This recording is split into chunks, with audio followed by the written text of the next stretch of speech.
Hello everybody, how are you doing guys? Nice to see you. Say a big welcome to my mate Rawrzyyy being with us today. Hello, new best friends. It's been a long time. I didn't see you yesterday. Yesterday? Yeah, I was there yesterday, but after a nice clean 5-0 in Swiss pool, I got out in quarterfinals. Oh no, I meant I didn't. I wasn't working the weekly, so I didn't get to see everybody like usual.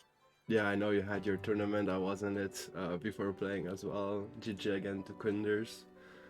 Nice 1.2 Bansons intern tournament.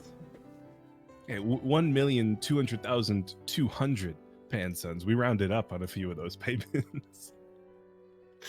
Pretty nice. I want the same in EXO.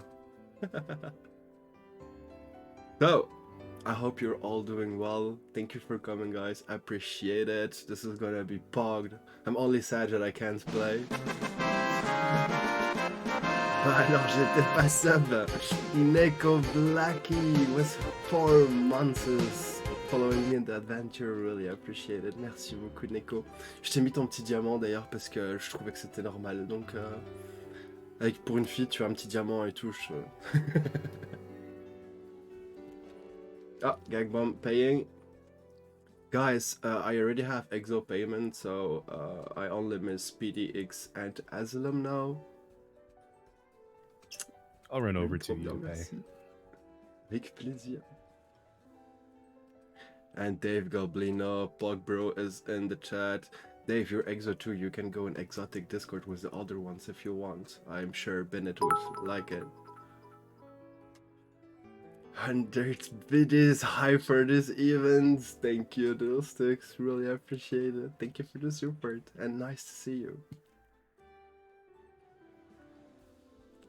So, PDX and Asylum, when you're ready, I'm at Denis' airship to collect the entry fee. At Rawrzyyy, always recruiting good players. I mean, I took, in my opinion, the 4 strongest clubs at the moment, to be honest. Again, it's only my opinion.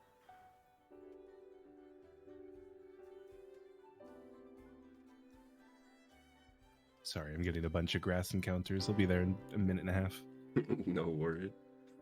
Oh, yeah, you're always paying for Asylum. I'm dumb. Yeah, the club that pays the entry fees for all their players. Whoa, where did that come from? All the players that are interested into a club that is like PvP as well and has an amazing leader that pays everything for you for tournaments, join Asylum. Easy.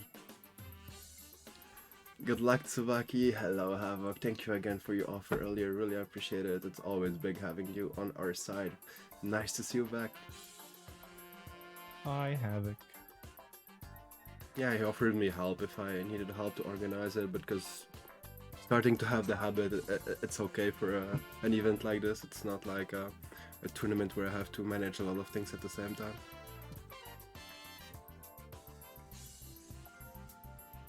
Legacy Saga, how are you doing, guys? It's Saga time, guys.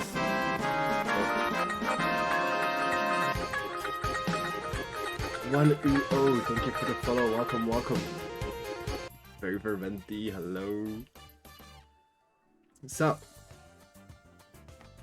there we have Rawrzyyy. Mr. PDX, are you in the chat? I know Magia's in there. Hello, dear rival. How are you doing, mate? I don't know who from you is paying the entry fee. If one of you can come at Denis' airship to pay for the team, would be amazing.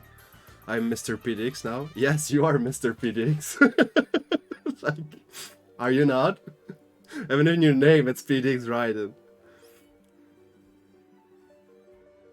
But nice to see you, Alto.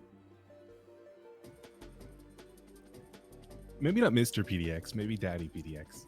Daddy PDX, true. Hello, Trotter. Congratulations again for yesterday. Next time, not gonna let that happen. Thank you, Mr. PDX Daddy. Let's go for that. They call him Daddy and he has PDX in his name. He might as well be Mr. PDX. True, huh? Well, that's hard. P Daddy X. Hi, Daddy. Hello, Bussy. How are you doing? Did I hear my music? Yes. One more time.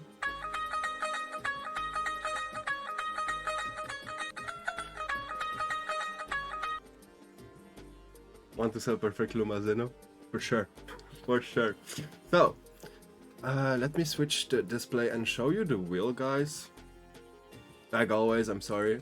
I'm a little bit late. Had like a little thing to deal with. Arkham, how much? Oh, for the Zena. Grand offer 1 million. Let me switch this just quickly for the wheel. So, basically, guys, the 12 names are in there. Now you can see everyone that will be playing. Will be Alto SNR Plat Trotter for PDX, Bennett Setska Classics for Exotic French, Noafiel Gagbomb Buff Duck for Ronin, and Arkham Knight Pixel Daddy Spleen for Asylum. One of those 12 will start as king. So let's see who is gonna be starting as king. Good luck, everyone.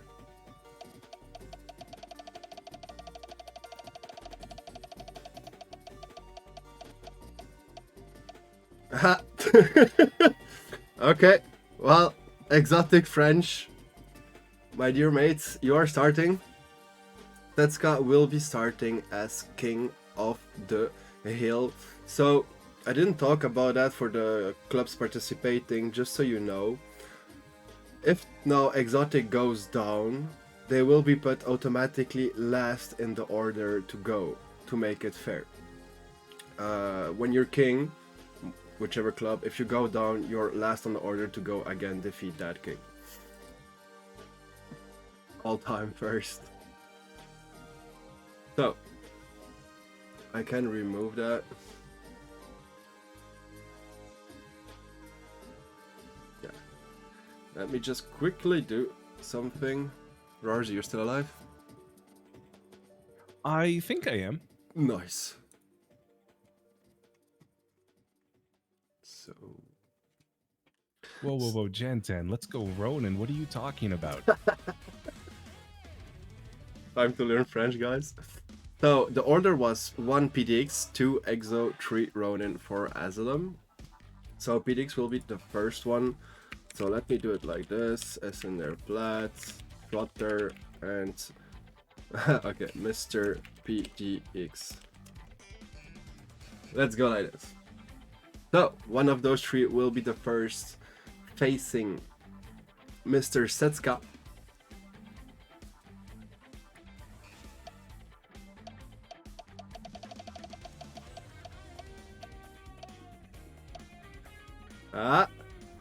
Nope. Gonna be SNR Plat, guys, starting against Setska. Like we said, the king is the king, so he has to defend his spot, but not with the advantages. So the challenger will be able to choose if he wants to invite or receive the invite. So, let me go back. Guys, do you want full screen or do you want overlay in the event? Tell me. Thank you for the follow, Pokemon SNR Plat. KOTH. That's his, it's his stepsister. Yeah.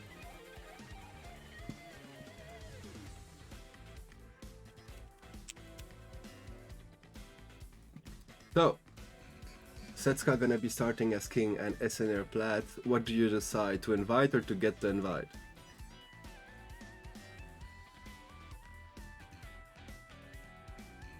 Salut Lala. Go win this, baby. Sure thing. Is that a new hoodie? Oh, yeah, I mean, I'm a big anime fan, so for everyone that knows Haikyuu, this is like a Haikyuu hoodie that I wanted. because I love Haikyuu.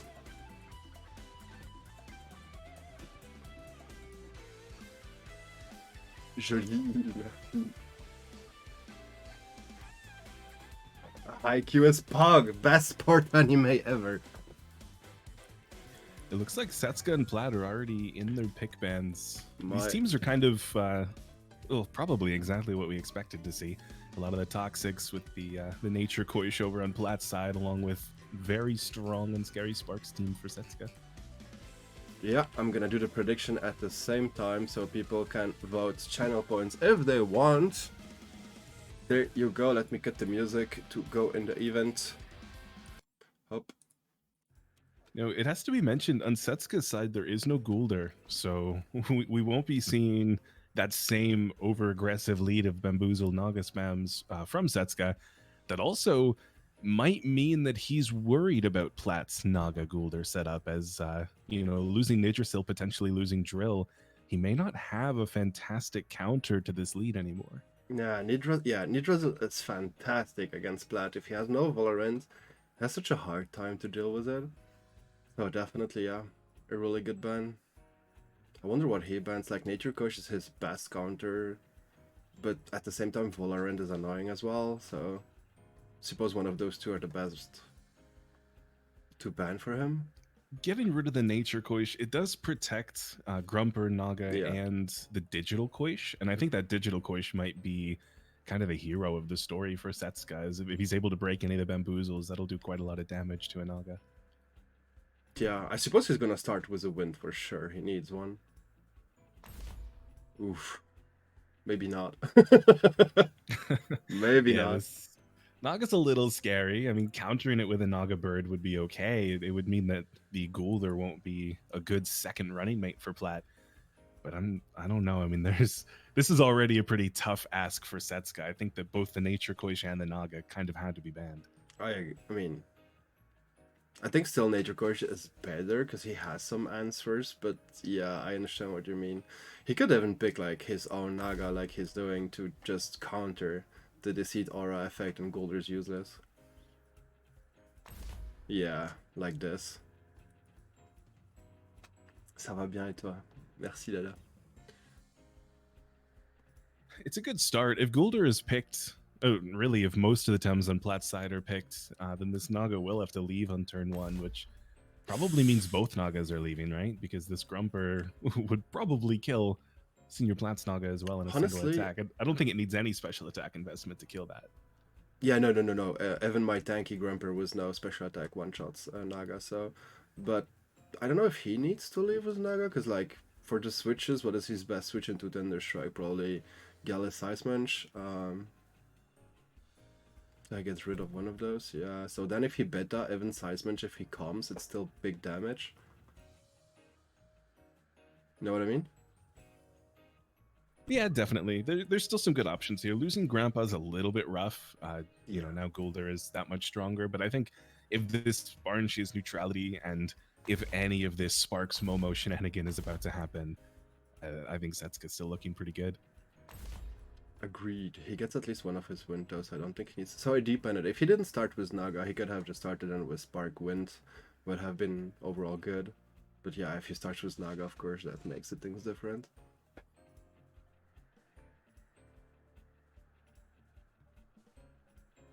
Digikosh. And yeah, Rawrzyyy's voice is so hot. It's complicated for Senior Platt because he, you know, kind of being able to manage a Kazuma, but that means you've got to fight all of Kazuma's friends as well. And Setsuka loves it when someone doesn't ban his Sparks user.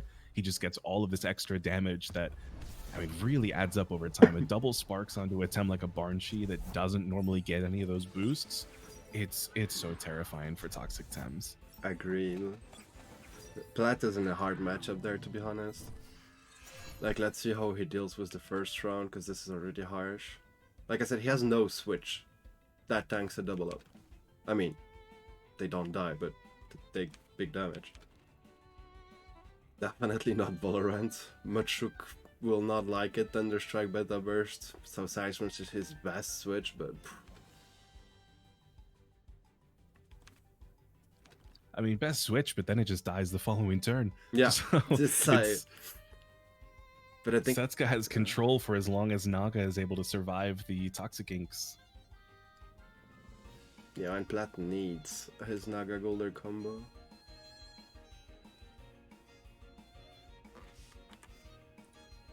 Digicoach hurts Plat a lot, definitely. Nidrasil too.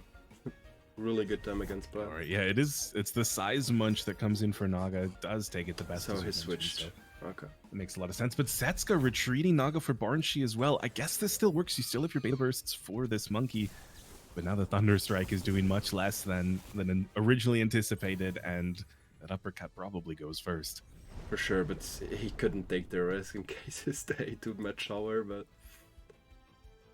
yeah. Neutrality Barnch taking pretty well with Strength as the Toxic Ink. And Barnch is just so good, so it's still a good read from Setsuka, anticipating size match, but not taking that Toxic Ink into Nagais that would have done more than half HP with the ticks. And now he has definitely big pressure on those.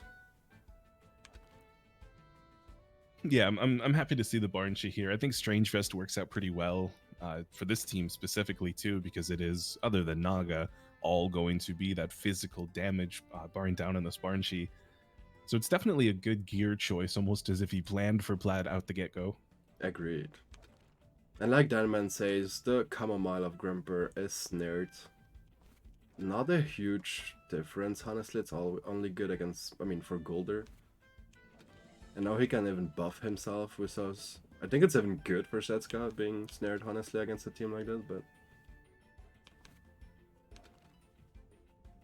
we'll see. I still, with the rise of the Inductor Chamomile Grumper, we've really lost out on all of the Coward's Rest Grumpers. I remember Arkham used to use one in Season 2 of Club Wars to beat Prote's Doom team. And from the onset of Grumper, that's what I wanted, was the Coward's Rest. I felt like getting double...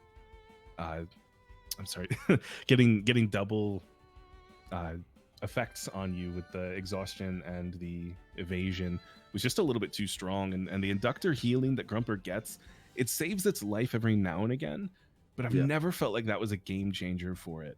I mean, I think so it really... It depends how you play the Grumper, I suppose. Like, when I play my tanky Grumper, I feel it's really good at 8% health, because they don't do that much damage to it, except of course if it's Wolfie or things like that, but... Oh wow, okay, this was a pretty good play. Naga swaps in for the Grumper to take any uppercut or size munch wreck.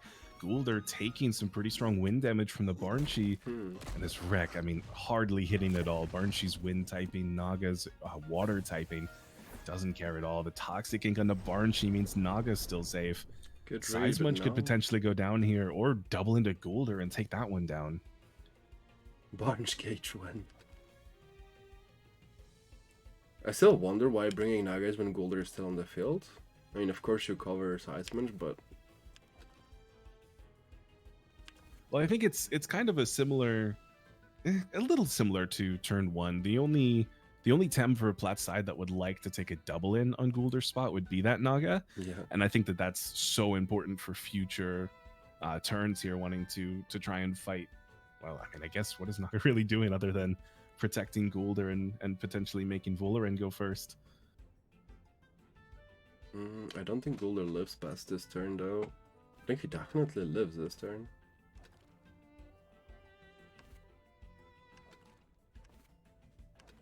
I mean, Gulder took... That 47% was just from Tornado from Barnshi, right? So if this is a Hypoxia plus Beta Burst, then I think this is, bring it yes. Down. If it's Hypoxia, sure. If it's Wind Burst, I'm not sure. But at the same time, the Toxic Ink is so juicy that you want to stay, but losing Gulder Naga combo will feel hard for Plaid.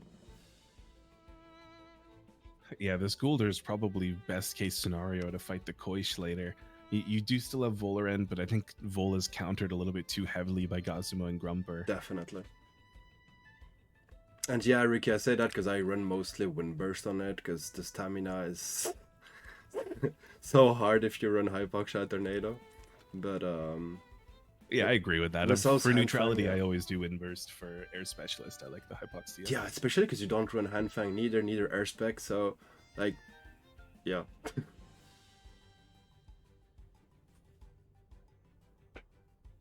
If that's the case, though, if it's the wind burst, I definitely think Golder survives, probably only on about 5%. Yeah. But surviving is surviving, and Naga taking a Tink plus, Dimmok potentially, that would be, not like it. Sure thing. that'd be the end of a Naga. You could even Stonewall actually size manage the Golder to be sure that Golder survives, but yeah, agreed, Ricky. Volerin coming in, though, it's going to take potentially quite a lot of damage before it's able to buff up that special defense at all. So that might be a little bit of a risky play. Rough. Yeah, the Psy Surge onto this Volerand, it only does 27%, but combined with that Wind Burst, you're looking at over half damage. And this Volerand was kind of just made nonsensical. It doesn't have much of an impact anymore because of that health. So I think that's really rough. I suppose Plat readed a switch there for Setska, because now making a double switch into a double in, and now even having single advantage for Setska, because we know that he always runs an arrow and that he will be slower. So just die there from a double up. Yeah, that is harsh. I think that was a Psy Surge, right? Not a Beta Burst. So that is kind of working out in Plat's favor. If this Volerand is slow enough, No, it's double the seed. It's double the seed, so... Oh, yeah, you're right. He's not moving before getting killed, but he decides to switch. Surprisingly. I do like this, though. I think Gazma coming out... Good damage. Maybe hoping that Barnshy is just going to be taken down here since it overexerted itself and try and get some sparks going. Yeah, but it takes the Nox Bomb decently well. It would have been better if the Strange Vest was over there instead, but it'll take this Fury, no problem. And still good damage on the Gazuma. I still wonder why not just kill Vola, but because you still have Grumper, Gazuma, and Kosh in the back as well for Naga, but understands. So now what? You bring Grumper because it's like easy target. You only can take Side Search. With no Madness Web doesn't do that much. Yeah, Grumper's definitely the best case right now. I'm curious if Gazma wants to Electric Storm to double that, or if it just starts to get some sparks off on Grumper. Salut Rawrzyyy. Merci de passer, ça fait plaisir.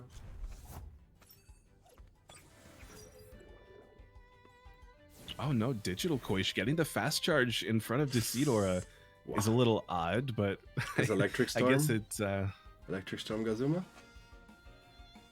Electric Storm Gazuma is good, and then doubling in on Volerand spot would guarantee a lot of damage.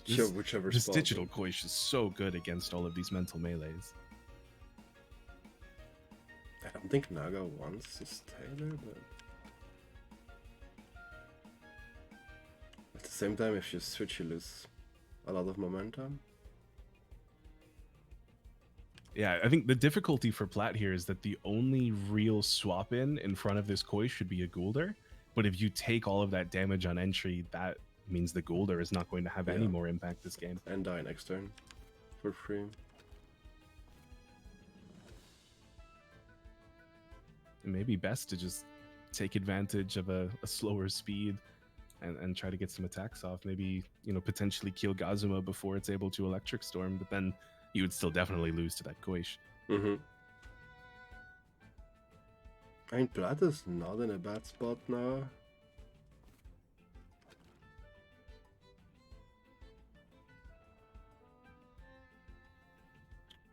The only thing he has really to take care of Seismic is Naga. I mean, Koish can do something.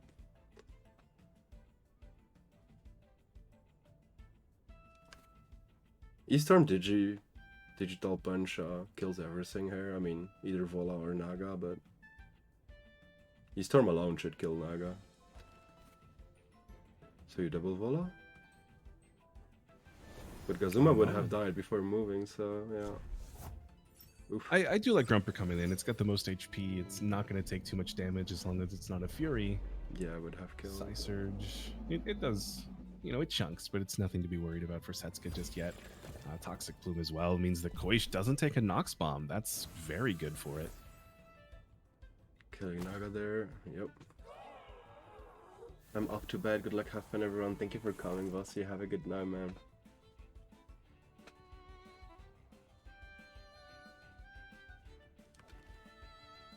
Now that this Naga's gone, the +2 speed on Koish is just going to be pretty detrimental. And I think if Gazuma is able to Sparks anybody at this point, that'll be pretty incredible, especially if it's a Sparks onto a Naga swap in. Yeah, I agree on that. I'm wondering what he can bring to just kill Grumper, so it should be Seismunch or Machuk. But then the Koish is pretty free. So it's Machuk.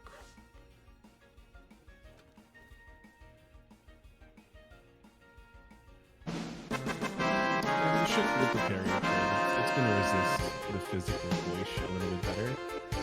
But I think that the Thunderstrike plus Digital Stream is still going to be enough for Mashuk, even from 100%, unless Plat has really doubled down into that special defense.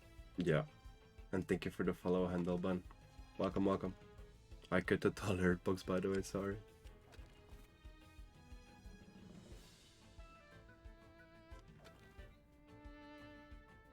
So you in your Machuk there and finish the Vola?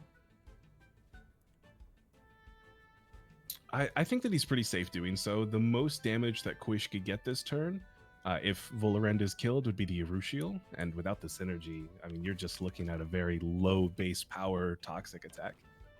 I still think I would just Hypno Machuk and Thunderstrike last spot, but I don't know. Do we expect the Hypno would be nice. I don't know if Setsuka wants to take the damage on Koish right now, since he's already kind of down on this health advantage. Oh, it's a Speedy Grumper, I always forget. Setsuka plays Speedy Grumper. Doubling in on the Volarend, probably calculating, saying, you know, maybe this won't kill on its own. It is a +2. Wait, what? So guaranteeing that kill, but then Mashuk with the rest. What happened there? Oh yeah, maybe you ran out of time. The clock was getting pretty low earlier. But it's not down. I mean, the clock was not down. Wait, what? I'm not sure. Potentially expecting a Hypno. He just clicked rest. I'm not entirely sure. I think that he would have ran out of time for not clicking anything though. Yeah. You always click even if you expect Hypno. Mm-hmm. Yeah, that's... You know, I don't even know how much that really impacts Senior Plat's game plan, though, because, I mean, as we'd mentioned, it would be Uppercut on Grumper or Erushiel and Koish. Either way, I mean, it wouldn't be killing anything. It would put Grumper close enough that Seismunch could take it down this turn, or, you know, at least Grumper would be guaranteed death with the 2 melees. Ooh, debate. I do like this one. The Gulder coming back in for Seismunch. Just hoping that it takes down both the targets, but no, Naga swaps in. A great read from Plat now with Gulder staring down the one Tem that it's really here to beat. Yeah, and he needs Naga to get rid of Seismunch and Machuk. Do you take that Toxic Ink, I suppose, and try just to kill Gulder? But you're not gonna kill it with a double end.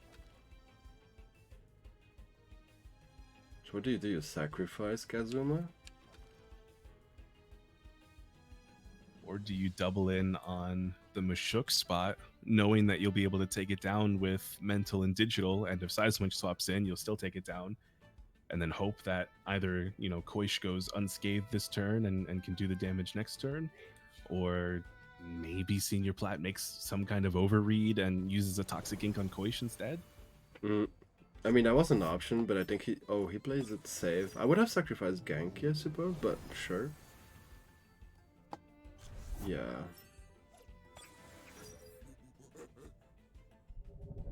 Oof.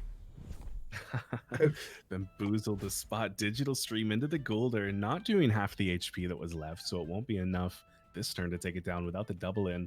But because of a Speedy Grumper, the double in is possible. This Grumper might outspeed the Seismunch's uppercut and kill this Gulder.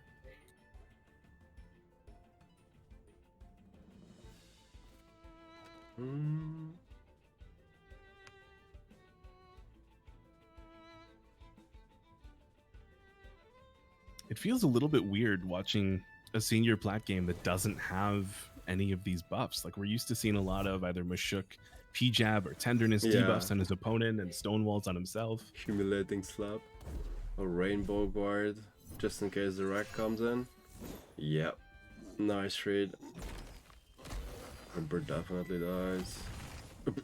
Oh, Never mind. It's true. He runs like a supportive Seismunch.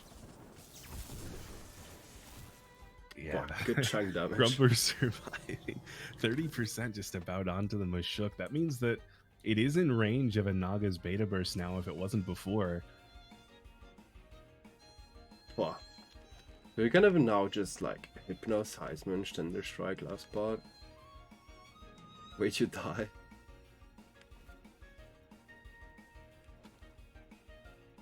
I think that would be okay, though. I think if Mushuk were to swap into a Gulder, that's good damage. If Yeah. Mushuk stays, that's good damage. And not getting attacked by Seismunch for a few turns, or in some kind of incredible read, if Gulder comes into that spot and gets Hypnoed, that means Naga can come in and finish it all off. Agreed. That's why I think it's just to play, but we'll see how Setsuka decides to do. He does it in the other way. Ooh, Dimak on Koish instead of the Grumper, so Grumper gets to survive and fight for another turn after this. The Stonewall under Koish after taking damage is a little depressing, but I guess that works out pretty well. Huh.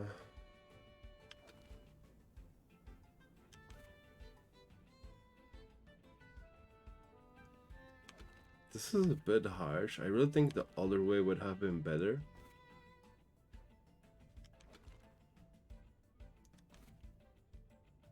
Seismunch is definitely more liable to do that damage, but I don't know if Setsuka is really concerned about that right now. With Mushuk asleep, that means that doubling down on Seismunch spot is either a lot of damage on the monkey or enough damage that Gulder dies the next turn before it's able to attack.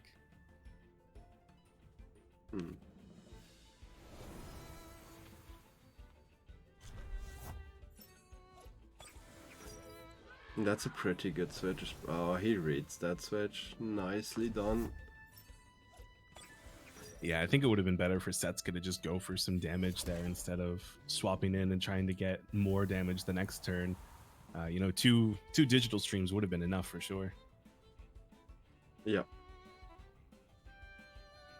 I mean, not on Seismunch, but was +2 defense.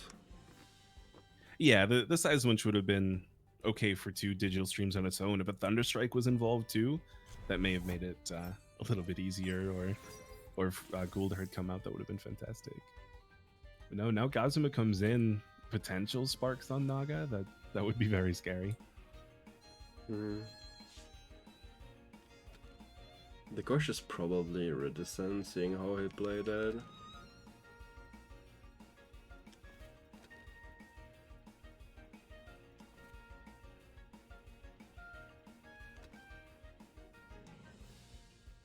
This is becoming kinda close.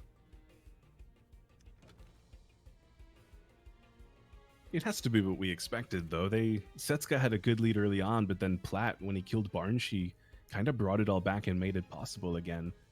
So it's been tooth and nail the whole way. We're only on turn 12, but there have already been like 6 or 7 good reads on both sides. Yeah.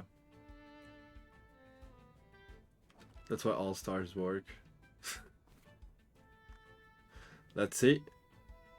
Ooh. Oh, the Toxic Ink on the Kazuma, trying to switching. kill it before any sparks or expecting the Naga swap. Beta Burst comes through to Gulder.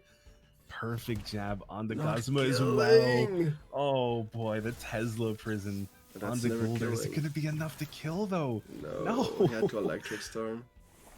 Holds on with 1.8% left. No sparks to be had. No kills to be had for Kazuma. That's a little heartbreaking for Setsuka, but I don't know. Now +2 speed comes back in as he's forced. That turbocharge is now just hurting Setsuka next to his Naga. Seismunch has no more stamina. I really wonder why he didn't Electric Storm, just more damage anyways. Yeah, that feels hard. Yeah, I think the Electric Storm was definitely a must. Fury is good here. This might be enough to bring down the Seismunch. Water No, Cannon? not on its own. Combined with the Koish though. Yeah, Maybe, but that's the please. problem. That dies. Oh, Koish didn't die because of Stonewall? Oh man, and Sizemunch knocks itself out. Naga survives the Toxic Ticks. Mushuk has to kill both of these Tems. And he has a Psy Surge now. Oh, and the Toxic Tink is not enough to finish. So yeah, Psy Surge Digital Stream will make an end of Mushuk.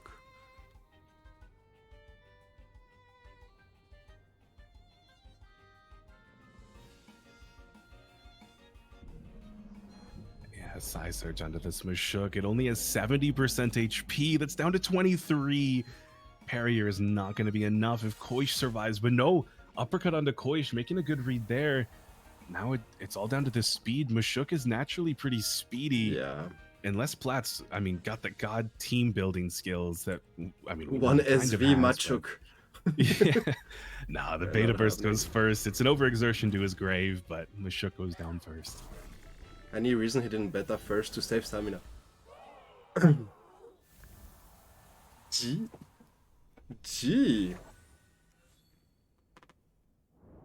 Really close game. GG to both players. Where Plat had a rough matchup there. So, prediction. Even the votes were quite close.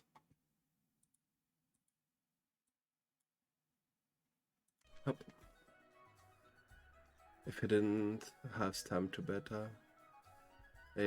If only I didn't time out. GG, yeah, that felt bad. Time side search is better. Yoshitsuba, hey salut, ça va?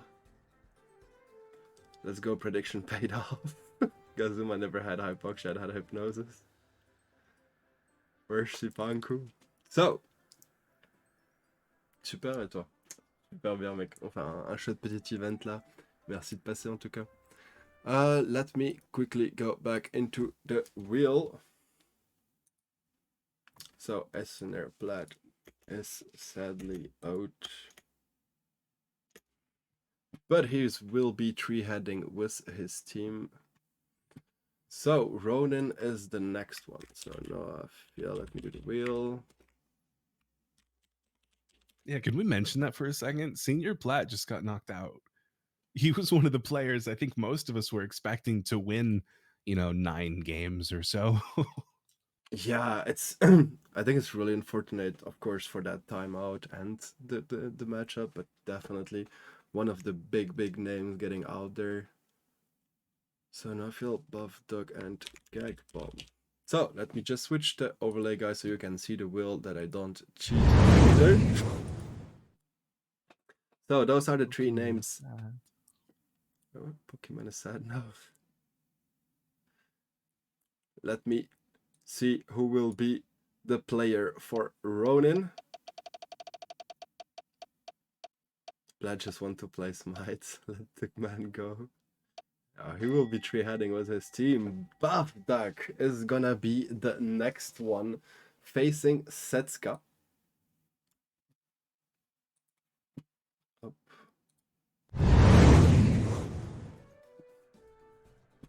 I didn't get to see any of Buff Duck's games yesterday. If he's running the kinds of teams he used to run, which were somewhat similar to a Plat team, this will still be very difficult for Setsuka. Yeah, I mean, there are no easy matches here, I think. Let me already do that as well for the predictions. And now just wait, they are in match. Of course, Buff Duck, you have the choice. You can choose if you want to invite or not. So whenever you're ready, they are in. Let me start the prediction, guys.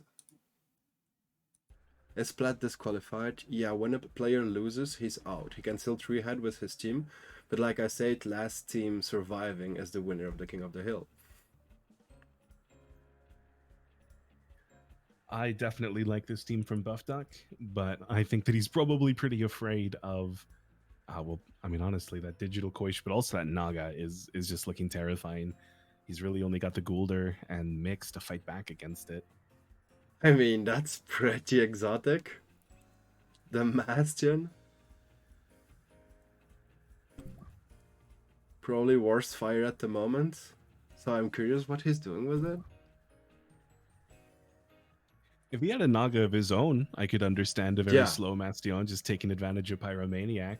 agreed. But without any Decidor on his own side, and that really bad special defense against all these special attackers, that's a little scary. I really want, because now I don't have to play anymore. I feel you, Magia. Mastin is there to major slash. Arrested Knights, thank you for the follow. Welcome, welcome. I cut it off the alert because if Rawrzyyy or myself are talking, no one can hear us anymore because of the alert. So, but really appreciate the follow, guys. Thank you, Chibitokyo. I'm sorry, but Chibi, thank you for the follow. You know, maybe what Buff Duck was thinking with this Mastion is because of the high attack stat, because of Pyromaniac, and because of, you know, both Meteor Storm and Flaming Meatball of Doom, it is kind of a target, a pretty defensively weak one, albeit, but that means that his other Tems in the second spot would be relatively free to do what they do best. Because Mastion, if it's not targeted, it could do a lot of damage. Definitely agreed. Not the best matchup there, like I say, because the Earth Naga and the Water Kush are there, like, have it easy against Mastion, but like you say, the combo with Naga should be pretty good. Maybe he's expecting everyone to play Naga because it's actually nearly true. Oh man, Mastion. This is gonna be Sparks Hypoxia into a Mastion Oko. That's what we're about to see. I mean, maybe it's a special Mastion where it's like this. If he picks it, he has a plan. You know, Buff Duck, he's a great player.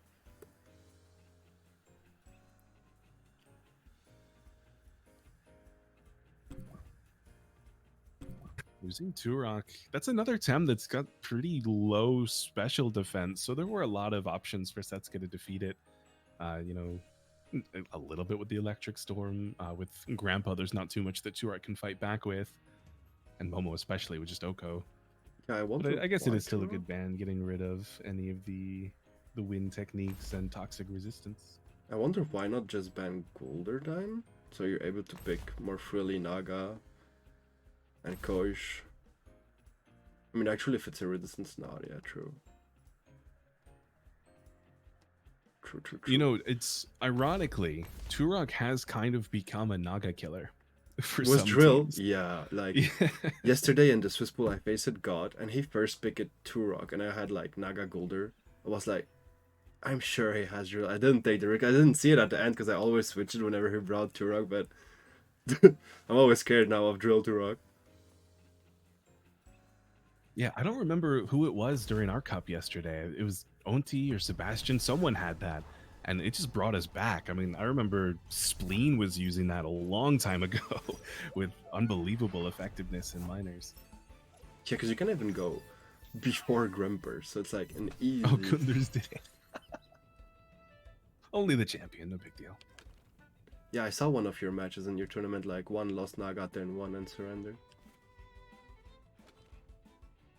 Oh man, that was Sebastian went in with a couple of underleveled Tems yesterday and didn't realize it, so we had to wait for him to get a couple of them traded in from another clubmate so he could play his last game. Oh, let's see what it is there. If it's a slingshot, Gazuma could definitely do a slingshot proc on Wolfie. At the same time, the spark on Grandpa seems so juicy, but the double up is gonna hurt for sure. Oh man, I hope for slingshot now. I think you would want be to so cool. Spark first and then slingshot, because Tornado, you can't outspeed Tornado Grandpa with Spark. So yeah, just next turn slingshot. Oh, you in your Bastion? Okay. I mean, the Sparks was in. Now a Tornado kills that Mastion right away. We'll see. I mean, either he's turboing, either he's slingshotting, I feel. Because Grandpa is dead anyways. Yeah, I don't think another Sparks would make sense here. A turbo is okay, especially if Koistra to come out afterwards. That gives him a heavy speed advantage.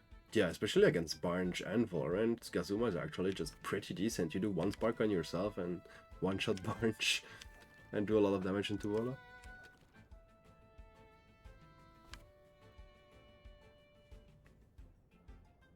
But the Tesla prison there on Wolfie, if you have Slingshot, is really juicy. Let's see. Oh no, Gazuma retreating. Maybe expecting either Grandpa to die and then a second hit to go in Gazuma or some AoE Oh, and be able to spark Momo after that. Really good plan. Because Wolfie just hangs on. Ooh, 1.2. Ooh, Meteor Swarm. Yeah, good job that. Yeah, that's fantastically done from Setsuka. Now Undermine is available and Sparks can go first. Then Mastion is definitely dead. Yeah, yeah, I agree on that one. Like, this is definitely a 1 Oko. If he just brings Gazuma, Spark Momo, Undermine, boom. There's no way Mastion outspeeds Momo neither.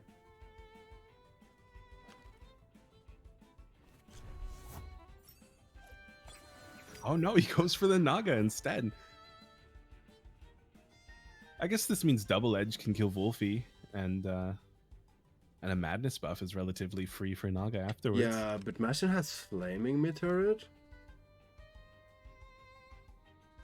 So I wonder if that's not a bit greedy, because you could have just one-shotted Mastion on the spot there and Wolfie would not kill anyone. You could even kill him with a slingshot proc on Tesla Prison, the Wolfie. Next. Hey. Naga's probably slower than Wolfie anyway, so I guess it could go that way. Undermine Mastion and Naga kills Wolfie. But does it one-shot Mastion Undermine with a spark?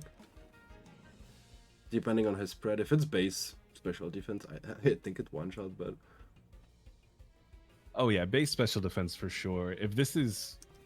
I mean, I don't know how big of an investment it can really have, because if you give it that 300 TVs into special defense to equal out your defense, you're either not going to survive anything on HP, or you can't hurt anybody with attack. Yeah, agreed. Hallöchen. Hallo, Scheherlein. Gut, dich zu sehen. Buffdeck is running Grandmaster and Granddaddy. I doubt he dies to unboosted Undermine. I mean, if it's base special defense, I think it one-shots him for real often, but like, I don't expect him to be base, I don't know. Just feel Gazuma was pretty safe there, because nothing except Barnes, but like, even Barnes doesn't like it.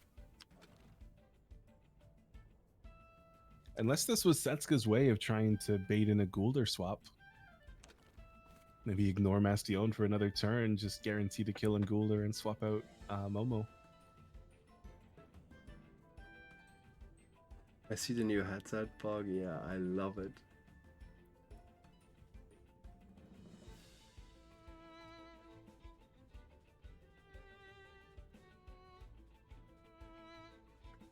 Taking their time. Let's see what they decide to do. Okay, double edge finish Wolfie. Then it's, yeah, you can freely Madness buff her. I agree on that. Yeah, there it is. It's Madness buff means Naga's doing way too much to everybody now.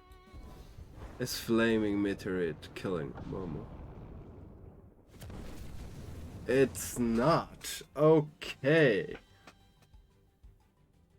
Momo just got a Prideful proc. No DA. I feel it is DA, it's just Mastion has a little bit. It is DA, but Mastion quicker than Naga. Fat slime time. Yeah, the problem is now, like, you need to double switch. That feels a bit harsh. So like Gazuma first and then KOTH to get the proc? I think that a calculation's in order here for Setsuka, because what happens with an Undermine and Beta Burst +2 under that Goulder? I mean, sure, but Goulder can kill Momo before he even moves. Yeah, I guess you're right. And Mastion too. Unbelievably slow. Yeah, targeting down the Naga. Meteor Swarm. Yeah, Momo is going down. Naga's going down at the end of the turn. Oh no, it holds on for a little bit, but for not long at all. I'm really Fury. wondering with this play. I mean, Fury's good to kill Bastion, but I don't know if that was ever the fear. It did accomplish a lot, though. I mean, the Flaming Meteorite is the reason that Momo died, and the Embers on Grandpa was... Imagine if he just doing had damage. taken Kazuma instead of Naga that turn and one-shotted the Bastion. Yeah, I think bringing Naga out just invited Gulder to come in for free at any point, and it gave a little bit too much control back to Buff Duck.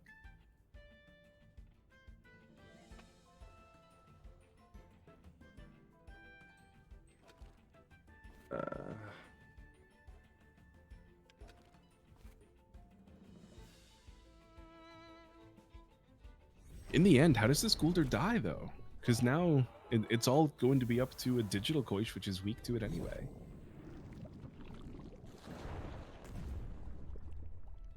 Spark yourself. No, this.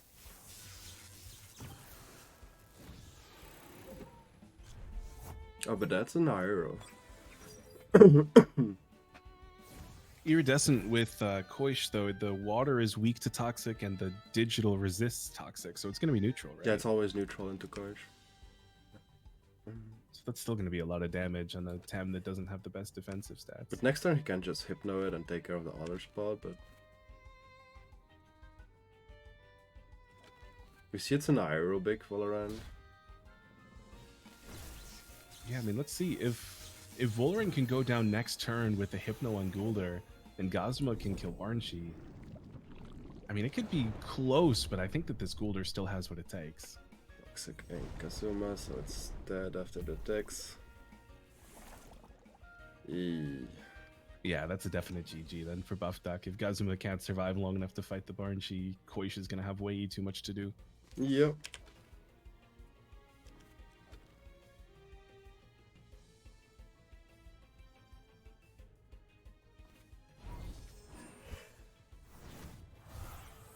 Yeah, that's his only choice, but... Oh, energy Gulder. drink Gulder. You had to do it to him, Buff Duck.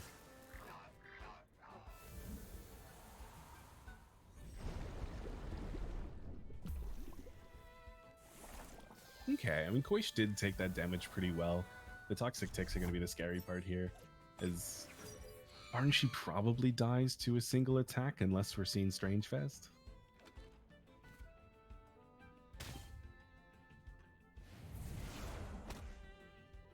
Oh no, he does hold on even without it. I guess, yeah, Digital Stream's not the best attack in the world, huh? Yeah, Sag. I definitely think he could have won that. But GG to Buff Duck. Let me do the prediction.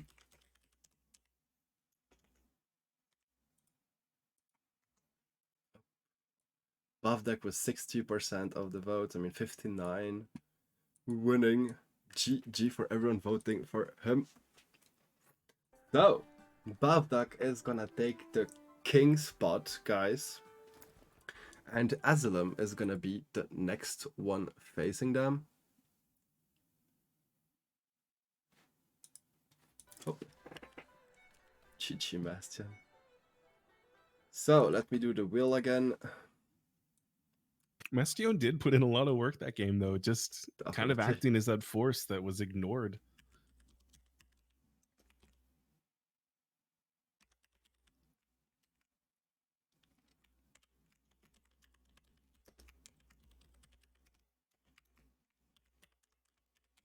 Okay, so let me switch the overlay to show the wheel to see who from Asylum is gonna be playing. Let's go.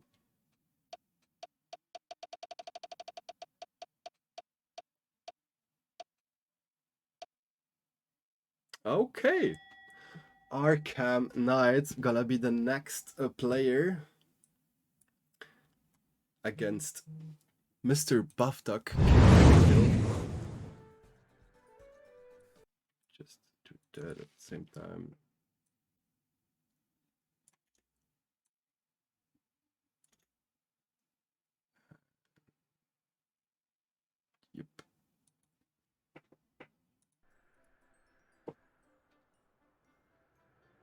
Wonder if Sherilyn. Arkham's gonna bring us 2-eye with him.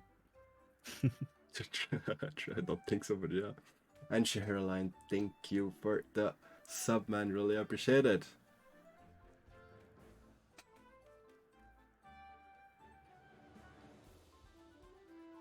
Haven't seen Arkham play in 2021 yet. Who invites? You decide, Arkham. You know, Arkham will go 6 months without touching the game and then come back to a tournament and finish in second place. So he talks a big talk. We'll have to see if he's able to do it today. Wait, did he already finish in second place in the tournament?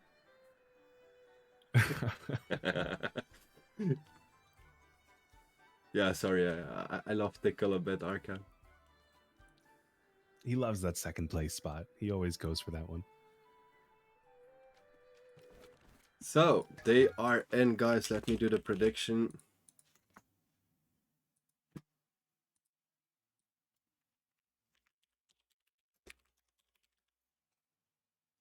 There you go, guys. So, you have a pretty classic team. Actually, he plays at one temp close exactly the same team as I do. Ukama is all it takes to make a difference, hopefully, for him. Yeah, Okama has the only difference.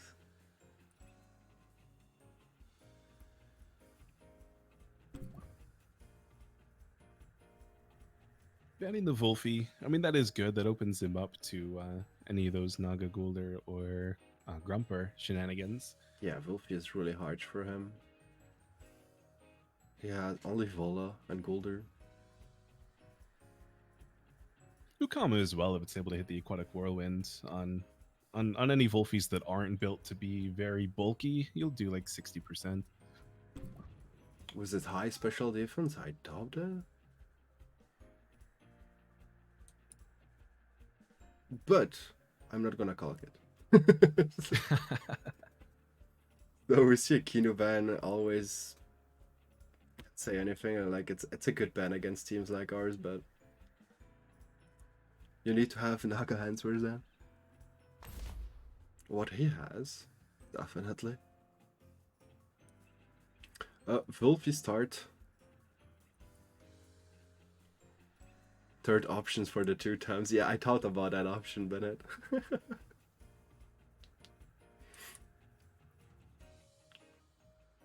I heard he got a small penis, makes him more aerodynamic. What the hell? Do whatever it takes, boys.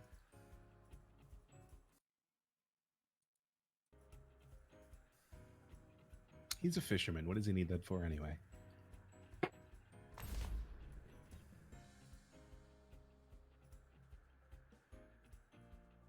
Goulder counter pick from Buff Duck. Kind of bringing his signature Tem along, but I mean, other than there's definitely no Naga coming into this lead. Definitely no Naga. What do you have as good answer? I mean, Wolfie is of course not bad at all against Mix. Can trap it and next turn kill it. Still wonder a bit why you bring Mix, but I feel Naga's Gulder is enough to counter Naga already. Yeah, I feel like the Volarend is just a really safe pick into the lead if Mix stays in long enough to get trapped by the Plague. I mean, you might just swap out Volarend on turn 2 if you're aerobic, so you don't take a Crystal Spikes from -1, but otherwise you're pretty in control with the Wolfie Vola. Agreed. Definitely a good lead for him. Can even just Feather Gatling the Gulder and Plague Mix.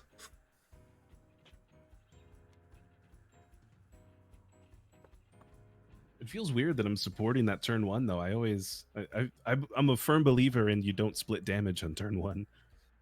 Most of the time not, because you don't know his spread, you can't really take the risk to double in the mix and put him in Puppet Master.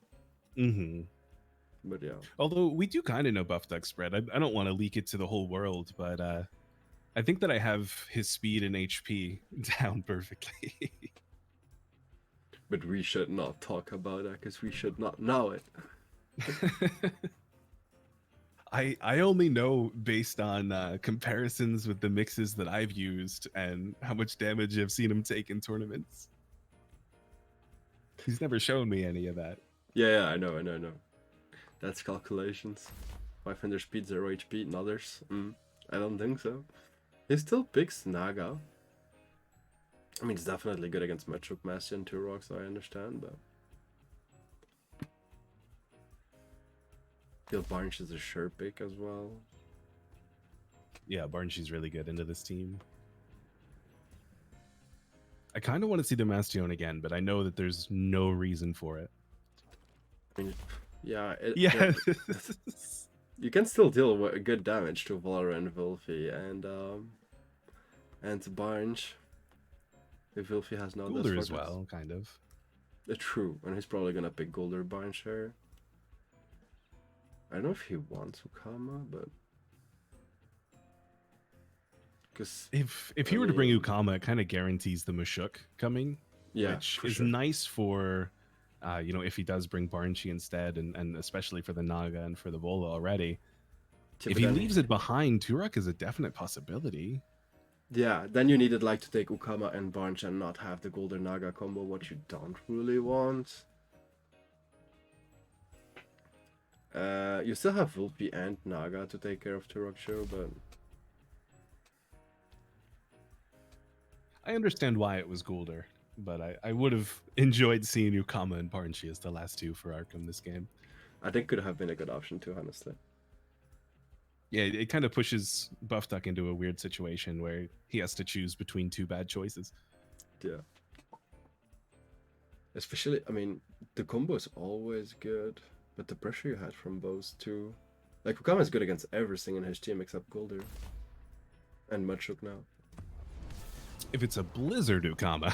True, then you still deal quite some damage to it. I still feel most Ukamas now has Blizzard as an option. Yeah, for me, it's always been between Blizzard and Tsunami, and I decide based on what the rest of my team has, because I feel like Ukama always wants to have turbo choreography for your birds. Agreed. And if you have enough AoEs, you don't really need that Tsunami, so Blizzard becomes better as coverage.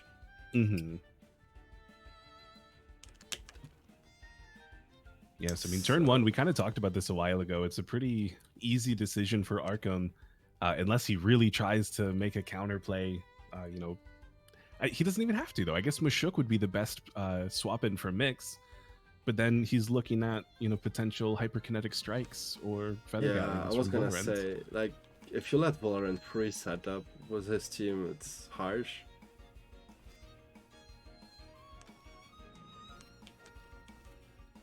You have no risk Feather Gatling on Golder side. So yeah, Feather Gatling, Plague Mix.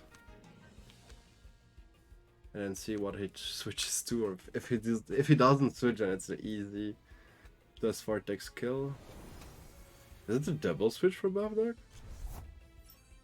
I would imagine so. He had a tough situation initially. He you know, he could have split damage, but no, Mix stays in.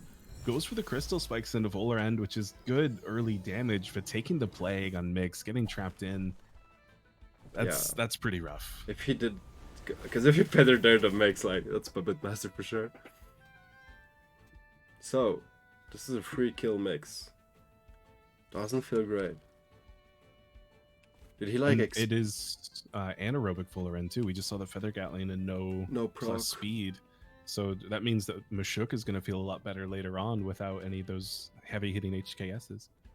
Yeah, the thing is, like, you have no good switch there for Valorant, because Bunch is there. Golder not gonna like it, Bunch definitely not gonna like the Crystal Spike. I mean, I suppose Golder is still the best pick if you want to switch. But do you want that? I don't know, I feel like you still Noxious Bomb Bunch, I suppose. And just finish Mix. Because once Bunch dead, how do you kill Golder? I mean, Massion does something, but... Yeah, I definitely think it's okay. It'd be nice to protect Volarend a little bit more with the Sweatband, but I don't know if it's necessary because of the Barnji in the back. Because you're absolutely right. If Naga can just come in after the DV, get Fury available for Mastion at any point in the game, then that's kind of already GG. GG, yeah. And Wilfy is still full life, so can really take care of him too. Because in a team like this, you don't run a Wolfie full special. I mean, just full Mork. It's definitely a more bulky version. Yeah, the Crystal Spikes, it's still good damage towards Volarend. It might be going down this turn if Barnshee's Tornado is strong enough. But no, it's just Wind Burst that failed. Wait, what? Wait, how did that fail? He tried to attack his mix to put it into Puppet Master. That's what that was. 5 freaking ahead if that worked. But Wolfie... Wait, how is Wolfie quicker with Dust Vortex than Bunch? Is that a base speed Bunch? Ooh, there's no way that that's base speed. Buffduck is so speedy most of the time. But how is he then outspeeding a Dust Vortex Wolfie? I don't see in a stall team a Wolfie speedy, like... Yeah. I don't know. Well, I don't know if this is a true stall team from Arkham. I think that he is using some general spreads that he threw together. Yeah, because it ate true often. It ate that digital stream. Ooh. If that had worked out, that would have been a great play for Buffduck. DV wouldn't have done anything to Barnsheet. Volarend would be dead the following turn. Agreed. And Toxic Plume was not enough then to kill him. Yeah, I mean, even if the Wolfie has Sandstorm, Mix could just leave and it would be perfectly fine afterwards. The cage would have been gone from Plague. It's either Sandstorm, either Liefel Sap, so I would suppose Liefel Sap, but you never know. Just had to. Yeah, with the rest of his Thames, Liefel Sap makes more sense, but this is Arkham. He's kind of crazy. In a good way. And by the way, guys, I already said it at the start. If you prefer to have the full screen, I can just get on full screen and put the overlay away.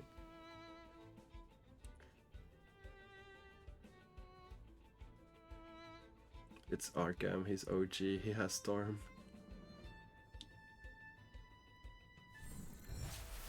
Oh yeah, the Plague on the Barnsheet is nice. That means Volarend will be able to kill it this turn with a Nox Bomb. Yep.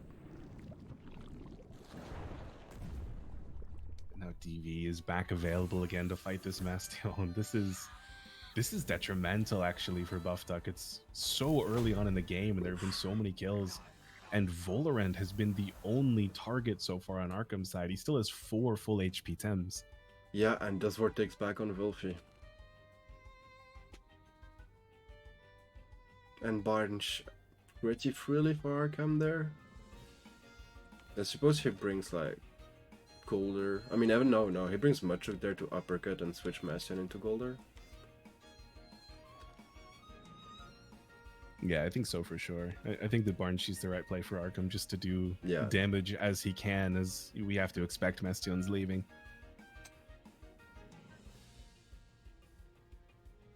This is such a free Mastion double toe. Yeah, that's why I think Golder is just a great switch into that.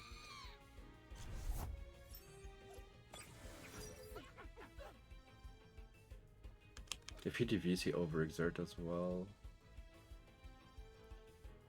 Yeah, that would be a little scary for Arkham. If he overexerts, he loses his DV. He kind of loses one of the good ways to fight Mastion. Naga's really good into the rest of this, though. Gulder's the only challenge there. And if Gulder were to swap in right now to, Windburst Tornado on Barnshee's side. Yeah, and we know Gulder's Buffduck. I mean, Buffduck's Gulder is not KOTH, so it's still taking quite some damage from Barnes.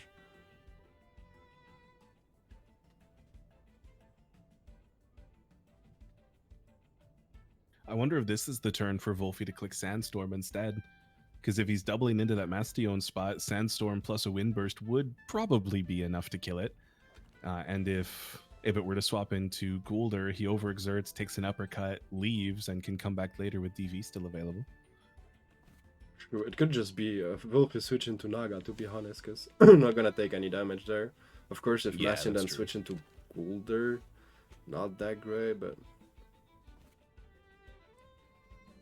Oh, Windburst into Mastion, and everyone stays in. The DV comes off, and Mastion survives on 1.9%. He calculated that's incredible. The Embers towards the Barnsheet. It's gonna do some damage. Neutrality means no burn. I don't know if that was enough damage for Massion to do. I think it needed to do at least half to this Rawrzyyy in order to protect Gul'dan for a little longer.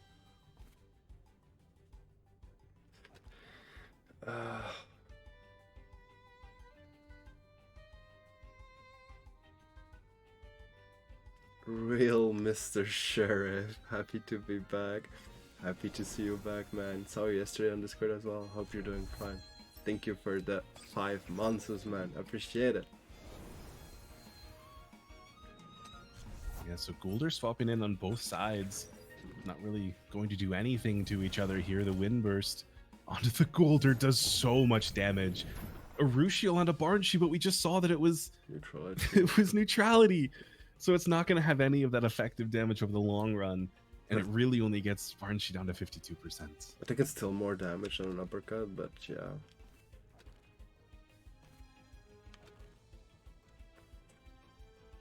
I would have potentially liked to see P-jabs first, though, I think. Just so that Gul'dan could do some damage as well. Yeah. Definitely understand that choice. If he runs P-jab. But he runs it. We saw him do it now. Yeah, we saw him doing it.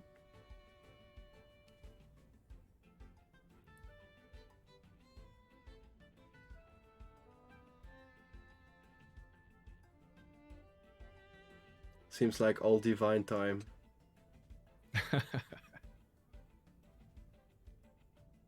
Long time no see, Sheriff.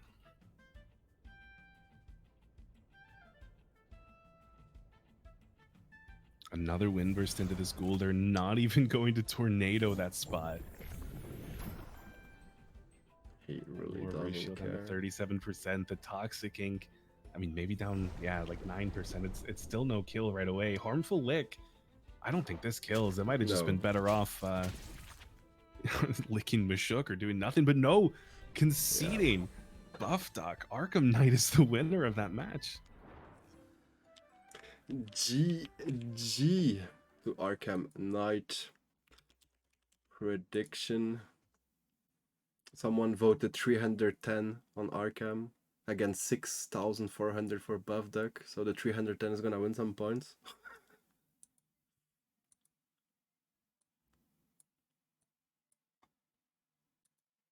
Oh, I muted you guys. Divine, oh my god. This is Divine times. Where's Wizzy? We need him for the reunion. True. So G to Buff Duck.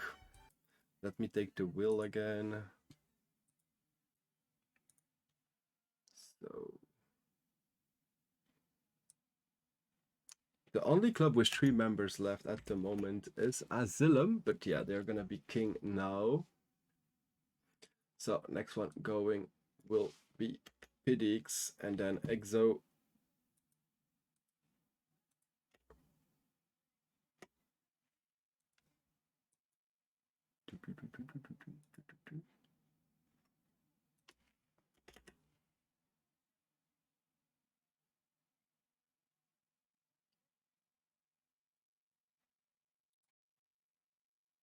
Sorry guys, it's because I have to manage at the same time the things on the side. You know, it was this kind of banter it's in chat right now that was kind of the reason that I initially decided to leave PDX and start Asylum, is I just wanted that again. I wanted a bunch of people that could be mean to each other and nobody gets offended.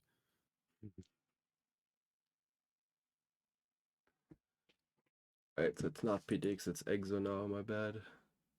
So, Classics and Bennett. So, let me switch this and see who will be the next one.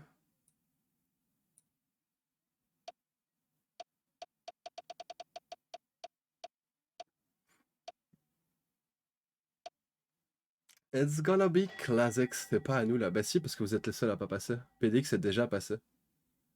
Ça a été PDX, ça a été Ronin, après ça a été Asylum.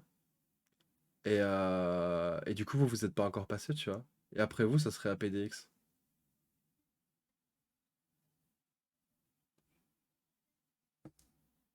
qu'on avait dit que ceux qui passent roi passent en dernier du coup dans l'ordre, mais du coup à ce moment-là ça veut dire que ce sera à vous de passer maintenant, vu que vous n'avez pas encore défié un roi. In English, I think EXO were first in the line of groupings, right? Is So that why EXO is EXO grouping? was the first king, and I said like when the king is demoted, he goes last and after every club. Okay. So I don't know at this point like if it's PDX or EXO, because PDX already like challenged once, but like they both started, so. Ouais, mais c'est à partir du moment où tu loses, non? Ah, PDX lost. Yeah, you're right, guys. You're right. My bad. My bad. Yeah, losers get it, but yeah. So, wait, it's Alto and Trotter. Daddy. Yeah, Daddy, my bad. So, who's gonna be for PDX playing against Arkham Knight? Yeah, Mr. Daddy PDX is in the place, guys. Her two daddies in the tournament. Yeah, I'm gonna need to see Alto just go on a winning streak right now, like this was a normal Club Wars, so that he can fight Daddy Spleen. Arkham won, that man. Yeah, Daddy Spleen against Daddy PDX. Yeah, Alto is easier to ride. Up. We start the prediction as well. It was Alto that had the crazy comeback in a Club Wars match, right? I think they were Oh down yeah. 4 and he won 5 in a row. Wait, that was against Enigma, if I remember well. Yeah, that was definitely against Enigma.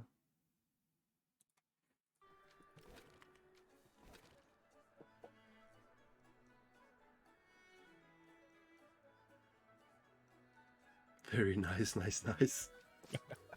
What the hell? So, guys, there we go. And to talk about the teams where to prediction.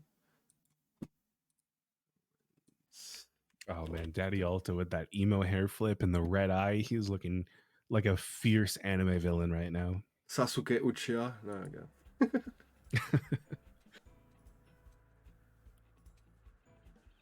So you can vote as well, guys. If you wanna vote for Arkham Knight or Alto, take your chance. You know, a few similarities here, but I think Alto probably has the advantage on Thames. He does have the Kinu Yowler. He's got some Quetzal with neutral friends. He's got the Cernif instead of Wolfie. So I think in direct matchups, Alto's Thames win those fights. But of course, 2 Thames on each side, it's never as easy as a direct matchup. Alto has like a real mid-range team, having both option going stall or aggro. Cernif ban. He definitely doesn't like the nature ones. Can understand that.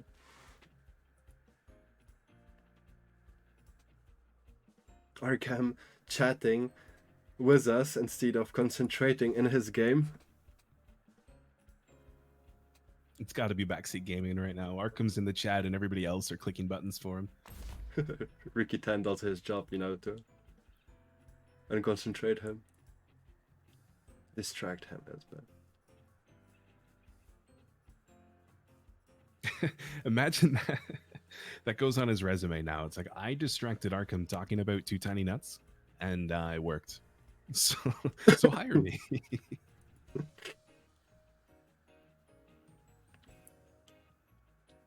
Always gets him fired up, always. So we see a Valash start. I mean, that's definitely an invitation to Wolfie.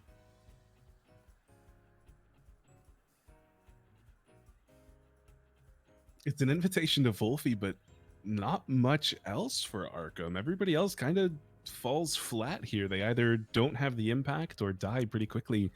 I Other agree. than maybe Ukama, but that makes it way too simple for a Gulder or Volerant pick on Alto's side. If I was Alto, I would have probably just banned Wolfie, because then your Valash was completely free. But let's see. Because playing nearly the same team, I know how Valash is really annoying. I most of the time just ban it, because then if they ban my Vilfi, I have no real answer.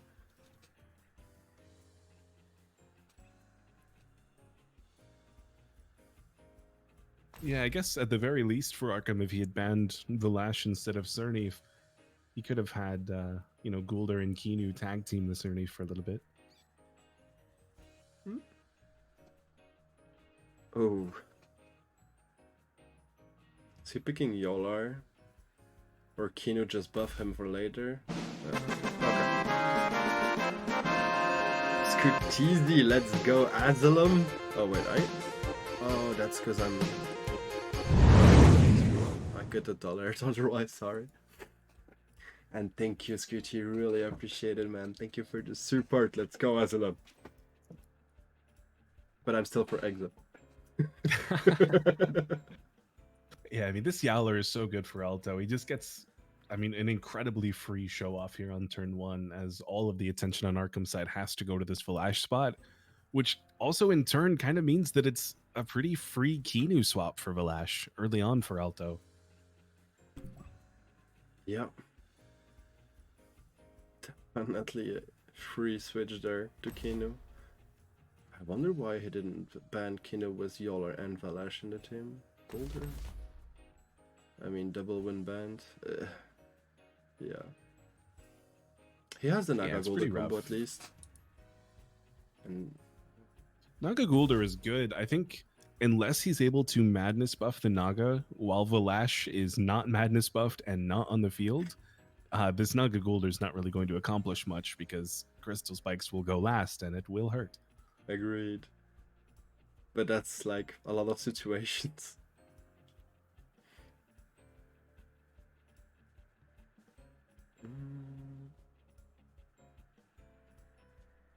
Do you pick their Naga? I still suppose you prefer, honestly, Naga just to balance the speed. To be able, like, for example, having Naga and Valash against his Naga and then just pew. Yeah, especially with the Grumper in play as well. It'd be nice to have that in and swap out. But now, everything all said and done with Koish instead, he goes for the Kinu. Personally, I think I would have picked Ukama. I think I would have liked just a little bit of extra prio for Valash, and you know, of course, it fights that Koish relatively well. I mean, I definitely understand that. But his Wolfie once buffed, like, there's only Yolar in the way. Depending what Vola it is, but even whatever Vola it is, it doesn't win against a bulky Wolfie buffed.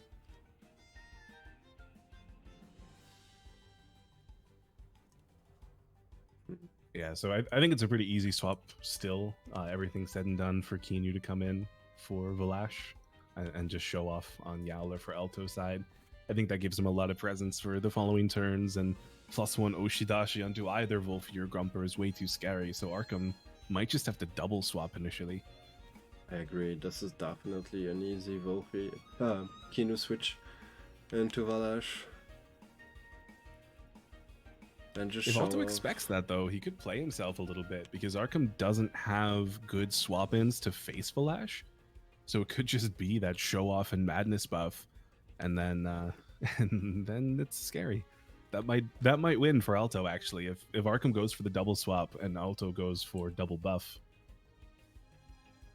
Yeah, I feel like Arkham could make a swap into Naga reading the switch of Valash, but like you say, it could be risky if he reads that, but at the same time, like, that's so risky for Alto doing that. Because if it's Black, much shower, he just dies next turn. Get a Crystal Spike off of Grumper, but that's all.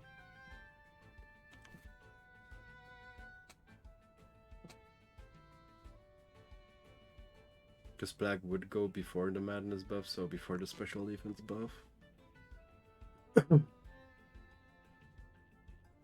Watch the full speed Valash going before Black.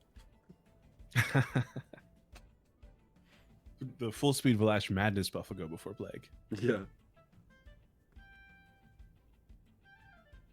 I think I only saw one guy doing that, but I don't even remember his name. It could have been Funky How yesterday, honestly. He was so speedy. The Valash master himself. Kinu coming for the Wolfie. No Thunder Strike on Kinu, still pretty good. Or even on Yolar, just pressuring him. So yeah, and then the Plague on the Yowler. So that was a good prediction from Arkham on the Kinu swap in. And Kinu not holding on to Baton Pass as well means he only has so many buffs in him before he's gone. True. It's maybe Grease. Or Snare to not be like trapped. If that is a Snare Kinu, that would have been very scary to lose handcuffs immediately like that. Beta Burst as Vortex should hurt, but he has like... He can't do that, otherwise Wolfish just one-shot. At some time you can easy revitalize on Yolar hair.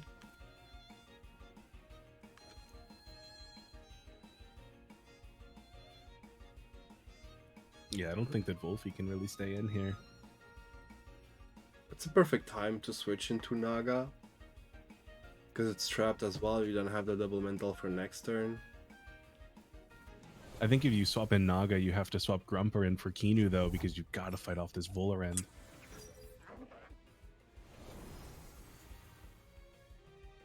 Let's see. Kinu's gonna stay to Beta Burst, yeah. Oh no, Stonewall. Okay. Not bad. Doesn't have a lot of answers to Naga.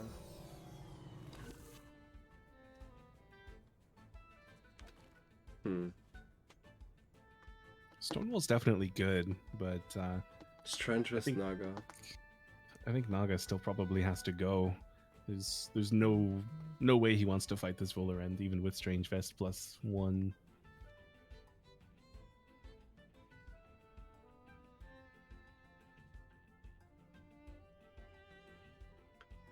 Alto has really only 2 answers for it.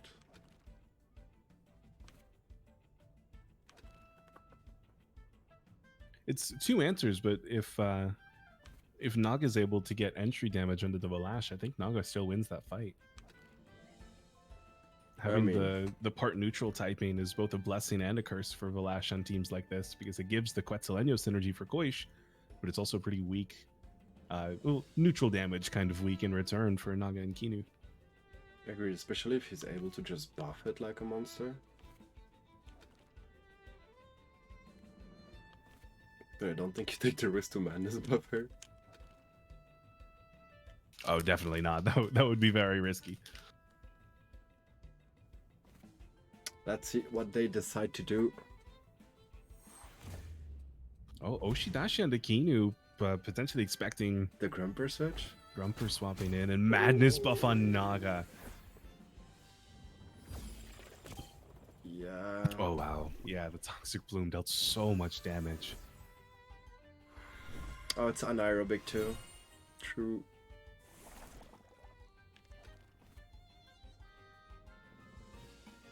Getting already that +1 special defense is pretty good. Never seen a special attack in Arkham team except Golder.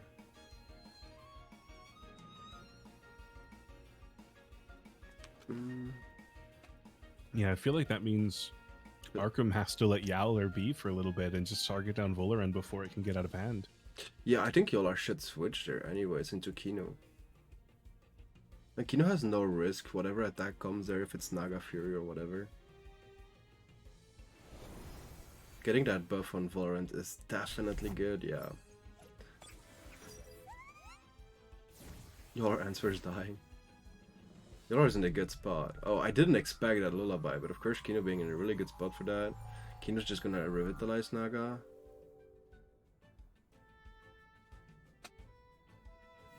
No, another Stonewall. Yeah, I believe Kino used Revitalize last turn. Oh, true, my bad.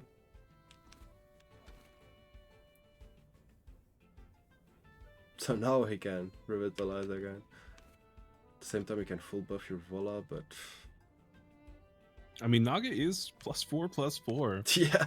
So it's definitely on the bulky side, but with only 43% HP, but if he gets probably dying quickly. If he gets another revitalized though... What are you buffing now? Valash? Good option?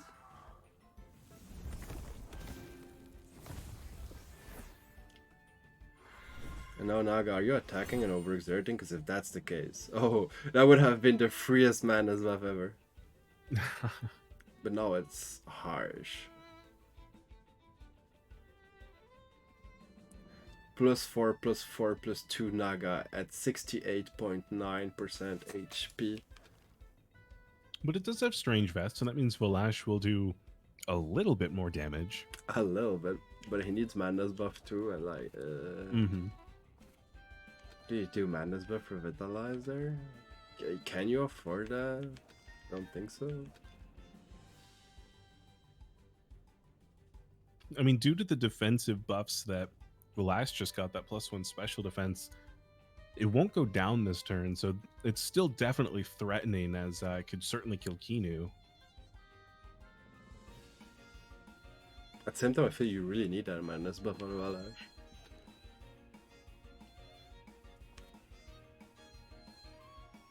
I don't think that Valash can afford a madness buff at this point. I think that Arkham got a little bit too much pressure out on the one Tem that Valash really wanted to kill, because now any of these other swap-ins and Valash has that disadvantage.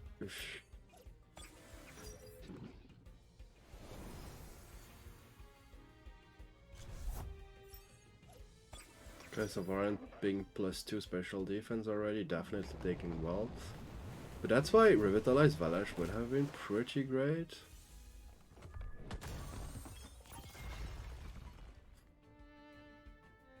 I can't believe that the Crystal Spikes did so little damage. I mean, +4 special defense, yeah. Even with Strange Vests. Go for +5 special attack Naga.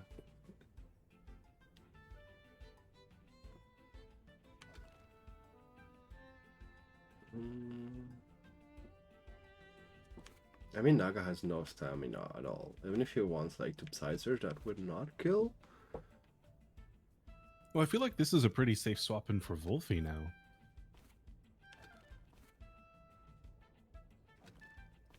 It is +1, so it's not going to take as much damage from a Nox Bomb on Volarend. The problem is you would let Volarend get to +3 special defense. Yep. I wonder just what he does with Valash. Does he just go back there? Or does he just double?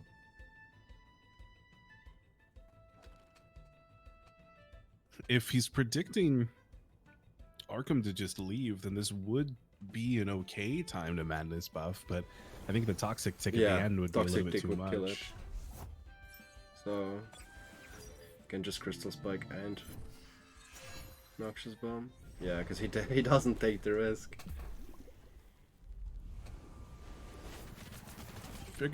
Feather Gatling onto Gulder is a nice start. 30% Crystal Spikes as well probably brings us to a half HP. Yeah, 49% left on Gulder. So do that again, and you get the kill.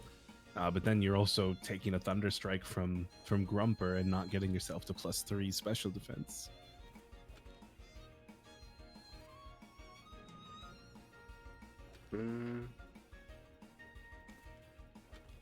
Does he has a good switch for Gulder there?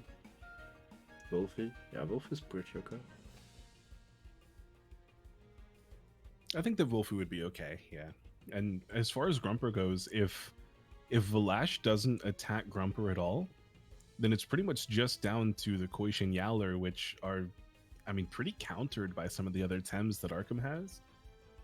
Definitely. So I'm not sure if Volarend, even if it gets itself really buff, would be able to fight back against Grumper if it came down to it. I think that Grumper still wins that fight just because all that Volarend can do is a Toxic Plume every other turn.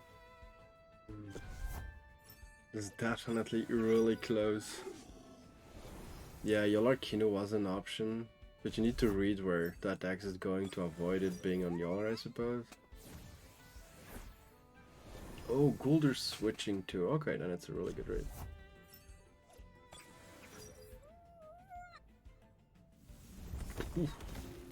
Gulder retreating for Wolfie. I think that gives a bit more of an advantage to Alto, although Stonewall is fantastic on entry. With no damage, this Wolfie is already so bulk.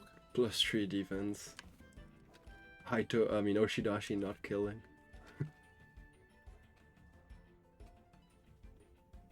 But yeah, he's he's not getting in a up there good too, spot. though, with +2/+2.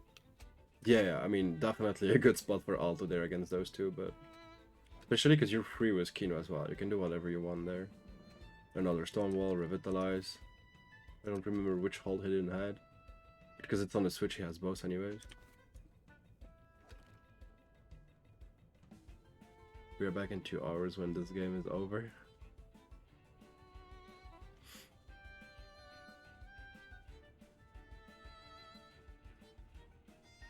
I kinda like those games. You know, with strats, reads, not just double smork.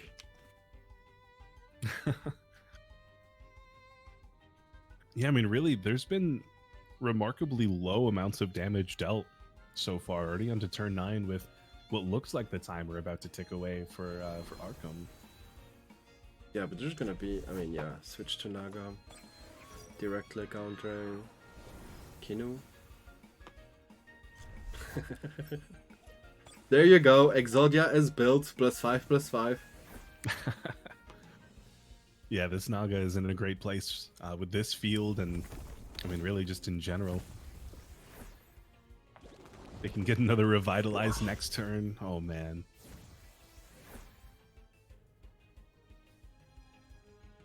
Y'all are starting to be freaking scary for him, like Naga starts to be the only counter. He could even one-shot Kinu there.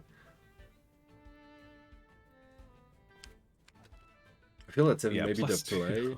Just attack Kino spot and revitalize Yolar, but At this point, with Comebacker, Yowler is killing probably everyone other than Naga in one shot.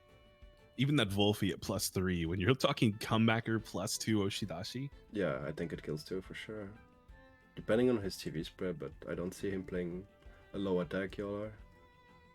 This is just Godzilla versus King Kong. Oh man, I didn't see that movie. Don't tell us how it ends. We're about to find out. I mean, I got +2, guys. That's still gonna do some damage, but... Ah, there you go. No more Kino. Like I said. No revitalize. is good though for Alto. That's a lot of progress. The beta burst does go slightly unpunished, but 44%? man, it would have been nice to do more. Yeah, it went from 83 down to 43. Oh, okay then, just 40. So it was an exact 40. Thought it was 86. Well, 50% actually I can't do mass. Well, yeah, I had madness buff, so... Mass is hard. And there we have the super combo, but at the same time, Yolar could destroy just the Boozle and Noxious Bomb, but Noxious Bomb will never kill. I feel you switch Yolar, he's just too good for the rest. You don't want to take that. Maybe Kinu? Probably Kinu. Probably Kinu. Probably Yeah. Kinu. You'd definitely be risking it if it's a double in, then a guaranteed dead Kinu. But then, I don't know. Arkham might not want to leave Naga in to take a Toxic Plume this turn either. It's like harsh there for 3, because if he leaves Naga and then Yolar just stays an attack. But Yolar's never staying. I'd be like, I don't know. Yeah, it's tough. They're running out of time, but they have to make these difficult decisions. Kinu it is, coming in, buffing up Volaran one more time. Toxic Ink from Gulder. Everybody decides to stay in. Kinu, it'll survive the tick, but probably not at all the burst. So, But that's fine. Naga has no more stamina. Noxious Bomb coming. Let's see how much that... Oh no, never mind. Toxic Plume doing more. Not strong liver Gulder. So not healing him neither.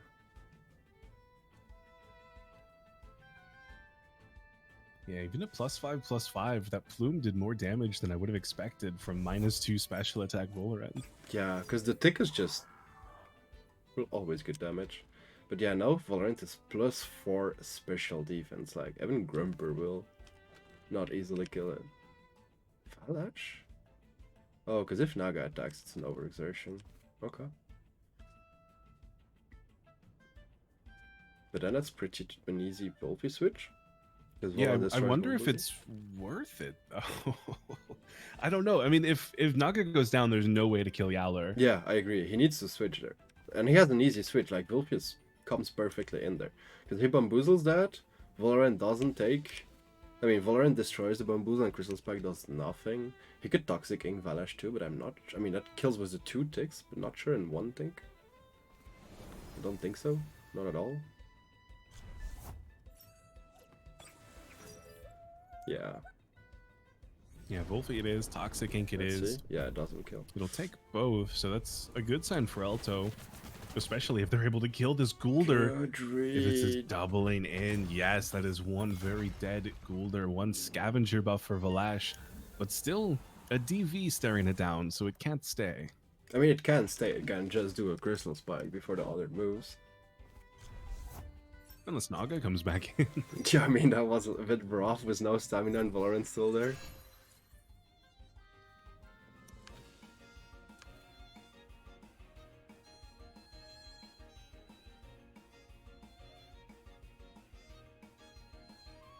I actually think I would have preferred to see Naga swap into Grumper as the turn started. Just to get the Deceit Aura so that Valash couldn't attack again. Yeah, and get the Death Vortex and switch down to Grumper, I agree. Because neither Koish, neither Yolar resisted. I mean, Yolar tanks it because buffed, but... I feel he wants to bring Yolar on a death.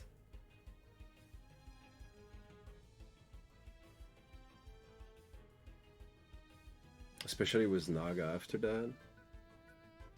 Then you can Oshidashi before Naga does anything. Depending on your SV, actually.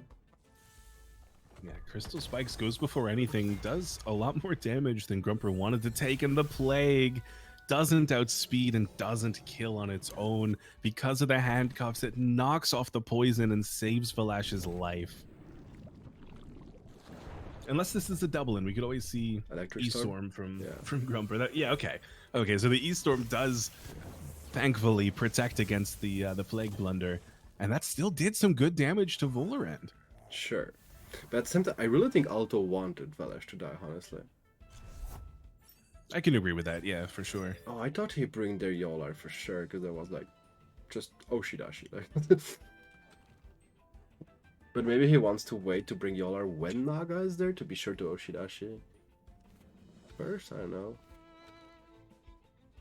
Will we resist any double with +3 special defense at this point from those two?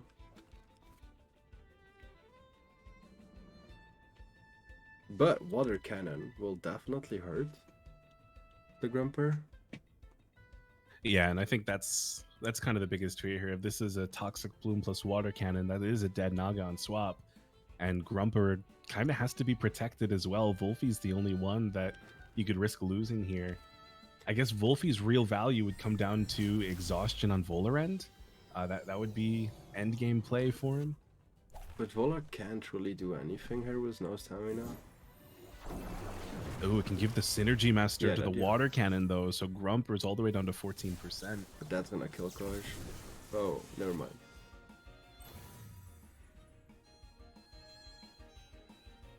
Yeah, potentially expecting Plague to do over half to Koish, hoping that he'd be able to kill it the following turn, but it isn't so this time. It'll have to be the DV onto Koish, which means that potentially Yowler swaps in here for Volarend, and a pretty big Quetzalcoatl with Synergy might be enough to kill this Grumper. If he DVs, probably quicker with Fire Koish? Quetzal definitely doesn't kill Grumper. You don't think so? Even if it has the Synergy Master with Yowler? That's actually a good question. Oh, the Plague onto Volarend, just ignoring the Koish for a little bit, hoping that a big attack is coming and it'll overexert. Did you rest? Or did you attack? If he attacks, that's huge. Grumper goes down. Yeah, if this Volarend overexerts, then Naga's got a free turn. It does! It attacks with a Feather Gatling. It's hardly going to do any damage. And it can't attack next turn. Yup. This is a little bit harsh. I mean, there's still a Tem advantage for Alto. the HP advantage on Wolfie doesn't mean too much because of the Yowler in the back. I It agree, really has to be this Naga. Naga has to kill KOTH this turn. when Yolar goes on the field, he gets Oshidashi, but with no comebacker. Is it killing then? A +3 defense, Wolfie? I don't think that it would kill without comebacker. With comebacker from 83, Oh, sure thing. With comebacker, it kills. it would kill because +2 is just crazy. I think Naga needs to kill Vola and not Kosh, honestly. Yeah. That works too. Yeah, Fury from +2 might just kill both. Because now you can have that attack on Vola. So what do? Oshidashi, Wolfie. This, yeah, I mean, I have to Toxic Blue. imagine this is a DV and a Psy Surge onto Yowler spot because Wolfie would be able to kill Volarend at this low HP, low stamina state. Well, yeah, I mean, yeah. Because it's gonna be first. Let's see how much Oshi does. I suppose what do? Oshi and Toxic Bloom to be sure to finish Naga because you don't know if Noxious Bomb is actually killing. Yeah, I definitely think a Plume is better. Even if you But I'm overexert almost again. worried if, yeah, I mean, I'm sure that Alto paid attention earlier or asked somebody to go back and look. Ooh. Hibernate! Oh no! This Yowler freezes itself, gives it so much HP back. The Beta Burst hits Yowler instead of Volarend. That means the Plume, if this Yeah, kills, this it kills. does. That is GG. Overexertion, but 3 turns. How much do you do with that? 43? Ooh, wait, but he has no more stamina neither on Wolfie. Yeah, that almost had to be targeting down Volarend instead of Yowler. The Hibernate was so key. Yeah, because Volan would just have died this turn, so it was like really a good option. Now the thing is like, can he resist? The thing, Wolfie can't attack this turn, so he will resist for sure one turn. And then he overexerts the next turn to kill it before he moves. Oof. Sandstorm is overexerting too there, I think, no? I mean, I don't think he runs Sandstorm first thing, but... From this point, Sandstorm would definitely overexert. This 21% stamina, I don't think there's anything other than a Lifeful Sap that Wolfie could use. No, I think he needs to rest, does Vortex, and then Plague. If he's able... Oh, Volarend just got frozen for a second for me. If Wolfie is able to bush on the Oshidashi... I don't think he's able to... It depends if he kills Volarend now or not, but then Yolar is not dying. Yeah, and he needs to kill the Yolar. Then overexert to kill it now. Do you kill with Plague there? 15.9? I don't think so. Don't have this Vortex up. Oof. Yeah, I don't think that the Plague is enough to kill. It would have to be... Do you hibernate damage on again? TV. Oh man, Alto could. But I don't know. I think a hibernation again. Yowler's definitely lower HP now than it was before the first hibernation. Yeah, because he took a beta burst. Don't forget that. Yeah, that's true. A beta burst from Madness Buff Naga.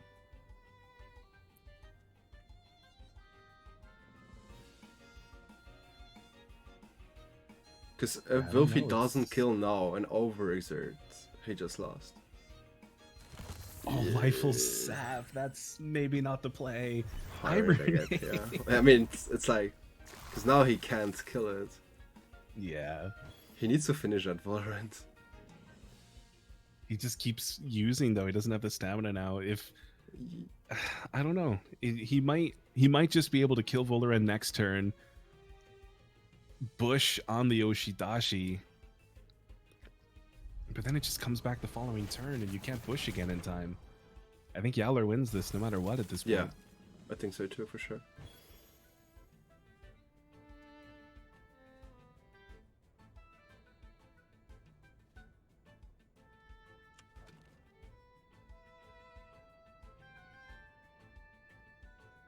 Only one more turn and Yowler is free.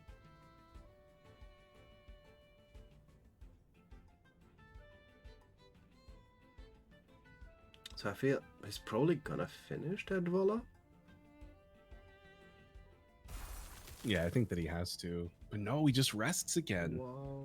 Do you plug now the Vola then? And make him overexert kill himself? I don't know. Because you can't push now, because Valorant will just remove the buff and y'all are... Kill it. I mean, maybe not kill, but... I mean, Lifeful's sap is not going to be enough to counteract Oshi, Savage Oshi. No.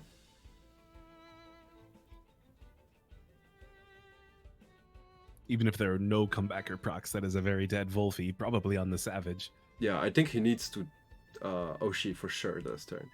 And attack with Vola. Because if he plags the Vola to kill him, then okay, no worry. There's no bush. And if he bush, then Vola just gets it out. And yep. Let's see. From 82 even, way down there to 19. Suplex kills there. Now he could push, but... No, it's a read game.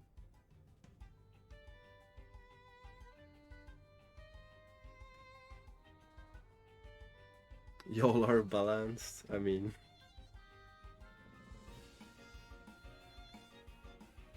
Even if he bushes, he dies next to Oshi. Yeah, that is... I don't see a win possibility there for Arcan. Yeah, it had to be the kill on Volarend when Naga was still alive. Yeah. If Naga could have avoided the toxic plume, not taking the toxic tick, then it would have been over 4 turns ago. I agree. He needed to kill that Vola. Yeah. G. Every club being down to 2 members now.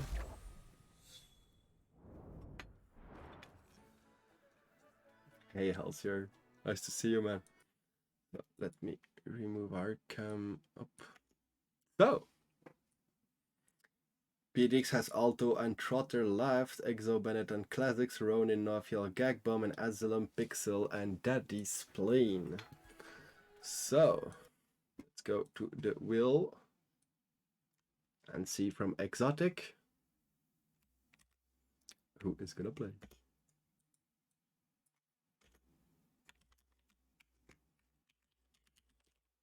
So, let me switch to display.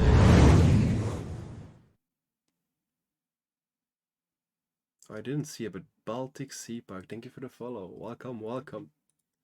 So, let's see who of Exotic is gonna face PDX.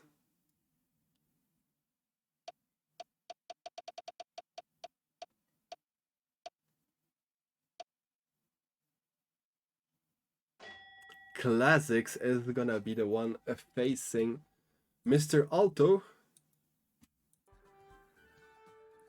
Makeup +2 +5%. I can look at that.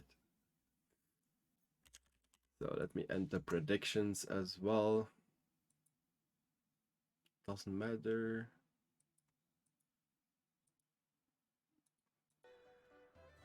Good luck, Alto. Good luck and have fun to both of you guys.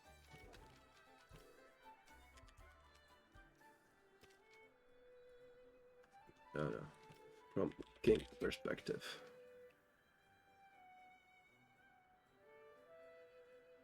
Imagine running Psy Search.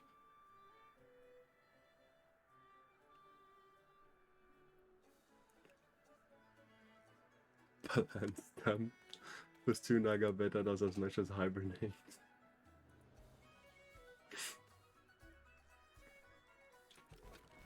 So they are in, guys. Let's go. Let me start the prediction as well. If you want to vote for one of the 2 participants, Alto as king against Classics. There you go. Yeah, Classics kind of with a similar team here. A little bit. He doesn't have the nature and the Cernif that Alto has, but otherwise there's still fire, there's still mental, there's Naga Ghoul there, a little bit of Quetza, Valash. Yeah, nearly same coverage. Nearly. I mean, Alto has a more OP version with Yolar, but... and a Kinu option.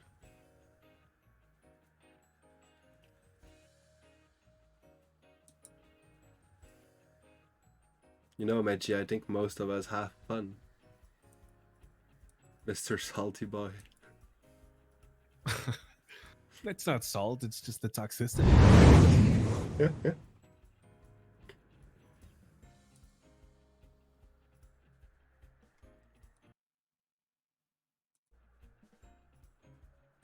Salt, salt. So is your Valash ban.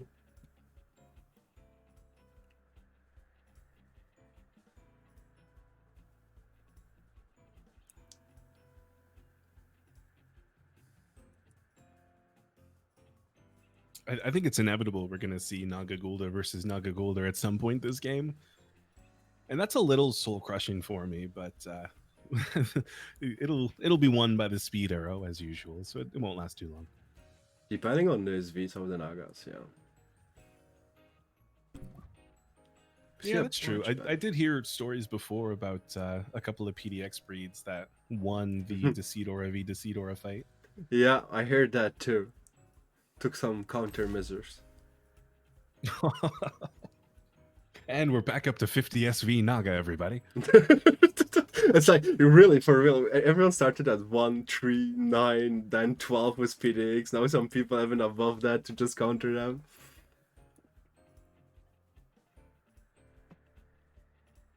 Also, yeah, Naga first pick for Classic, so he's definitely got that 50. He wants the mirror. And Volaren's a really good pick for Alto. There's nobody really that does a lot of damage immediately. You know, a Raiken would hurt or a Mooflank would hurt, but it's not enough to kill by any means. True.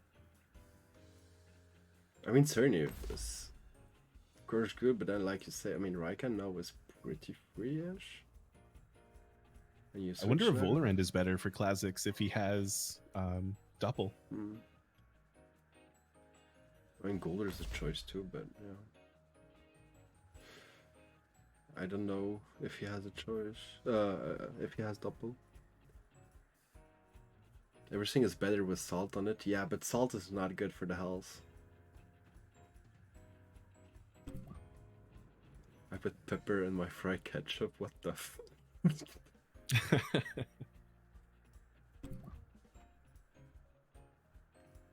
Salt and pepper, okay, but that's Sriracha S tier.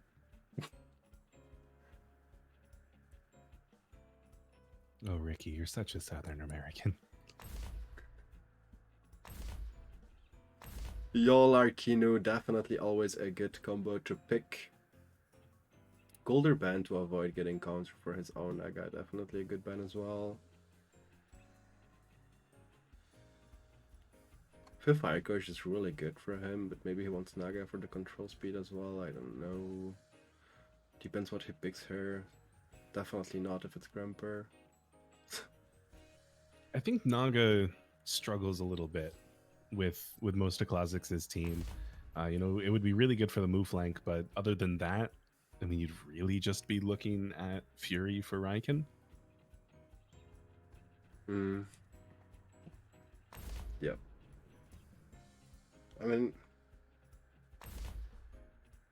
he still picks the Naga. Okay. Let's go, Rawrzyyy. Naga does support his Yowler a little bit more too, so I guess he's going all in on the Decidora or slower, bulkier Tem play style for this game.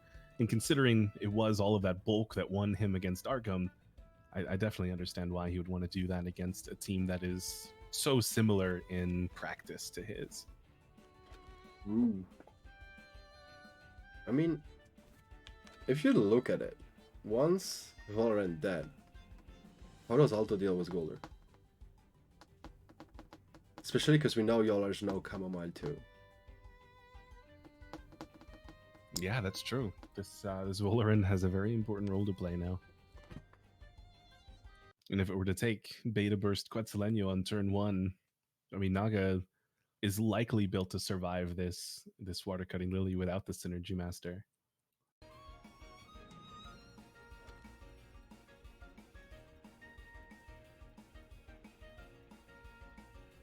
It might go both ways, though. Who knows? If Alto's able to get Yowler as raid boss as it was previously, then it could definitely deal with a Gulder. Yeah. Greed.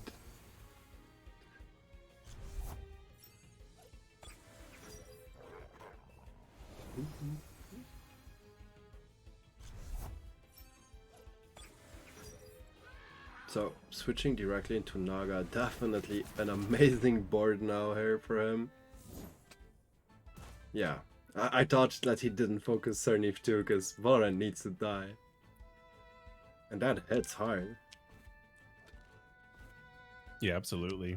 Getting the slight synergy. It almost hurts now that Naga's on the field, but I mean, either way, it didn't do 50% last time, so Volarand is afraid because of move flank, but maybe a little bit less so because Naga can probably OHKO a move flank. Oh yeah, at 77, I think so. Depending on his spread, but most probably killing. Because Bunch full special attack you do mostly the 75 75-80% HP.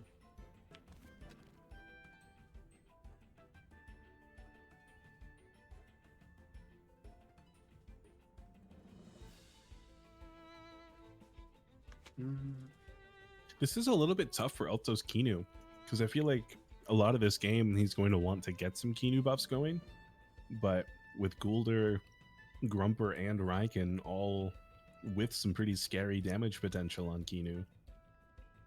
Yeah, definitely a bit harsh. I feel he's still gonna try when he has Yolar on the field. But now he could even like Naga is Fury, or just Mana's buff actually, you have no risk. You actually just Mana's buff and switch into Kinu? That wouldn't be a bad idea. It would very likely die to the Quetzalcoatl. Yeah, but this Raiken staying there was Naga Fury up. Mm-hmm, that's true. Let's see. Yeah, no, what I thought. And Grumper coming in. If he does click Fury, this is a great bit of damage to start off. Sure thing. Especially with Kinu as synergy, but nope. Oh, but Yowler's just as good, because now he has Oshidashi next turn. So yeah, OHKO. Oshidashi Psy Search? Could probably kill Grumper? Not sure. Do you take that risk? I don't think I would take that risk. I mean, neither. Like, Kinu for Naga seems fine, but Raiken is there. Oh, if Raiken comes here, actually, like.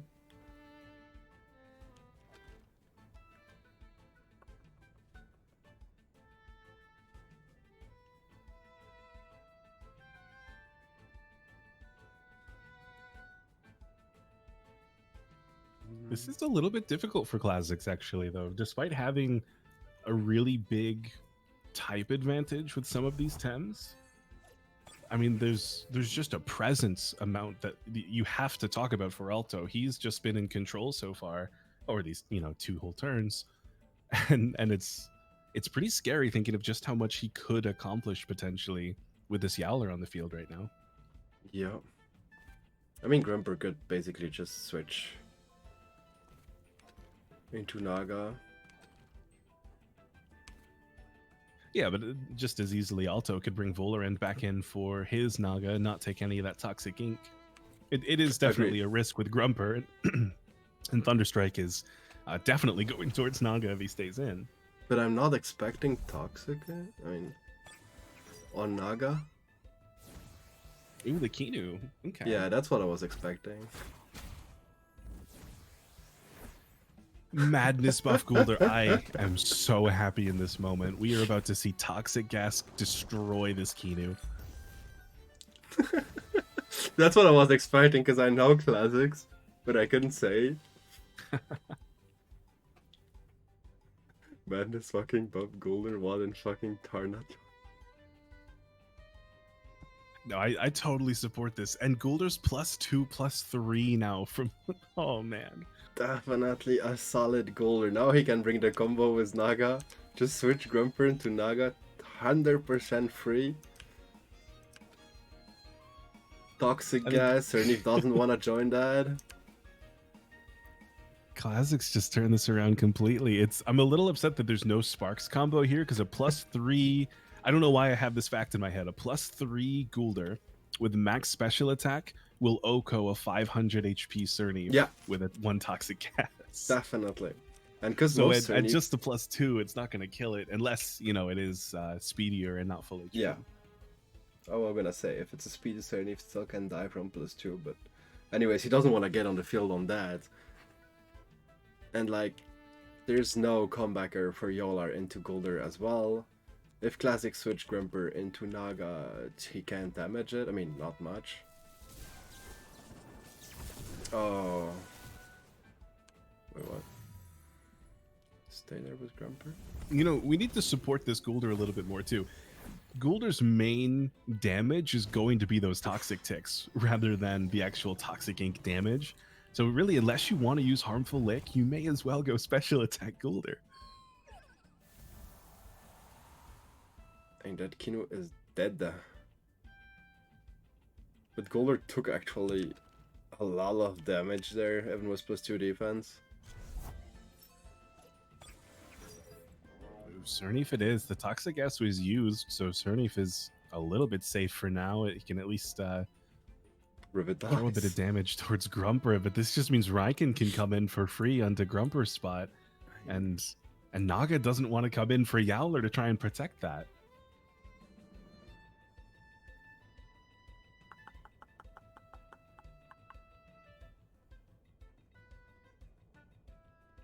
Grumper can't even switch anymore for Raiken if like Cernif decides to just focus. For Naga, I mean, if it decides to focus on that spot. I wonder if you just double switch into Naga Raiken there.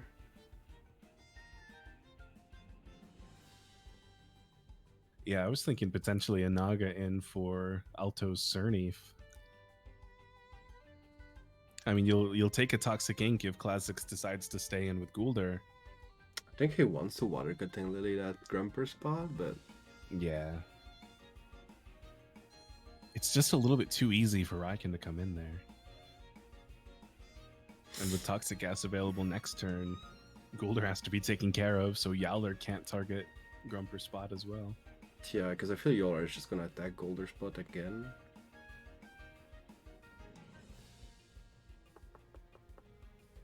So what, Raiken for Grumper and Naga for Gulder? Is that actually smart? I don't think so.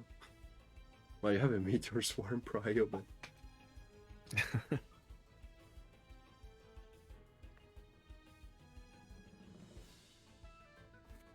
I love this Gulder. That's really all that I can feel right now is admiration for the Madness buff Gulder on high-level games. I mean, yeah. So Raiken Always is respect for this. this Grumper. Double swap for Classics probably is that Naga like you were talking about, indeed. Which means this Water Cutting Lily, unless it was targeting the Naga, unless it was a big brain read, it's going to fall flat onto that Raiken. Another show-off on Yowler is pretty nice, though. We're back up to that +2 range that made so much of an impact in the previous game for Alto. Yeah, leaving Yolar and Kinu, I feel that's always like a mistake. It's hard to deal with.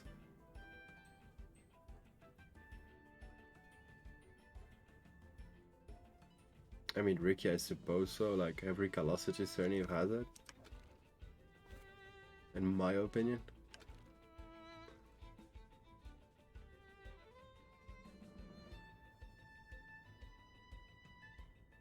Yeah, I feel like this is a pretty good opportunity for... I mean, Cernif can just attack Naga with... I mean, it could even be a Water Cutting Lily this turn, save your Frond Whip, because I don't think Raiken's going to be able to kill with a Meteor Swarm. Oh, but don't you just switch Yolar into Naga here? Yes, yeah, Can you Front absolutely. I Whip think... now? Oh. Oh no, Yowler stays in to take the Psy Surge from 83% down to 52. That did much better than I was expecting it to. It's Savage Suplex, it doesn't kill. Raiken holds on at 1 HP for the Meteor Swarm. That is so unfortunate for Alto, taking 50% damage onto Cernif just like that. Like, what the hell? Yeah, the Frond Whip on the Naga, it also hanging on. Man, that was a little bit why I was thinking Water Cutting Lily instead, because the Meteor Swarm's coming out and you'll want to have the 1 prio for next turn. Front whip went last, yeah. Yeah, now it's like... Now it's so rough. I mean, Yolar's always gonna go first. So he can just kill Naga if he wants. Ooh.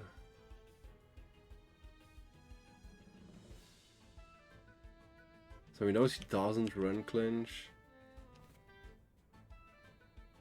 Rakan will always move first before Cernave.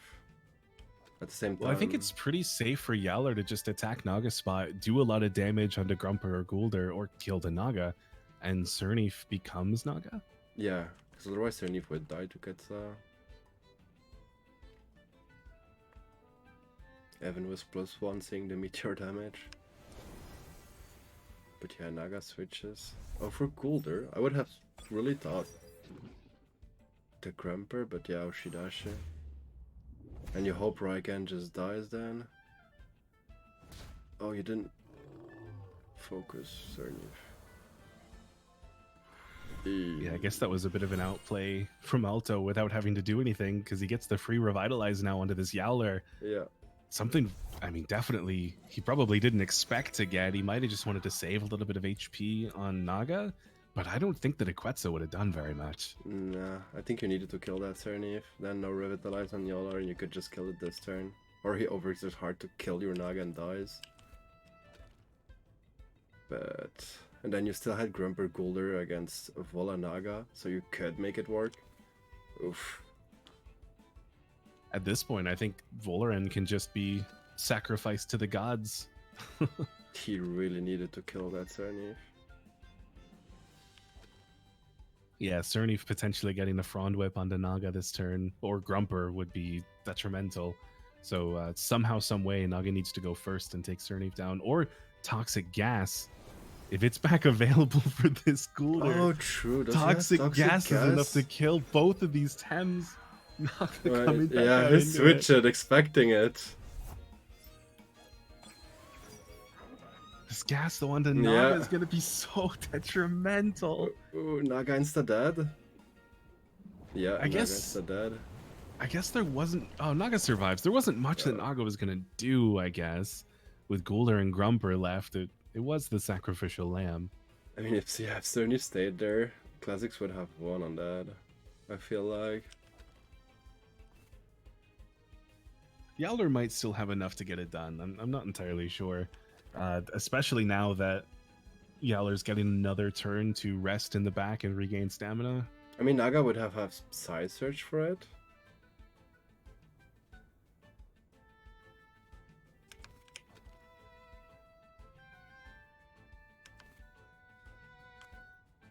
If he killed something and come back, yeah.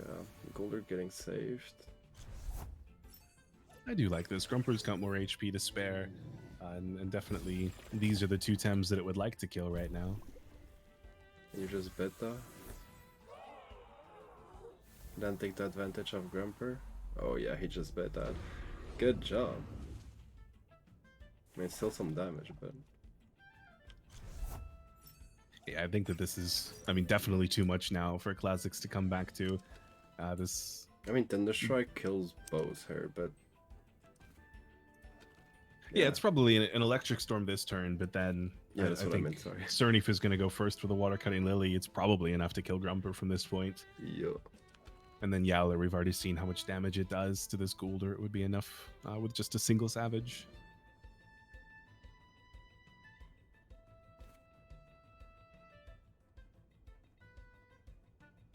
Oh, but bamboozling himself, that's creative at the very least. The Psy Surge does come off because of it. And that means the Grumper is not very happy anymore.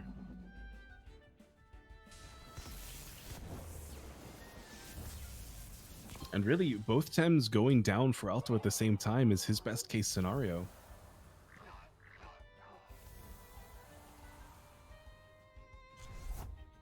Yeah, because he just needs to double into Gulder and... GG. He could actually even just bush and finish Grumper.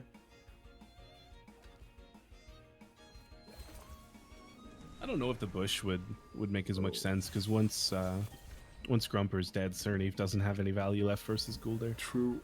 I mean, it was this HP. At least we saw a lot of toxic gas, guys. Was pretty pog.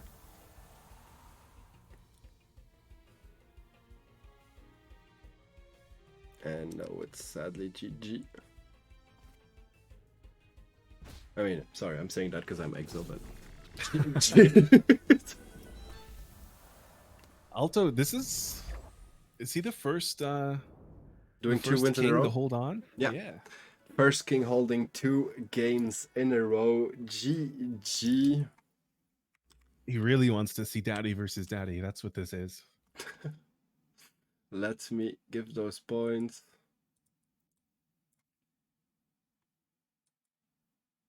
Up. So, let me go back to the teams. Exotic being first team is only 1 member left. So, yeah, next one is Ronin. Then Asylum, yeah. So, let me do the wheel. Ronin. Wait, no, wait. Loveduck was throw down from PDX, so I actually had a it's Asylum genius first. play with move flank, but you beta bursted it. Madness buff move flank? No way, God. Madness buff move flank. I planned to switch Grubber in and Cage. Cage was prior last. Yeah, that would have been really cool, classics.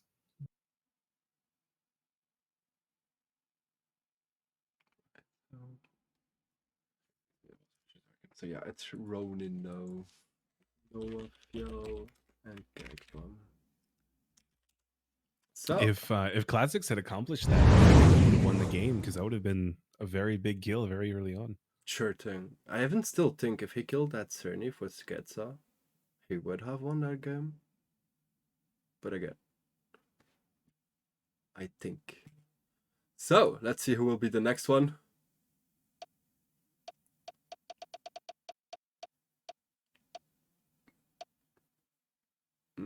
It's gonna stay on Mr. Gag Bomb. You are next playing. Welcome back, Alto. You're gonna face Gag Bomb.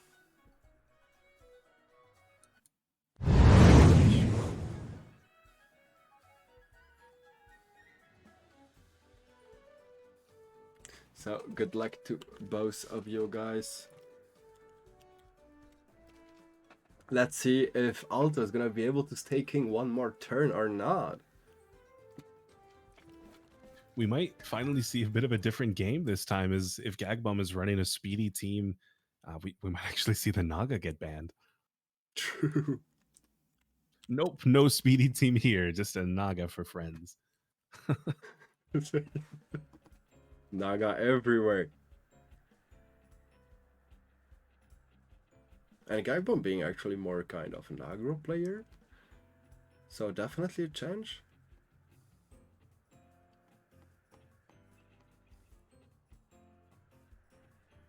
It's an older, haven't seen that yet.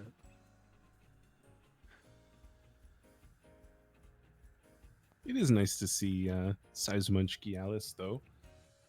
That's still some aggro at heart from Gagbomb. True. So with some options. It's nearly more similar to Magia whole team, except Grumper. I can switch Grumper and Barnes and it's the same, yeah.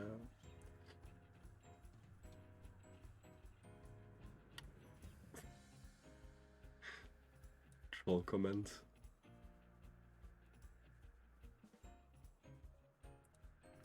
I mean, Madness buff Gul'dan is definitely some creativity.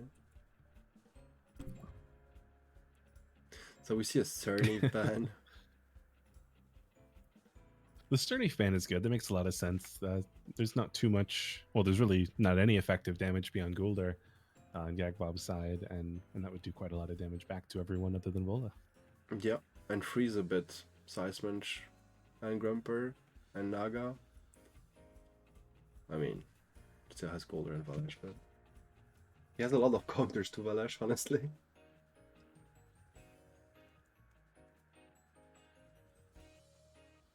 No, there's just but every broken thing at once.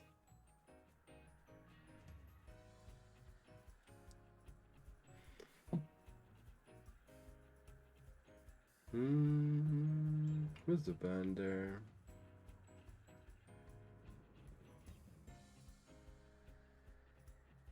Golder to be again free with Naga. Gallus can be a pain as well, but I like the Golder band. There's still with Valash, Koish, and Yaller, there's some pretty good ways to fight Gialis. Yeah, Fire Coach is definitely a threat. Especially because he has no much. I mean, Grumper definitely still hurts, but taking Water Cannon is not likable. Valorant, I feel it's always just a good neutral start. But yeah. There you go.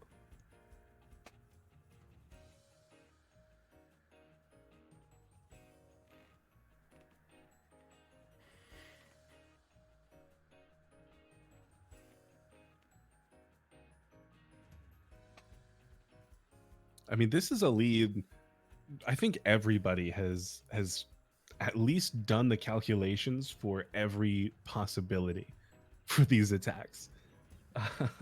Yeah, a pretty classic counter to it.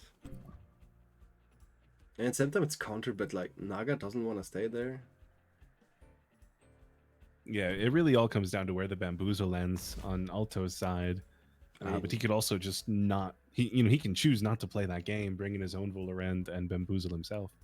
Bamboozle's gonna go last, huh? It will, but it'll be good for future turns versus Turn Volarend. after that, yeah.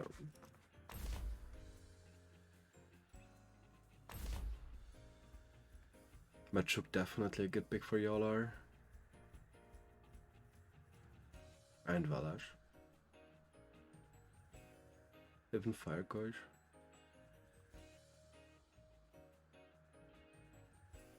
Yeah, I feel Seismanch has not much wars here.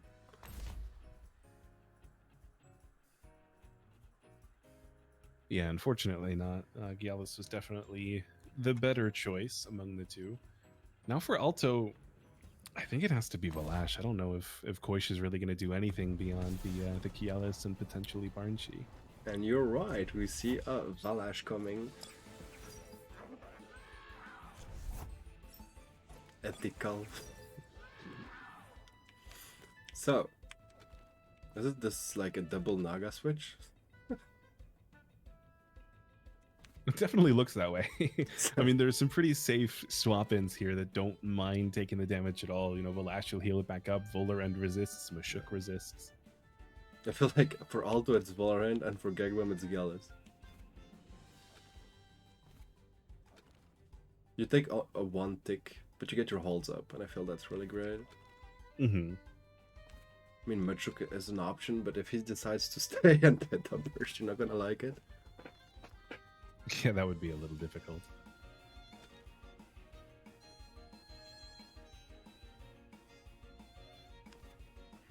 Let's see which answer they're gonna bring. So Rawrzyyy, little question. Which club do you think is gonna win this All-Star King of the Hill? Whoa, that is... I don't know how you could expect me not to believe in my boys. Yeah. True. Man, everybody stays in. The Feather Gatling towards the Naga, the Beta Burst onto opposing Naga, just looking for some good damage onto neutral or Mashuk. Beta Burst back towards Naga. Toxic Ink onto this Naga might be enough to kill it, though. Still safe. But now he has a Hyper. Now he has a Hyper free. Nothing can come into that. I mean, not caring about it. Let's say it like this.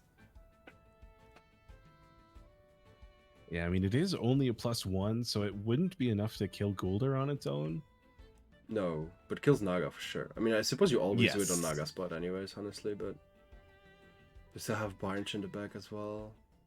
Yeah, and I think that that feather Gatling was kind of proof that it's a doppelganger's brooch Vola, so Alto definitely doesn't want to bring his own Volarend in. Nope. Especially with the speed at disadvantage for next turn as well. Like Yolar, I suppose, is an option if you think Naga switching, but otherwise it's only Valash. Or let your Naga die, but...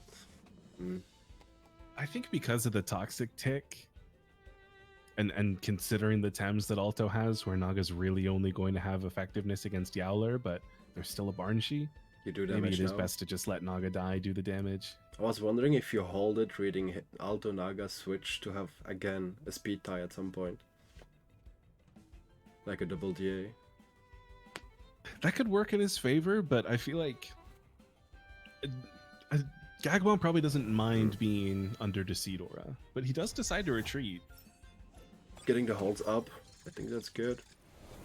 Oh, he was scared of the hyper? Yeah, maybe Alto choosing to potentially sacrifice Naga as the Nox Bomb does come through.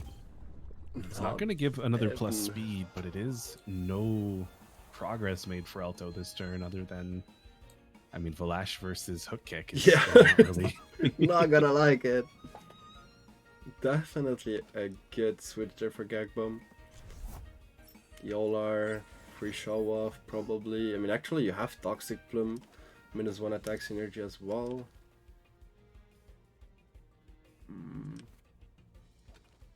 So from the moves we saw, Yolar has no T1. Just show off. So no risk from there. What is able to switch for Valash into Hook Kick Feather or Hook Kick Hyper? Like nothing. I think it would have to be Ghoulder. It's the only choice, but that's not making any progress. That's only taking damage. Yep. I mean, Yolar gets a show off, but you could just even Toxic Plume it as well. No more show off. Yeah. And truly, even with the +1, it's not like Yowler would be able to kill Gialis or Volarend from full HP, so yeah, Toxic Plume, there it is, so it has to be the show-off just to remain relevant. And even the Ghoulder, like, it seems irrelevant, but -1 attack on Ghoulder is still great. Yeah, that didn't do much. Yeah, the only good thing here for Yowler is that it's guaranteed comebacker if it is targeted by any attacks. But I don't see it being targeted by any attacks this turn. There's not really any need. No, he needs to show off again. I mean, he's maybe just gonna Savage to get like the hold off and then show off again, but... You know, Mashuk is kind of a really good hard counter for Yowler because of the tenderness and P-jabs.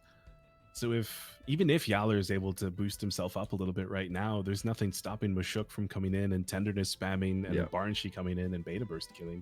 You're right. And I definitely think Yolar is still gonna Savage up like the Vola, because Vola is a big threat for Alto. Yeah, so he switches and don't take the risk. I feel that.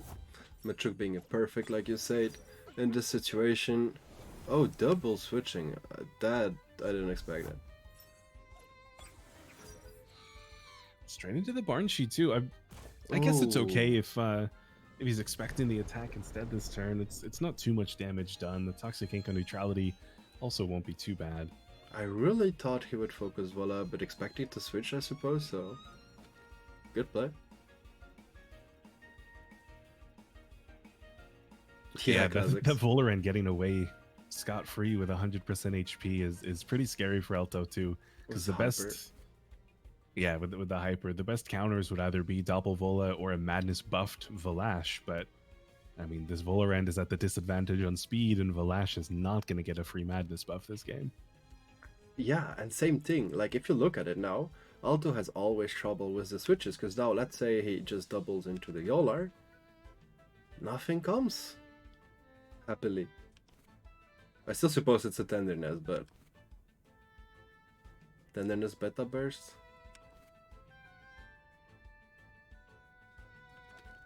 I don't know if you want to beta burst Yowler right this moment. This might be better handled as a tornado onto Ghoulder. Oh, Valash coming in. If that is a tenderness instead of a perfect jab or uppercut, then that's fantastic. If it's a beta burst plus an uppercut, that's going to be pretty detrimental. Yeah, tenderness. I mean, I understand. Wind burst, okay. But now it's not that great of a spot for Gag Bomb.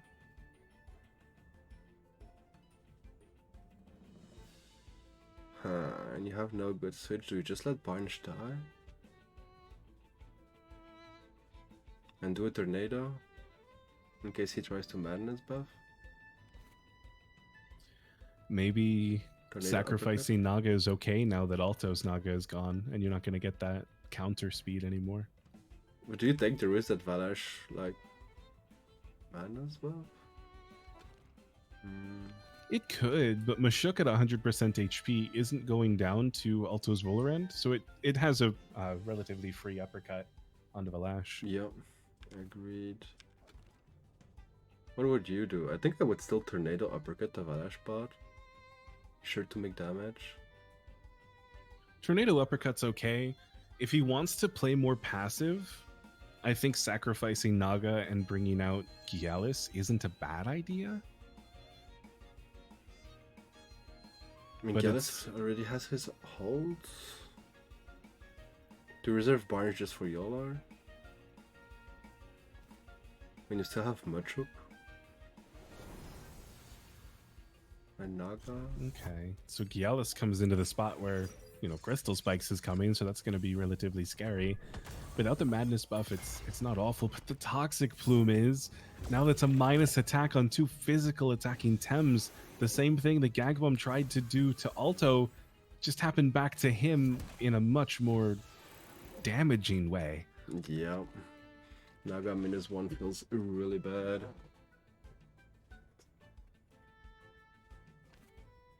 Got the -1 defense on Valash. Still no. Oh, it's anaerobic volatile.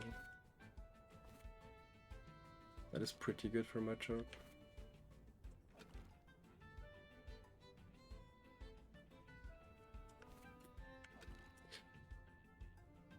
I mean, you double the Valash bot, it still dies, but has so many good switches. I mean, good. Boulder's benching back if I don't, if I remember well. Mm-hmm.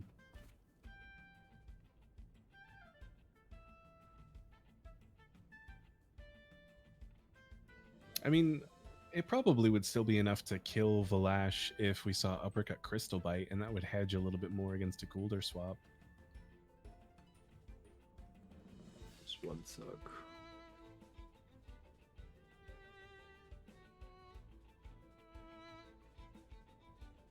That does still leave Mushuk out in the open to take any wind damage from Volorend, though, so that would be detrimental to lose HP on one of the few Tems for Gag Bomb that still has HP.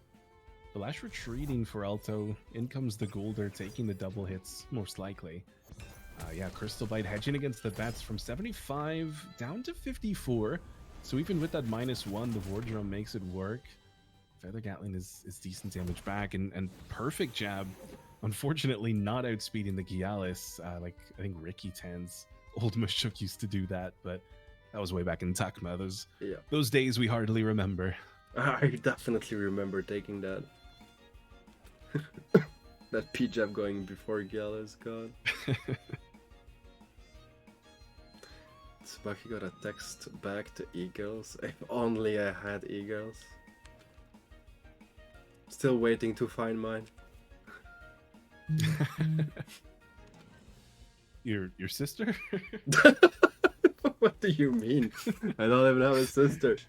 E-girls is all sisters, right? I mean, not that I knew. Your e-girl bro is a bird. A bird? But thank you for the offer. I appreciate it.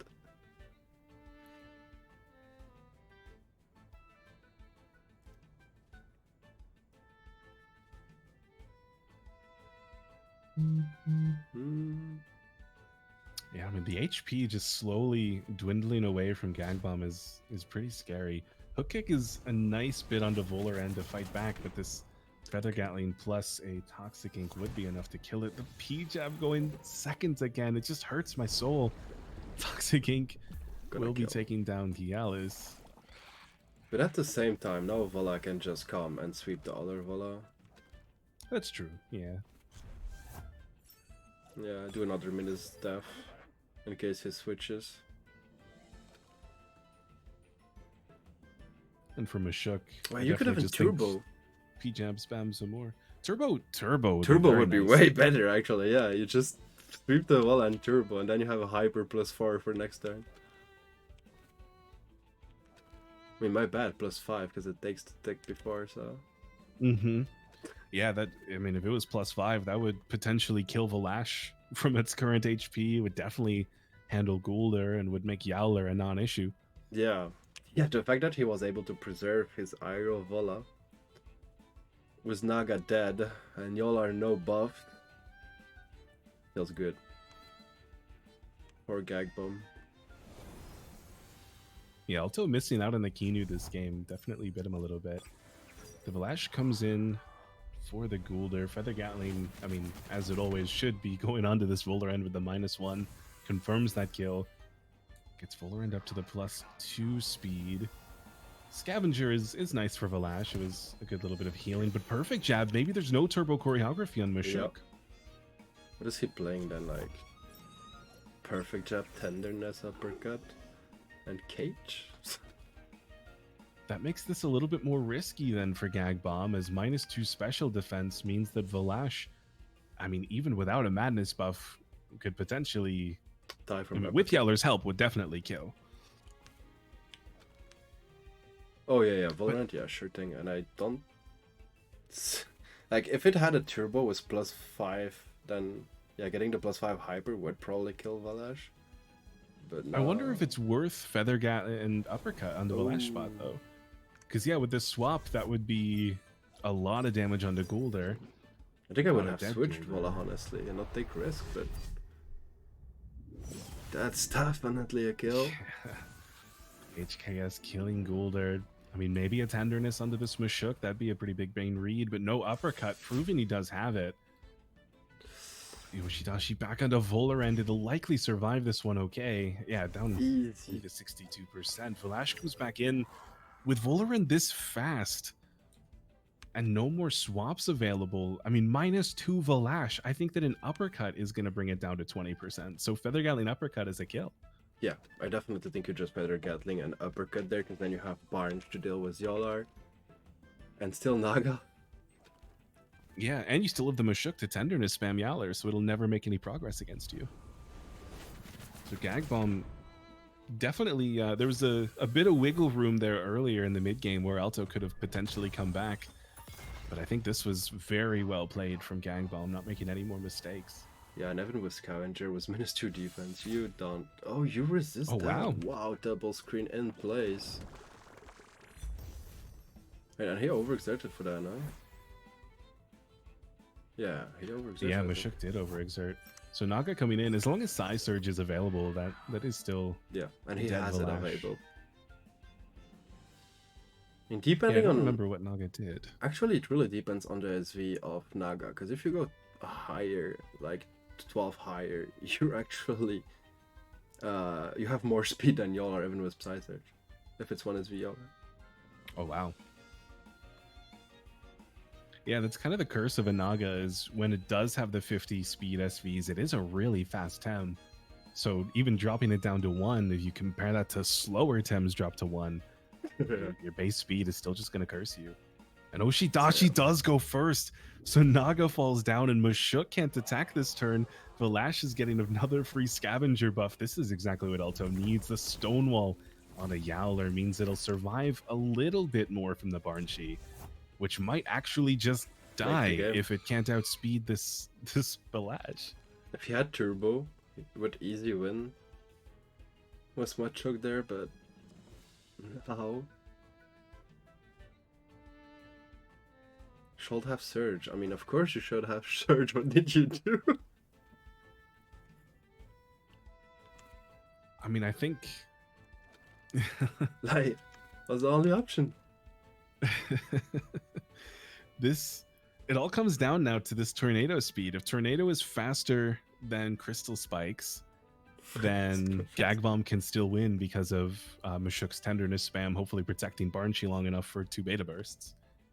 If Valash goes first, It's Mashuk over. versus Yowler, the Savage Suplex is gonna be enough to kill Mashuk in the end. Man, this battle been huge. Yeah, I don't really know what he did. Ooh. Yeah, it's quicker. Yeah, Crystal Spikes goes first, so Alto brings it back from the brink of death. Valash falls down, but it is definitely GG's for Alto, winning 3 games now.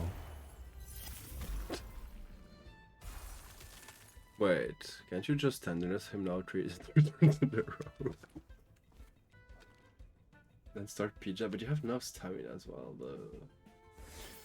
Yeah, you can definitely tenderness spam. I think the hibernate may have potentially been a misplay because now Yowler will get so low that it might not actually be able to do the damage before P-jabs make it possible for Mashuk to win. I agree. I think at least you should have done Savage Suplex before to make the exhaust. Mm-hmm. He had no stamina.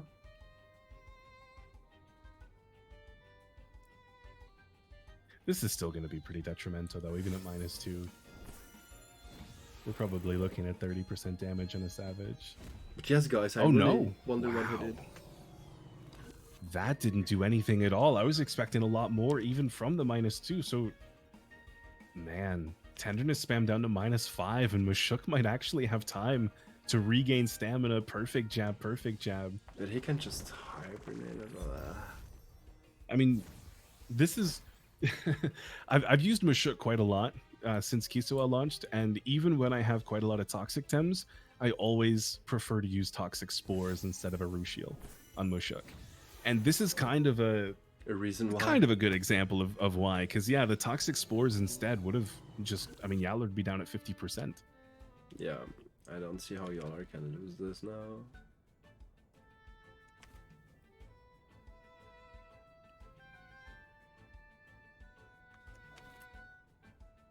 But again, I still really wonder what Gag Bomb clicked on Naga. Yeah. Yeah, that comments should have surged. Like, wait, so you had it available, you didn't... He had it available Fury? for sure, because he did Fury before. Like, he clicked Tenderness Naga, that's what it was. yeah, this is GG.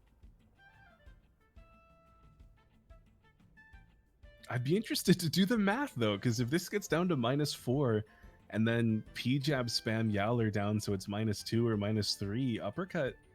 Well, I guess then you're doing comebacker, so yeah. Yeah, that's always a problem. Like, comebacker is always there. Wow, and that's stamina. Oh, getting a good P-jab on a rest turn is pretty good for Mashuk, though.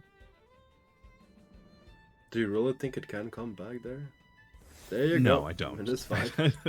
I don't think it... Because of comebacker, even at -5, because this is from 44 down to 34. Still freaking 10% with -5 attack on Parier. Oh my god. And yeah, you can always just hibernate again. Like, it's just the bear. We're gonna reach turn 30 before Yowler dies, no matter what now.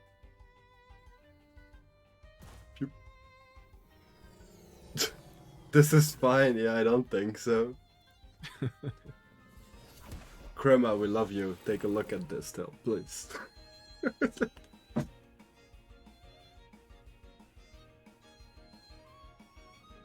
Let go. Nice to see you, mate.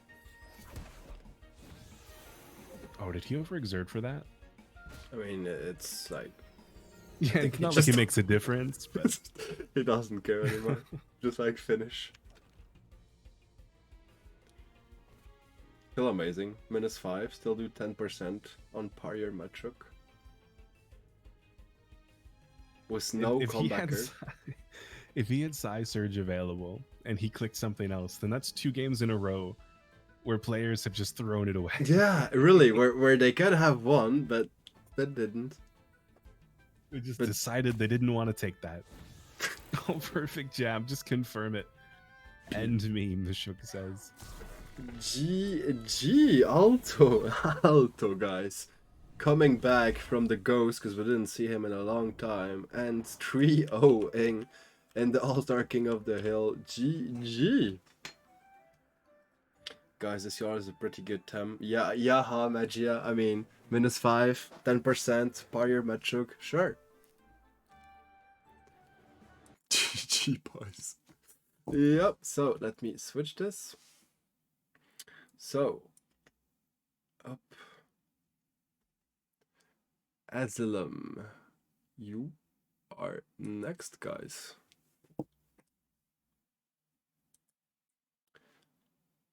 Pixel and Daddy Spleen, let me do the wheel.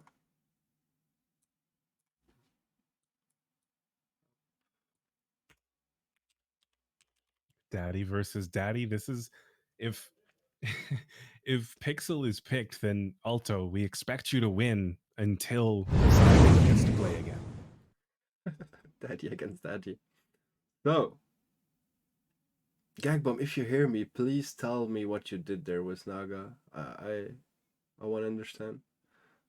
Guys, this Yoller and Sada, GG boys, you are gonna intimidate players, so not click search. I mean, shit happens, guys. Who will be picked? You're fine, Rawrzyyy. Daddy Spleen. So it's gonna be a daddy fight. Alto against a Daddy Spleen. Daddy, you have you can choose if you wanna invite or get invited, but I suppose you're gonna invite. Win for me, Daddy. Which one? To the prediction. I really hope nobody calls the Department of Children and Families because our dads are about to fight. You will invite Spleen. Let's go. Good luck and have fun, mate.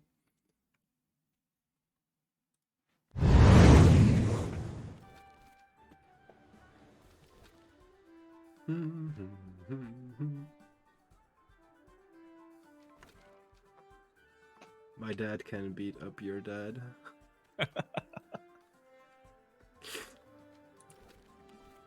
There we go. We're in, guys.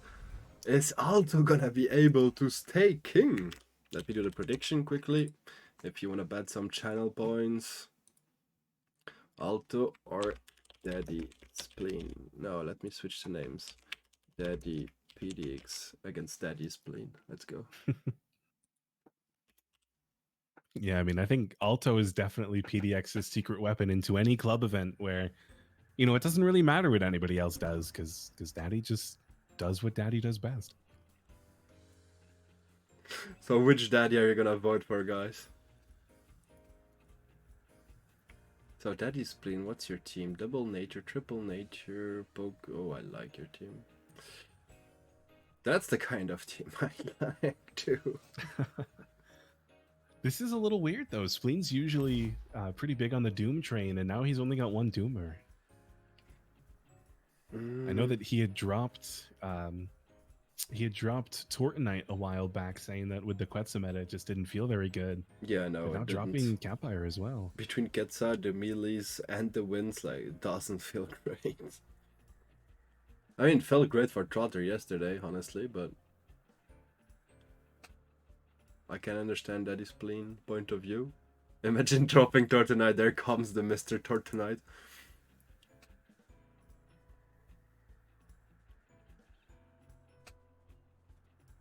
So what are the votes? 16k on Daddy PDX against 9k on Daddy Spleen. I can put 60k on Daddy Spleen if it would make everyone feel better. I mean, your choice, mate. So first thing all, on Daddy Spleen perspective, like if I play a team like this, I really think I don't ban Cernif and I just ban Valash to be able to start with Pokos. But without Kinu, it sucks. Yeah, without Kinu, this Pocus isn't really going to have the opportunity. There's really only the one Stonewaller now in Grumper, and I mean he's not going to have a great day here. You know. But he didn't pick Kinu, so can still ban the Kinu next turn if needed. That's pretty good. Still thinking about bringing Pocus early on, though. I don't know if that's okay. He knows what he wants to do. Pocus versus Valash on turn 1. Why not Naga? Do not have that speed disadvantage turn 2, yeah. Especially if Valash stays, he's dead turn 2.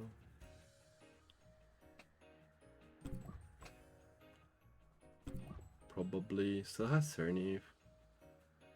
Revitalize Grumper as buffer if needed. So yeah, Kinu ban. Good ban. When you have Yoller and Valash on the field. Reason.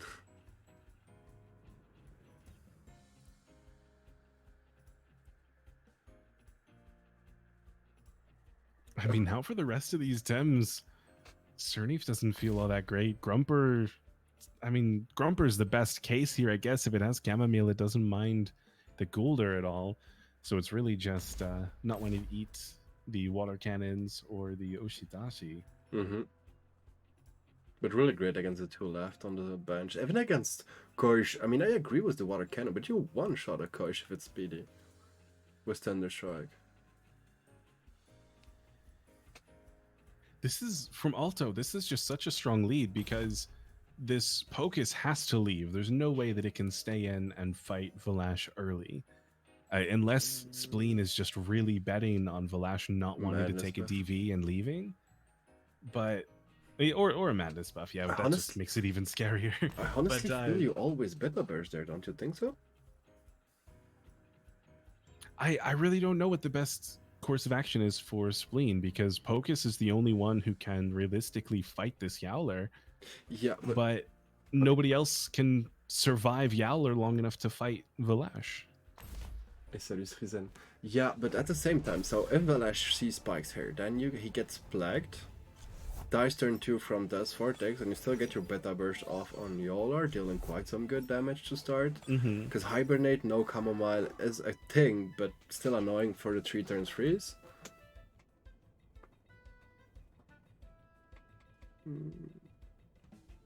I guess you're right. It does confirm the kill on Valash, and Pocus could always leave and try to rejuvenate later.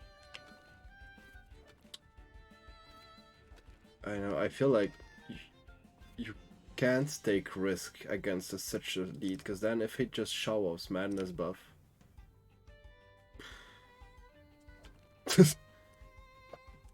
it's hard. Yeah, definitely. This was it Kanzaki before that used to do Size Munch and Valash? Yeah, and just double. I mean, it was not Size Munch. Was it? I thought it was Size Munch Heat Up and Valash Madness buff. Yeah, you maybe have been a long time, like, he left. Oh, yeah, you Madness see? buff for the Valash, yeah, so staying in and going for some attacks was the way to go. Beta Burst onto this Yowler is... that's good damage. 39%. Yeah. Would have done that same thing. I think still a bit greedy from Valash to Madness Buffer. At the same time, if you look at it, so Pocus is probably just gonna switch her. You can DV Valash and kill it, but you're gonna die from Yolar as well. Not that it matters too much, because Wolf is really there just for Valash, honestly. What does Pocus switch into though? Like, Grumper? It probably has to be Yowler, because everybody else, I think, Grumper's okay, but because of the +2, I'm just worried about surviving long enough to fight Naga. It's more about who do you need the most. Let's say it like that. Is that his playing Yolar Chamomile? Then I would probably still hold it. Yeah, I think Spleen kind of needs everybody here. It is the Yowler that will be potentially sacrificed, as Crystal Spikes +2 is very scary. 100 down to 54. So that held on a little bit better than I expected, at least. The DV does kill Valash, and now Oshi is probably killing Wolfie. No double show off. Oh Wow, my the god. greed! Greed! And Sorak, salut. Mosquito Spray, thank you for the 2 months there was us and the adventure. Really appreciate it, man. Thank you. And hello. Oh man, and now Naga just staring down this Yowler. Naga can madness. I mean, Naga can madness buff because Oshidashi kills Wolfie before a plague comes off. for sure. I mean, you switched there, definitely, the Wolfie. It's like, yo, It's so aggressive from Alto, and I just don't think there's anything Spleen can do about it.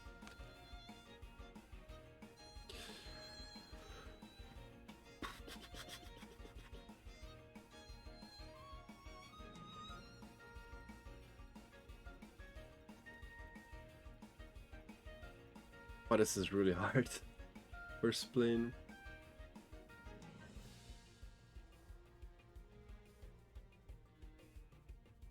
Yeah, I really don't see the way out here. He's got so much HP on everybody, but it already just feels like Alto's unstoppable. Cernif. Velocity, yeah, but still gonna take so much. Ooh, Savage being first, okay. Didn't look at the speed type, but yes, taking a lot of stamina to do that. Taking your Velocity Pro, but what do you do next? There's a Psy Surge Madness buff plus Savage Suplex incoming. Like, everything dies. Think so, yeah. Sephiroth, I actually agree. Like, everything OP is in there. Like,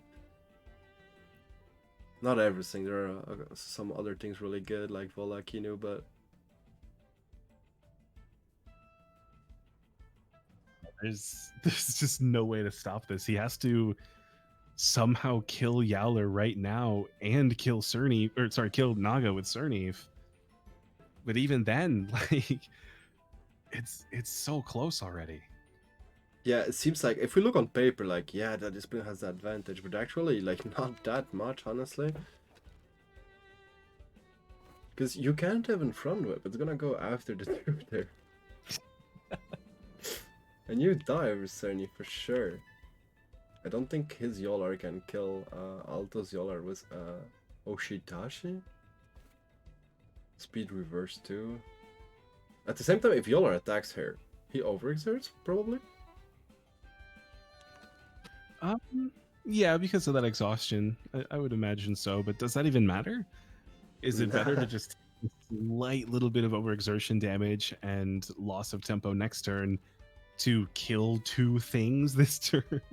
I mean, you have an option there. Is probably switch Yolar into Golder and just kill Cerny if it's Psyser, because you don't really care about Yolar with Naga, but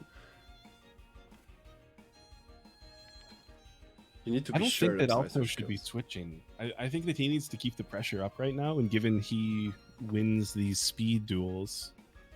Yeah, but overexerting with your Tam then makes you in a disadvantage for the turn after that. Even if you kill something, then he has a free entry on something overexerted.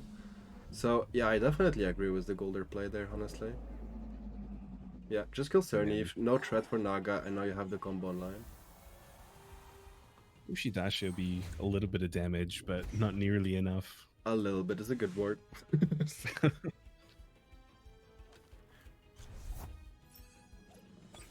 Yeah, that is pretty good, because the combo doesn't, like, matter at all.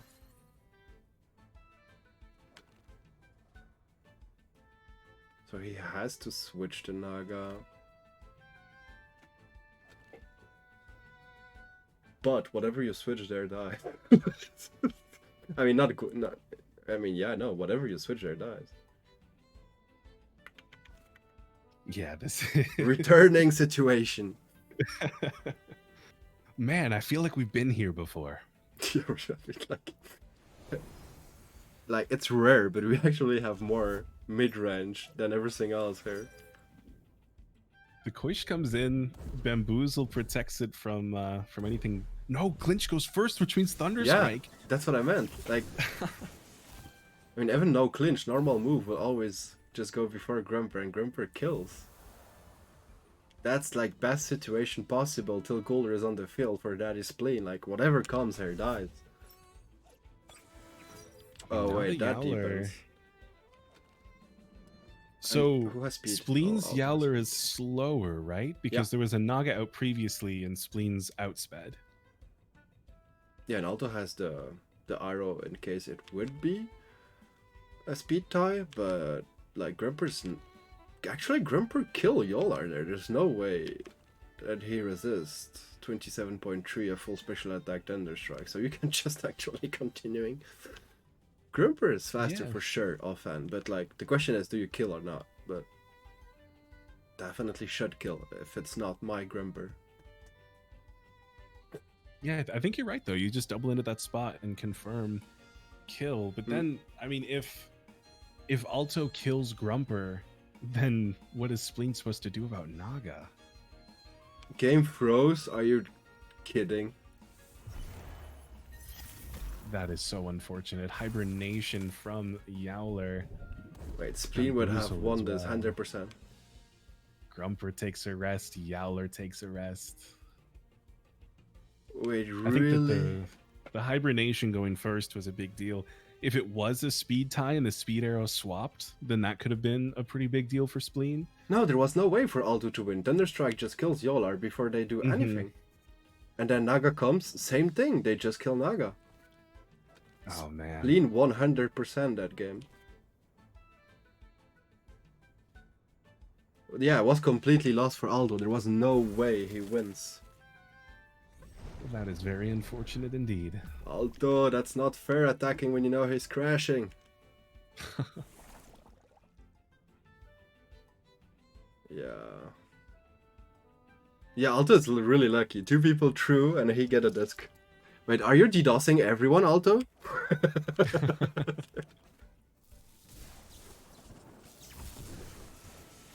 Yeah, look, Oh, that would man. 100% have killed Oh it. man, yeah, that was a win for Spleen, but no. Man, he still might have come back if that had been able to kill.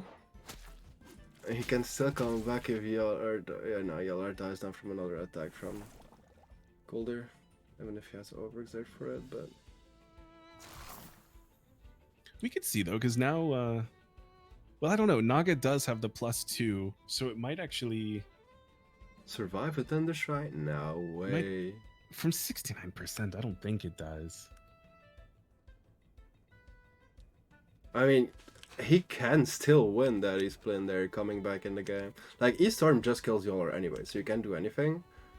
Yeah, you just E-Storm suplex. Because if Gulder attacks, then he overexert hard, and next turn you get your free move as Grumper. Yeah, E-Storm Savage suplex every day. Yeah, I think Alto's smart enough though not to attack with Gulder, knowing that Yowler's on its way out anyway. Yeah, he needs to rest there with Gulder, but then Yolar survives as well.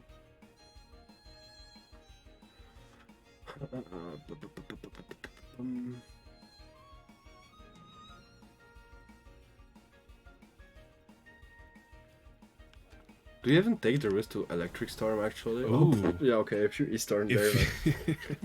If this is an Electric Storm, that could be a pretty big misplay from Alto. Maybe... Yeah, oh no, it's just the Thunder Strike on the Yowler, not clicking E-Storm. It was so safe. Yeah, I think E-Storm was definitely the play there. That could have even been Alto just giving Spleen the chance to say, you know, you had that terrible situation here. If you can make this right read, then you can still win. No suplex. I mean, you can still clinch Thunder Strike, but yeah, that's your only play. Clinch Naga, Thunder Strike Naga. It's definitely still possible because Yowler was able to survive. The harmful lick onto Grumper means he's going for the kill on Grumper. I don't think Psysurge could ever kill. I mean, clinch just in case, definitely the right play. Knocks itself out. Psysurge, it's kind of all up to this. It is the +2 from a Madness buff. Nope. No, Grumper holds on. Thunder Strike, it's definitely enough to bring Naga down, and then I think Pocus will just be able to doom Gulder. Pocus and Wolfie. Wolfie can just tempo, make him overexert all the time. Yeah, this is GG.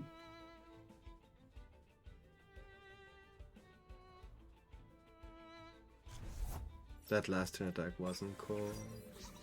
I mean, I understand, but guys, don't forget Alto is not looking the Twitch. He's concentrated on his game, so he maybe didn't even knew. I mean, Yeah, after absolutely. double He might have rest, just you thought- maybe know, but... Well, after a double rest, you might just think that your opponent ran out of time on the clock. So yeah. Because, I mean, we are turn 12. That kind of thing definitely happens at the mid-game for some players. Alto is a cool guy, so I don't see him being like this on a funny event, so... I just Yeah, think he absolutely. didn't knew it. There you go! The buffs on Pocus! I don't think that matters one bit, but it's fun.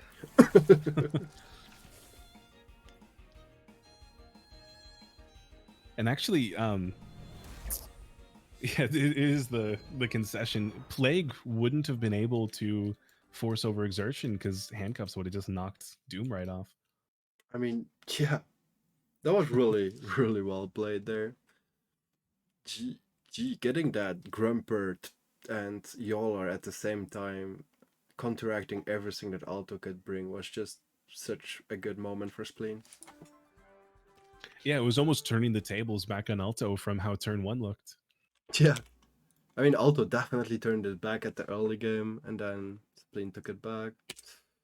Prediction. Let's go. Oh, hey. Did you bet your 60k? No, I didn't. only bet 5k. Did you see that? Would have been great. He only trusts you for 5k. No. Easy. 8-bit with 25k bet, though. Taking those points. GG, still guys, Alto has the record as 3 win as King of the Hill. But Spleen is gonna be the new king, and we're gonna remove Alto from the roster. So, for a little recap, there's only Trotter left for PDX, Bennett for Exotic French, Noafiel for Ronin, and Asylum was the last club with 2 members, that is Spleen and Pixel. Match start. Well, which match start? Oh, what the hell, that was quick. Yeah, I don't need to do the wheel anymore, so... Let me do the predictions quickly.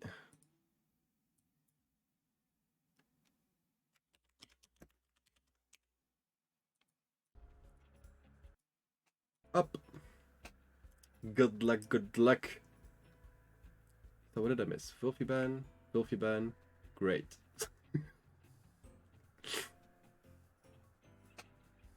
Yeah, I apologize. I had to restart my game after leaving the last one. I crashed. No worry. Okay.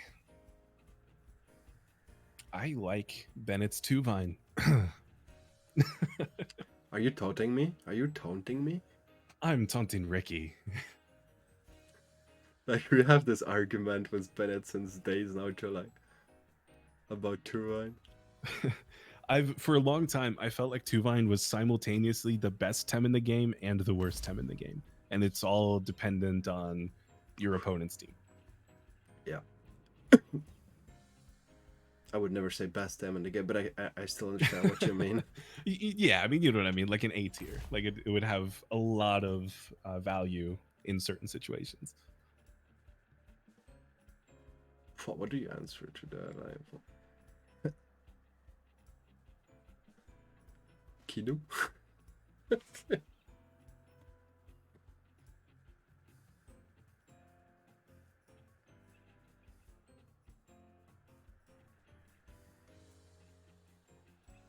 So the Cernif pick early on, I mean, this does counter everyone except for that Kinu, which is nice.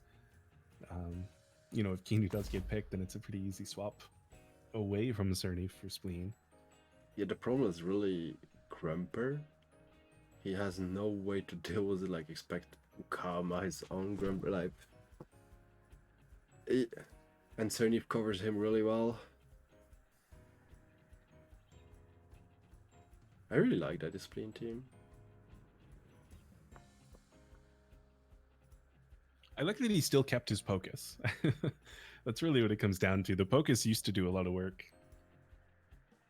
I mean, Pocus is amazing if the enemy has nothing to deal with it. Like, only one crystal, for example, you ban it and then...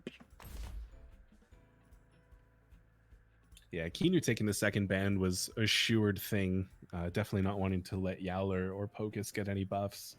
Although this Grumper doesn't have too many direct threats here. I mean, Ukama and Naga, both with the water, would be quite a bit. You know, Mud Shower is definitely good damage, but it can definitely get a Stonewall or two onto Yowler or Pocus if need be. Yep. Only way to buff him now. He needs, I mean, Bennett is, he needs his Valorant for sure. Do you take Vola and Naga? Yeah, you kind of have to. Yeah, I think Bennett definitely wants his Naga with this team. He's got all these other Tems that really benefit from Decidora. And Volaren's good as well. That's a good counter onto both of Spleen's final picks. Yeah. Valorant is still good, it's really good into Cernif as well.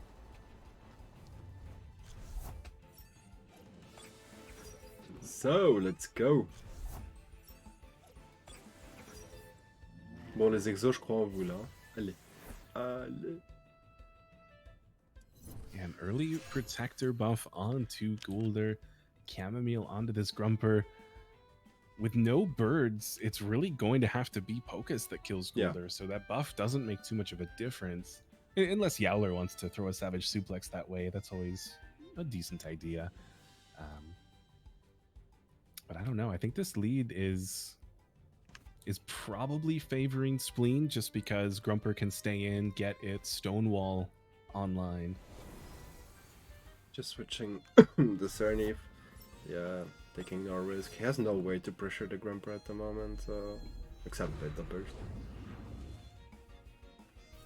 Yeah, I like the Goulder in here. It's definitely a good counter for Keenu. Thunderstrike, gonna do a little bit of damage. It's that neutral against a good special defensive Tem, but it is really strong attack anyway. Harmful Lick, though, not targeting down that Cernif at all, expecting it to leave.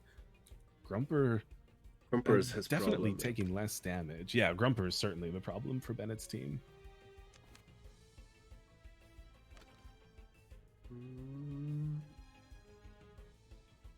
But like you said, yeah, Bennett's Goulder is in a good spot. But Kino needs to leave her and like, yeah, Grumper's your only choice.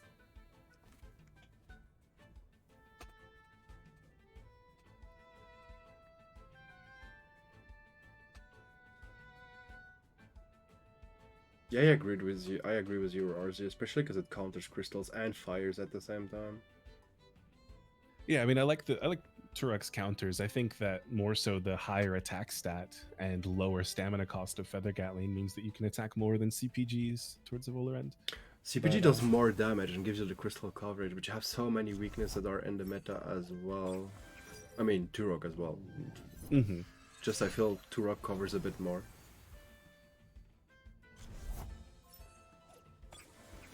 Yeah, so Grumper coming in, but Spleen not wanting to have the perfect counter. Brings out his Goulder, not expecting any toxic attacks going that way, so it's a pretty free Stonewall for this Pocus. Harmful Lick once again, targeting down Grumper. I don't think that's a good turn for Bennett. Yeah, I absolutely agree, because Pocus does not want to stay in and fight this Grumper by any means. And Grumper's getting chipped at the same time, bit by bit.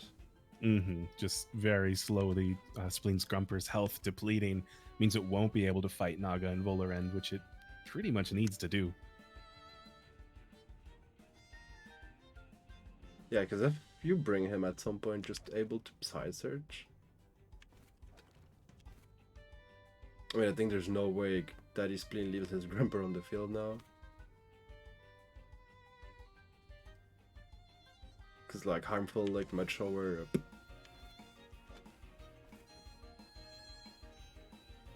Yeah, definitely. You don't want to take... The Mud Shower is probably going to be enough that a Harmful Lake does kill.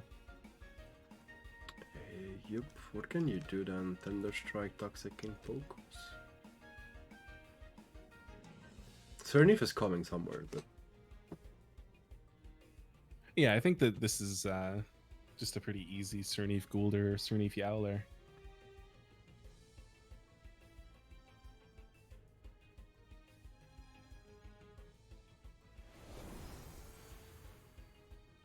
Yeah, Cernif in for the Pocus. Does take a bit of damage if a Thunderstrike goes that way, just because of the lower special defense. But of course, Yowler doesn't mind one bit if he takes Mud Shower and Lick. Yup. Ooh, still 21 for resisted. I mean, no, 20.1. Yeah.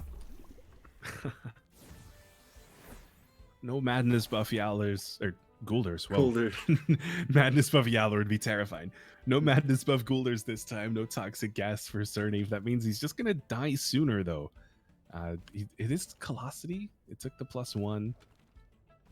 And you can switch again. Really Kino there. For Ice Red. Like, switch Grumper into Kino. You're free, making Golder +2/+2 and more unkillable. But Golder has no more stamina, so maybe not that great. Double switch, Kino Vola. I think a double switch would be perfectly fine. In that vein of things, there could also just be a double switch on Spleen side to try and make a hard prediction. Pocus get one closer to Psychosis. Maybe Yowler stays in for a show off, or maybe Grumper comes back in to try and Electric Storm somebody. You know what I could see is like a Revitalize on Grumper, because he needs it, but at the same time then you lose your Cernif.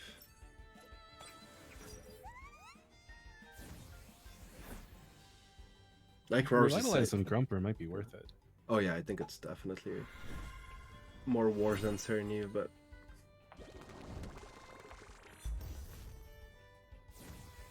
Toxic and Killer? Yeah.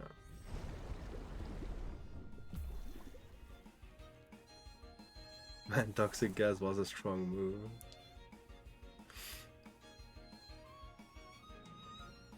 Yeah, Toxic Gas Golder is so good. I really do feel like running the special attack Golder is perfectly fine in today's meta. It's really good against aggro, honestly. You just kind of one-shots Cernif Fire Coach, for example, things like that. Yeah.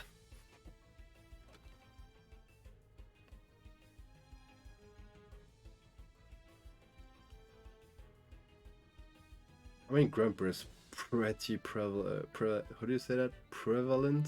Bad form? Prevalent, yeah. But yeah, like Gagbom said, it's always meta depending anyways. Everyone adapts and switch.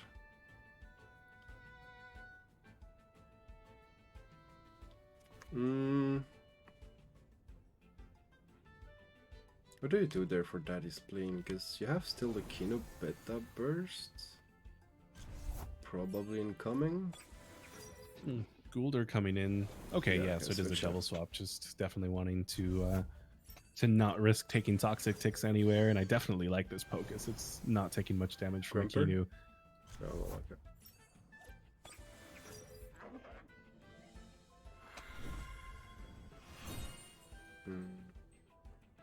I don't know if I like that Revitalize on the Kinu, because I feel like Spleen isn't really... Wait, what did Goulder do? Wait, what? Goulder swapped in. Oh yeah, so my bad. It was Cernif. Yeah, true. Because I mean, Pocus is definitely looking at Psychosis. Kinu will either sacrifice to heal somebody, or I mean, just get Psychosis itself. Definitely, it could have more stone walls. It could have more protector buffs, but against Doom, that's not really going to do too much.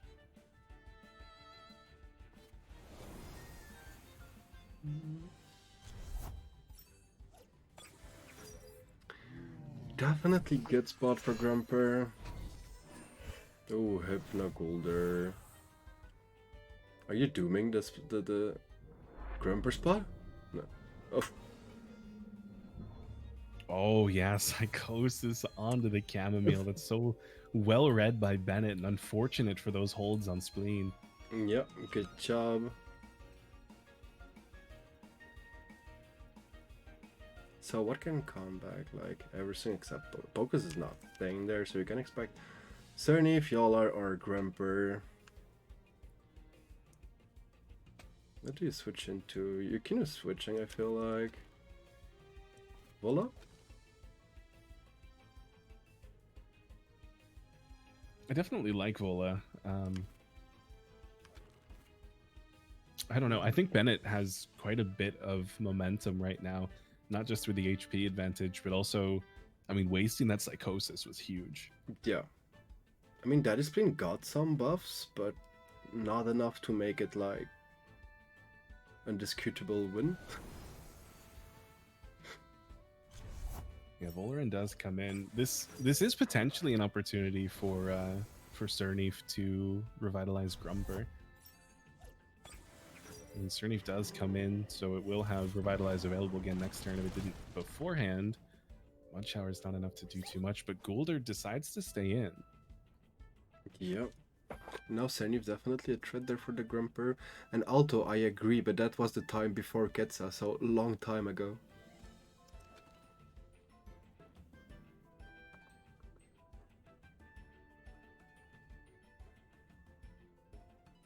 No, I would agree with the others. I think Turok is better also, but question of choice. Actually, I feel Ketsa is dropping a bit lately. We haven't seen as many full Ketsa teams, but there are definitely still a lot of teams with 1 to 2 Ketsas on it. Especially in ranks. In ranks you still see a lot. But yeah, I agree in tournament, you see lesser, or like you say, one, like just a fire coach somewhere. Yeah, I mean, I still use a Raiken on most of my teams just because fire coverage is really good, but I don't necessarily always give it the scunch next door.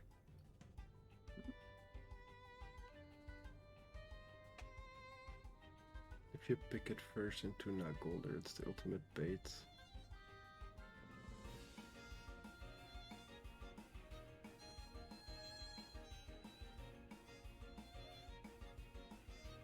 This game is definitely going a little bit slower.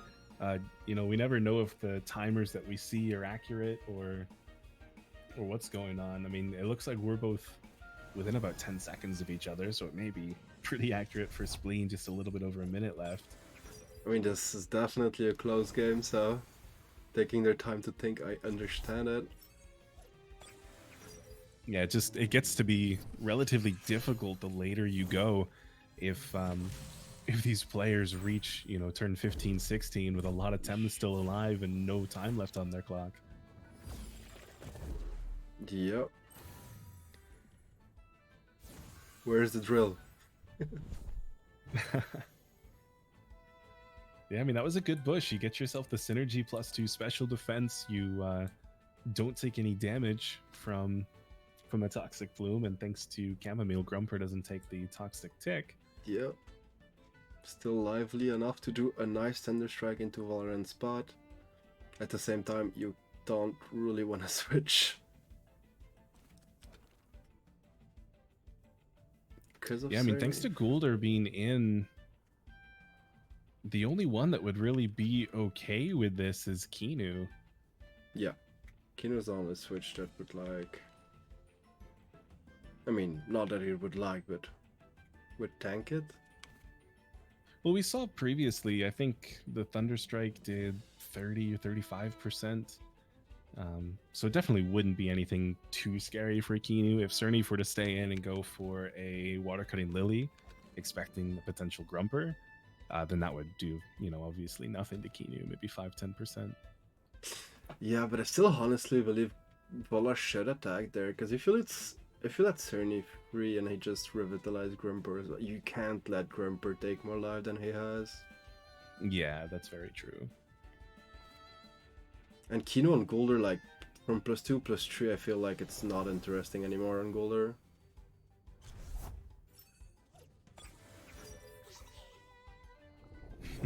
This Pocus is just going to keep coming in to try and get holds off when Grumper is not here.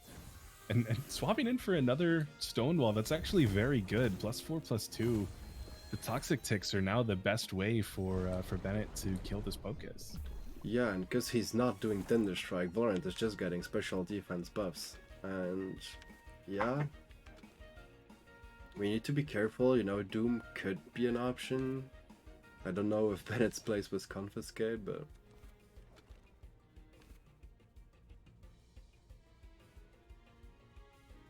Yeah, Bennett just needs to keep making good predictions, getting Grumper into those Psychosis targets. But realistically here, with a very beefy Goulder that now threatens Pocus with Toxic Ticks, and a Volorend who probably doesn't threaten it quite as much, but would still be a worthy Psychosis target, you start to play mind games with yourself when you don't have time to do so. Yeah, but at the same time, with Grumper down feels bad. What are you doing? Attacking Goulder and not doing much? Or you just switch, I suppose, then? Yeah, Grumper comes in, you know, hoping to eat a Psychosis, maybe also eating Kino a switch Mud for Shower. Goulder? Oh, okay. Ooh, Telekinetic Shrapnel, that's good. That's going to start getting the rejuvenation going a little bit on Pocus. Mud Shower it is. He makes the read. Grumper down below 50% just like that. So who has the speed arrow? Bennett has a speed arrow.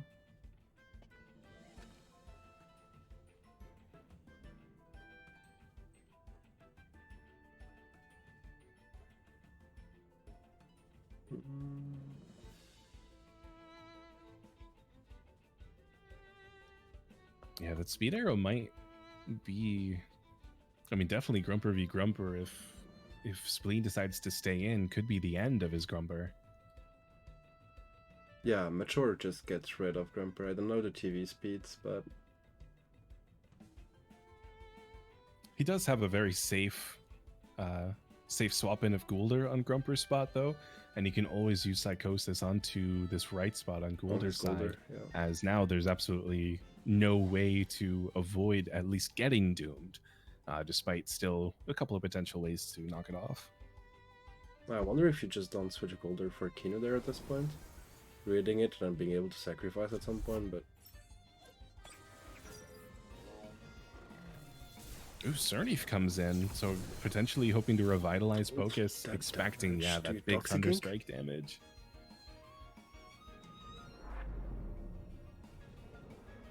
Did Psychosis onto the Goulder is good since he doesn't have any birds.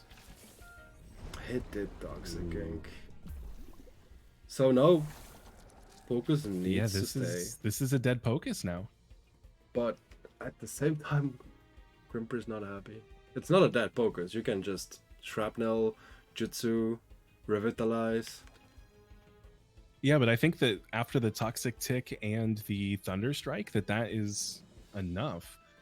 So it would have to be Pocus going for a Ninja and Cernif killing Grumper in order for Pocus to survive this turn. Agreed.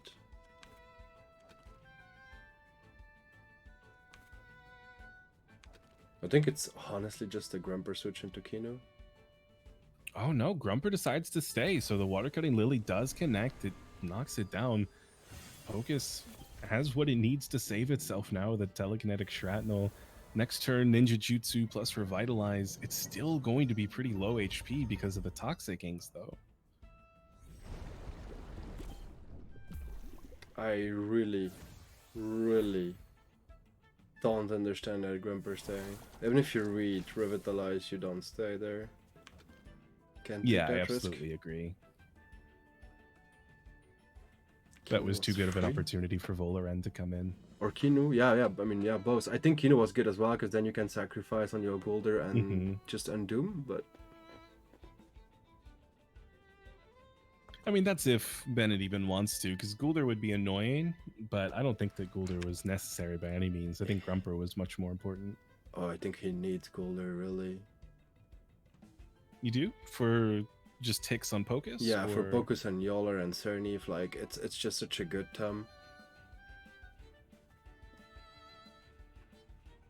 Grumper, for me, his main role was killing Pocus and Grumper. But like, this could always be a Kinu coming in now, sacrificing next turn. Yeah, he has sadly not much choice. I mean, that gives... I mean, Cernif will die to a Toxic Ink, but that gives a pretty free Rejuvenate plus Revitalize for Pocus, and then another Doom the following turn. The problem is Goulder is overexerted. Yes. Oh, yeah, you're right. So there is no Toxic Ink. Cernif survives unless Kinu wants to attack it. And then he could bush.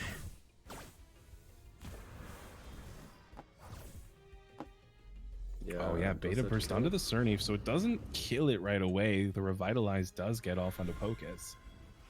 On the Pocus. Oh, okay, so you... I mean, he did his job, I suppose, killing Grumper.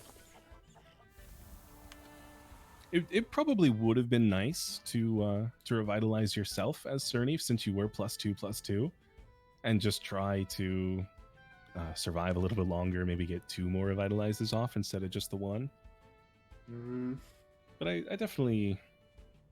I understand it. Now that Pocus is +4/+2, he just ninja'd, which means he can telekinetic shrapnel again or psychosis, and at +4/+2, he'll survive for a little while now. Yeah, I think he psychoses every day here, expecting the sacrifice, and just put it back in. Mm-hmm. Of course, you could telekinetic shrapnel and risk to Doom next turn, but then you risk as well as switch into Grump. Oh no, there's no more Grumper. My bad.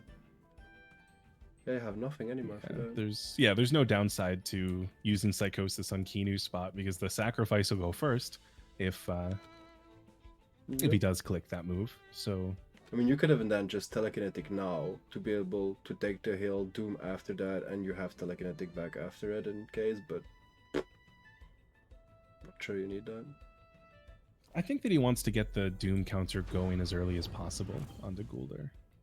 Oh no, Beta Burst, no sacrifice. So that's good damage onto Yowler. The Psychosis does come off, pretty much for free now into this Kinu. And Bennett's starting to look a little bit worse for wear. There's only 2 tons left after these ones fall down. Oh, I could have...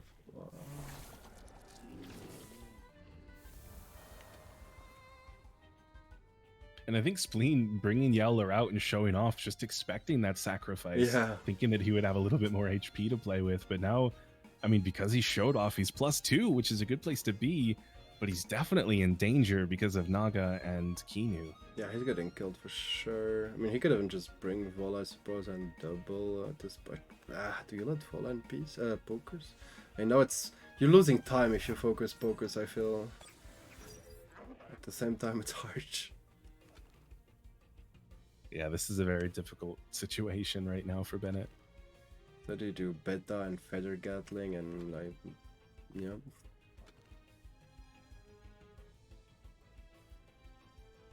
There's not really much that Volorend can do to Pocus other than a Plume. And because of this Toxic Tick still on Pocus, that's not going to happen this turn. I definitely think if Yowler stays in, it's a dead man. Yeah. But I mean, beyond that, there's not really any reason for Volorend to attack Pocus. I mean, I understand wanting to kill the Pocus before he like full regen again, but you just lose if you do that because you take too much time. If you had Naga set up, okay, but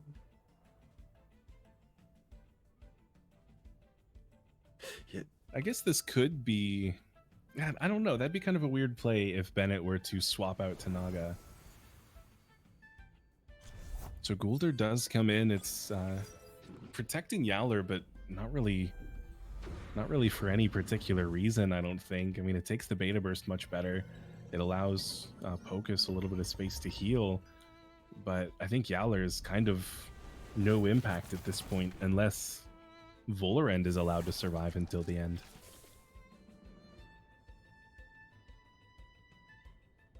Pros like Pocus is gonna get Doom up again.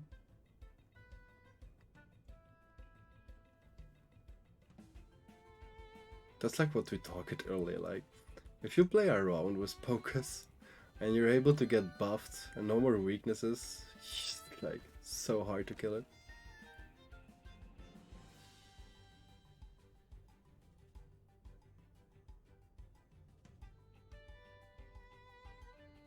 I almost hate to see what's about to happen to Bennett, because yeah, this could just be more Psychosis on the Volorend spots. And if Pocus is allowed to survive, I mean, that a Psychosis means that he can Shrapnel Ninja Shrapnel again. And just keep nice and healthy. So Oh man, Bamboozle as well. resting for stamina, definitely not a bad decision. Yeah, he couldn't overexert, otherwise, like, no sacrifice. Yeah. And what do you do now?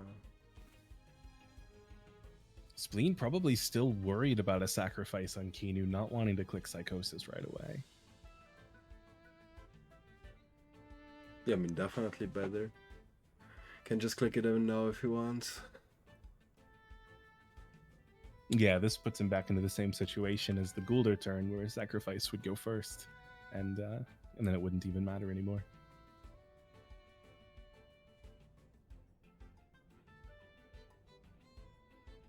I guess I'm a little bit surprised that he didn't use a physical attack just for health last turn then, because he's not super low on stamina. No, he could have Kinu just retreats. The actual... Oh, he doesn't run sacrifice.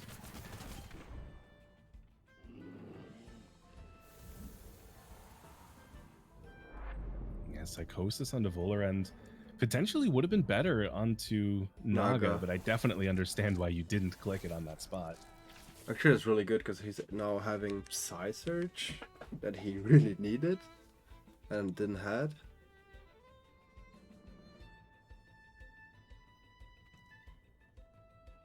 Yeah, Grumper never taking a Revitalize earlier in the game might actually come back to bite Spleen now if Grumper's not able to survive long enough to get a Thunderstrike on Naga. Is that just a bait? It absolutely could be. Like, honestly, just bait the Psy Surge out, switch, and then bring Grumper back and kill.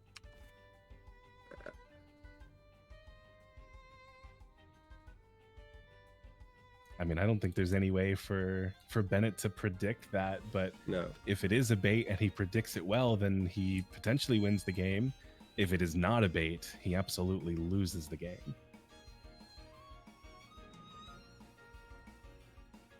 Do you think Grumper lives at 31.5 to Psy Surge? I truly don't know. I mean, we saw a +2 Psy Surge hit a Grumper earlier today, and I feel like it wasn't 60%, so it very well may. Bait it. Let's see if he read it. I mean, his only choice was anyways to read the bait. He read the bait. He needed a greedy play, and that was an amazing greedy play. Yeah, that was incredible. He definitely read the bait properly.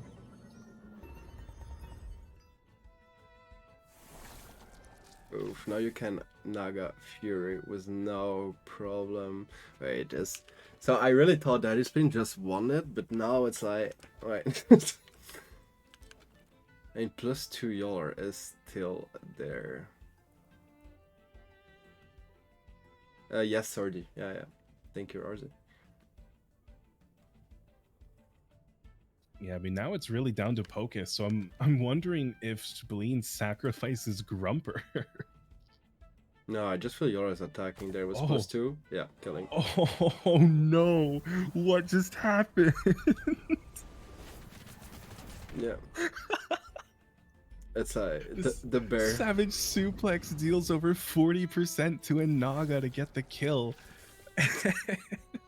Balance bear. Yeah, if it didn't kill, he would have won that.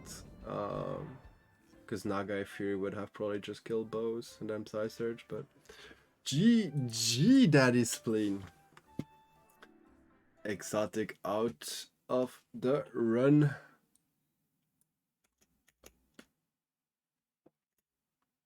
Up.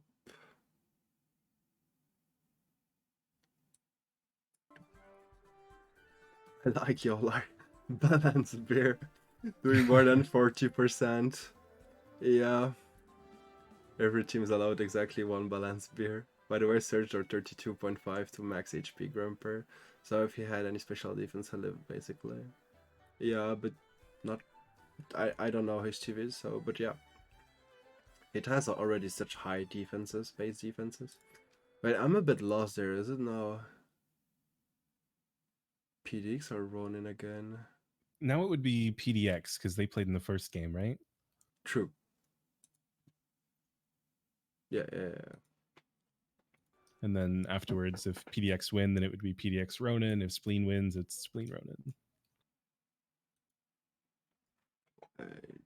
No, well, no, because no, Asylum took PDX spot, so it's Ronin. It's not PDX, it's Ronin. Oh, we swap spots? Okay. I mean, yeah, because the king, the one losing, I mean, the team losing as king go last in the order, so yeah. Ronin, Noafiel, it's your turn. Last survivor of Ronin and Trotter, last survivor of PDX. Are they gonna be able to beat Asylum? Otto had a nice run, definitely a nice run, yeah. Yeah, Alto just knocked out half the competition of the tournament. Maybe not half, but 1/3, yeah.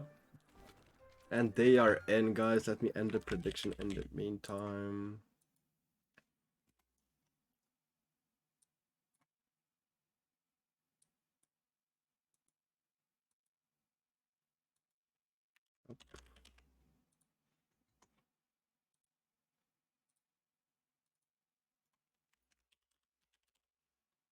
There you go, guys. If you wanna vote between Daddy Spleen and Noah Fjell. How much people still in? 4, Dave Goblin. 4 people of the 12. Yeah, it is Noah, Phil, Spleen, Trotter, and Pixel. Yep.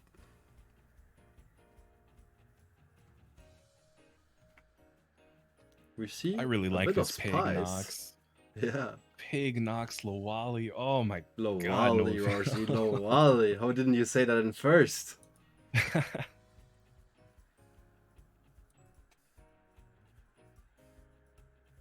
So we see Kino ban and Valash ban. I mean, definitely understand the Valash ban. If you wanted to start with Kino. Actually, he was second ban. So you know you can start with Kino, but you have Wolfie to counter Valash?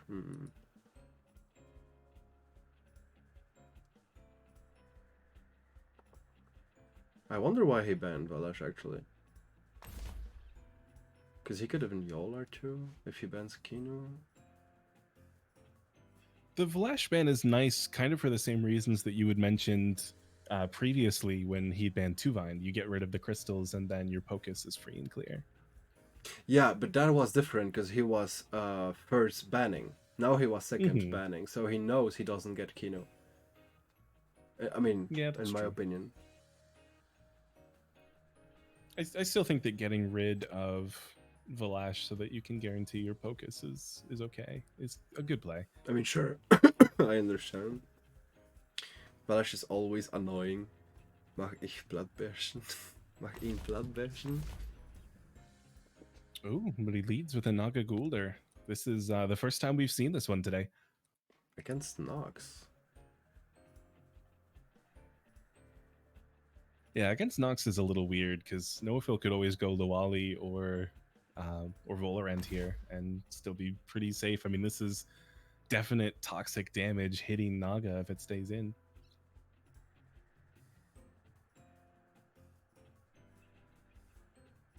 Spleen is looking to tie me. Daddy domination?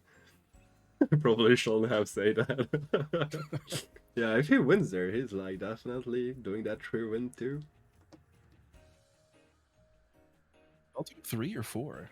I know he just went off. Yeah, that would have been his 3rd win, because first Alto, second Bennett, and now maybe Noafiel. Oh no, I meant Alto's win streak earlier. Was it 3 or 4? I don't remember. It was 3. 3 wins. I'm liking Noaf's team. Yeah, it's a bit spicy and different from everything we saw, so definitely a bit refreshing.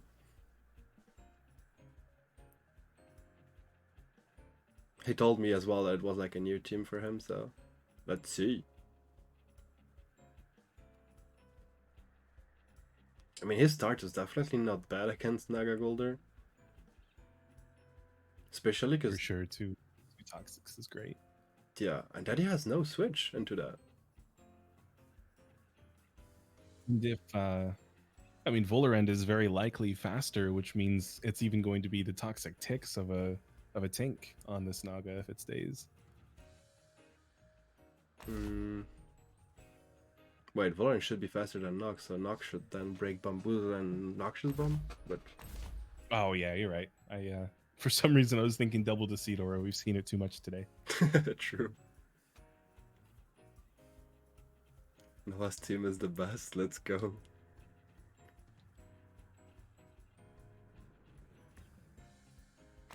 We have our 4 last members, guys, of this All-Star King of the Hill.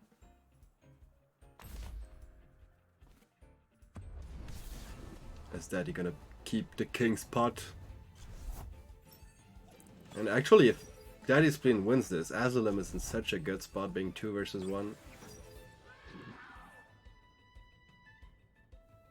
I don't want to make that weird comment, but you know, Trouter, you're always welcome into that kind of situation. I mean, Trouter performed really well yesterday. Let's see if he's still on fire. I was making a kinky joke, I'm sorry. I know, I suppose. Enjoy yourself.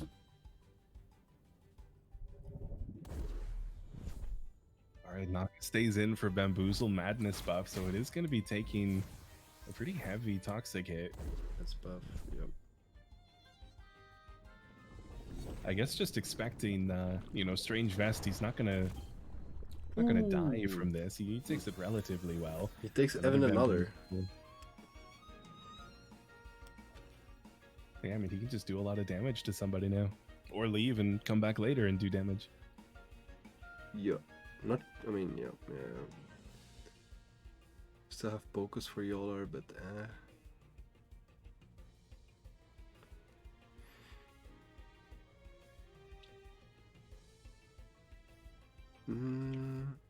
because Nagais can't tank another Noxious Bomb, so he would need like 2 turns to kill the Naga. So it gives Naga 2 turns options as well to just attack. You hold Sizer for next turn and you just do whatever you want this turn. Yeah, I agree with that for sure. Valorant bring already +1. The problem is you can't switch, otherwise you will not break the Bamboozle. If well, yeah, I guess it's a little different this game for Spleen because he doesn't have Grumper. That did take a ban, so there won't be any Stonewalls on Pocus. Yep. So Pocus won't run away with it like previously, you know, just because, you know, if Nophil loses this Nox and loses the Toxic Ticks, that definitely doesn't mean that Pocus is now unkillable. No, it helps, but no, yeah. So another Bamboozle. And Betaverse does underspeed, at least so far. So you know Psysearch is killing next turn, so you can't even kill? Oh, close, but not. Okay. Definitely a good idea to take the Toxic Tick, but still not enough. And yeah, if a Psysurge, it either kills Sleepy or forces a swap, which means Naga survives another turn. Yep. Because then no Bamboozle. A bit harsh. I mean, Nophil needs to switch her. There's no reason to just die for nothing and breaking a Bamboozle. I feel like... What is your switch, Kino? Why not? Valorant is really good into his team. Yeah, for sure. If you can get Valorant up to +3, then... I mean, Yowler can still do damage, of course, because it's Yowler, and we've seen that today, but otherwise it would be down to Pocus. And if you force Pocus's hand like that and say you have to Psychosis this Tem, that definitely gives Nophil a lot of control with his other Tems. Yeah, this is a bit harsh for Nophil. So what is it? Psysearch, Bamboozle for Daddy Spleen. Then do you break the Bamboozle or just go into Gulder? Probably just target the Gulder, but... Because Kino is not liking either the Psysearch, honestly.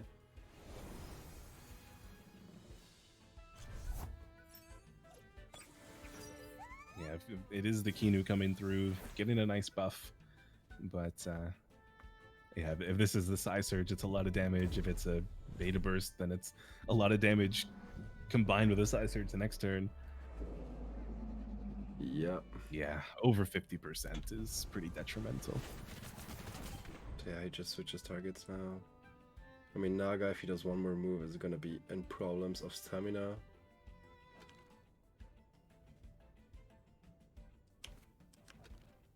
So Kino into Big. You need your Kino, you need to buff Yolar a bit. I guess the problem with Noafil swapping, though, instead of doubling in, is Naga could always rest right now. Yeah. And if it is the predicted swap, then there's no issues at all. Agreed.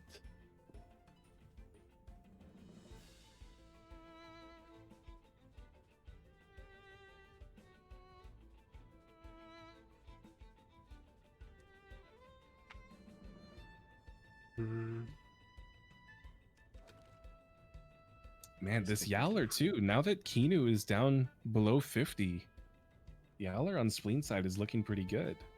I mean, you still have Big that can just bamboozle. Yeah, that's true. But yeah, I agree with you. Like, Daddy Spleen definitely not in a bad spot at the moment.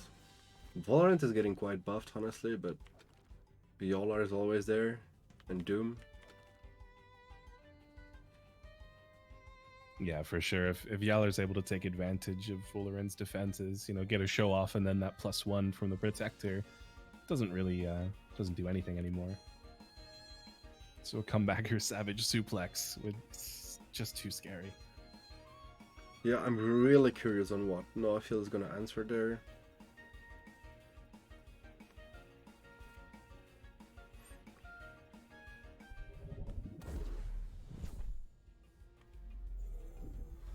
Is that overexertion? That's my question. Oh, he stayed with Kino, really? What?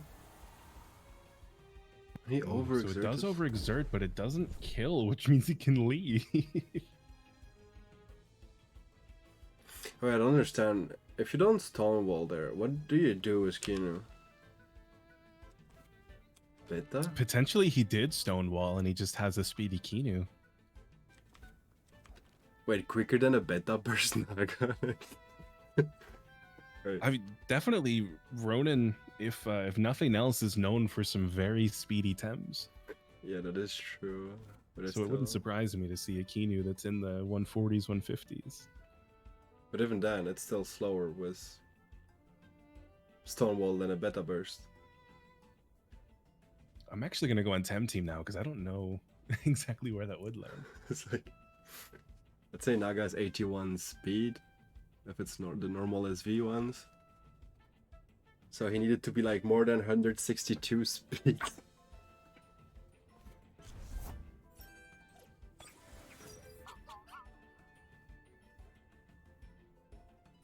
Yep, big coming here. Naga is definitely leaving. Golden not in a great spot neither. They just double switch.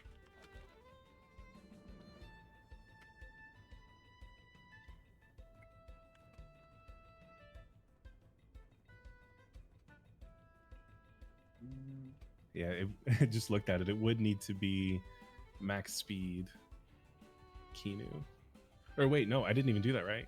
If it's if it is a 9 SV Naga, then even a max speed Kinu Stonewall goes first. So if it's 1 SV Naga, then Naga goes first. So yeah, the only situation I feel is like he beta bursted. But yeah. I wonder. Yeah, I mean, it could have just been a Kinu that didn't have Stonewall, and he didn't want anybody else to take the hit, so better to stay in. But I don't know. I think Kinu's Protector buffs would have been huge a little bit later on. And a potential sacrifice to knock off a Doom would be great, too. Yeah, so Spleen with the swaps, Pocus and the Yowler coming out the best of friends. Yeah, the double switch. People, hey, hello boss, how are you doing? Nox Bomb onto Pocus is definitely a good start. The Windburst too, doubling in. I mean, that's better than not. It would have also been nice hitting Yowler though on entry and getting rid of some of that HP without risking comebacker. Yeah, especially with no mental anymore. I mean, you can maybe take a narco hit with Nox if you run it, but I mean, killing pokers with the Doom option is never bad neither, but like, we know how balanced the beer is. The bear, the beer, the bear, the bear. A beer is drinking, yeah, the bear, sorry.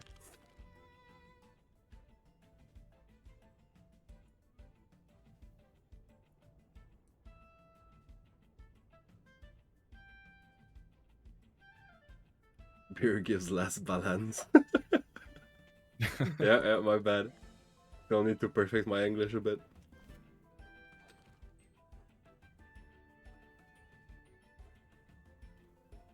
Yeah, I mean, I think Bamboozle is definitely good under the Volar end because that is the likely target of any of these attacks. Yep. Oh yeah, bamboozling the telekinetic shrapnel means that there is no rejuvenation healing as well, so that's very good. And no comebacker, because y'all are decided to just show up.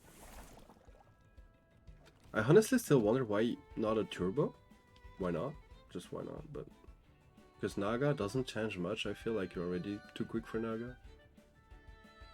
Turbo would be good for sure, just guaranteeing that your bamboozles go before even like a Wolfie. Yep. Now Vola, even with Sweatband like 7 turns in, starting to have a hard time with stamina. +1 defense can help against Yola, but Savage Suplex incoming.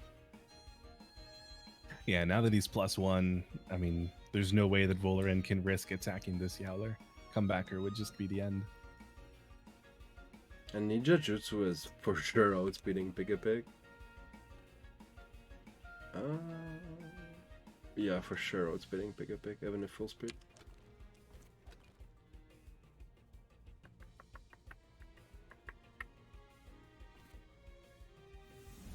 A Stonewall under this Volerin, just trying to buff up its defense a little bit more.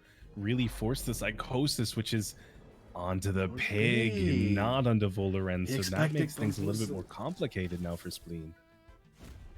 Oof. Even with +3 defense. No comebacker, still hurts. Yeah, if that had comebacker, that would have been terrifying. And Yowler can always just go for a +2 attack. But yeah, I think like you were talking about it, I feel he really expected to bamboozle into Vola, so I was like, okay, let's just do it into Pig and get rid of it. Mm-hmm. My question now, does Pig relax? Wait, can't you just Toxic Plume your own Pig and bamboozle yourself and puke?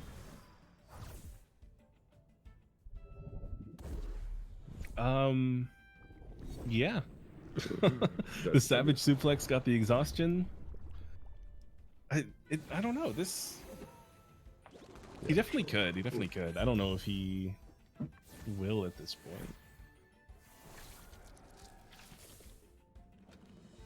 I don't think that Spleen can risk throwing anything towards Pig, even if the evasion is on and wants to get his healing on Pocus.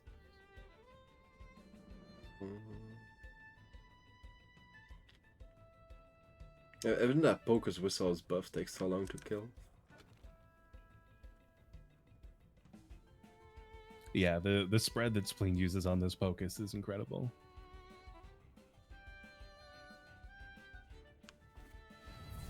But this has been long enough now.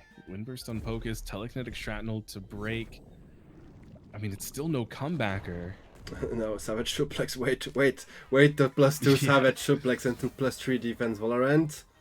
From 60 Kaboom. to 20. Oh, what's that? You've got +3 defense. Let me disregard that real quick. Oh my freaking god.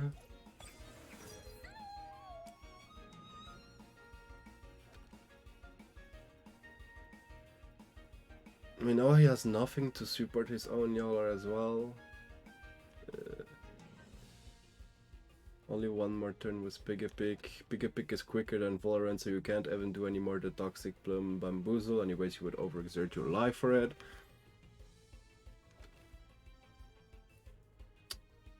Yeah, I think if Nophil wanted to do that, he had to do it the turn that you mentioned it. Yeah.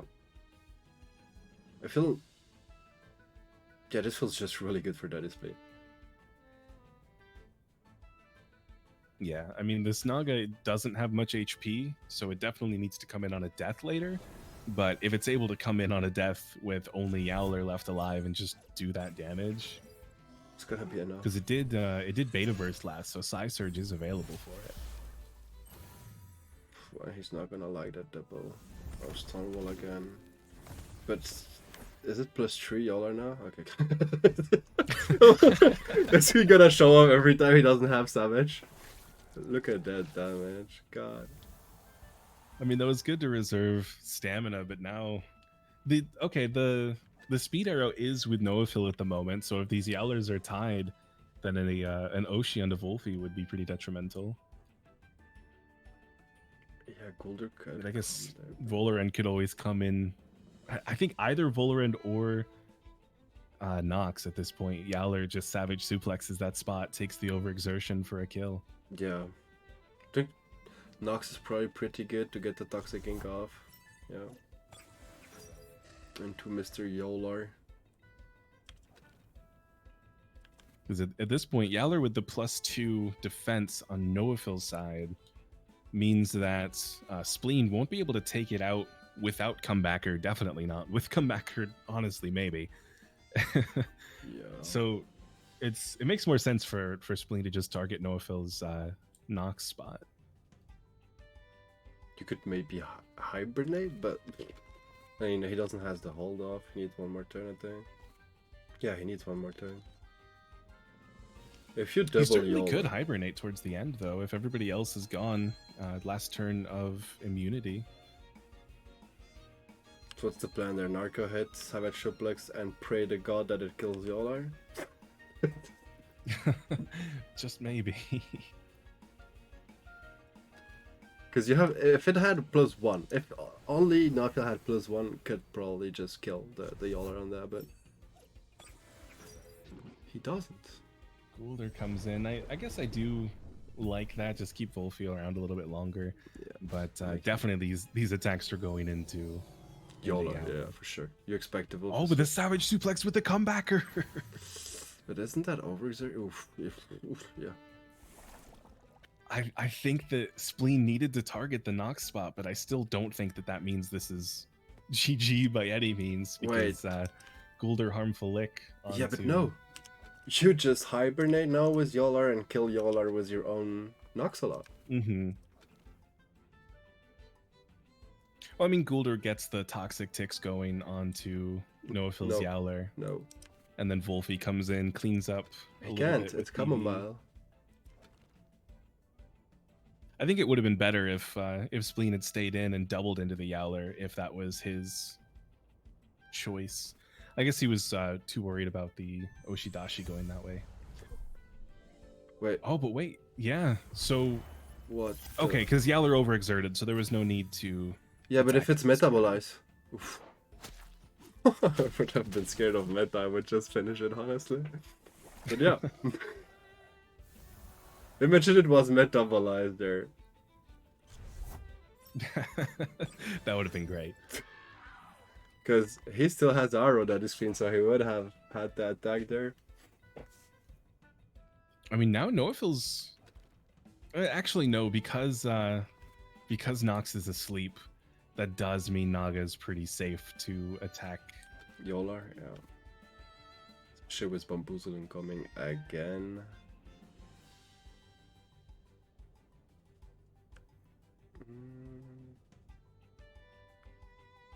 Yeah, I mean, because of that Bamboozle, he can just go for the Beta Burst, save his Psy Surge, so that if it's a Volorend swap in, he'll still underspeed Yowler.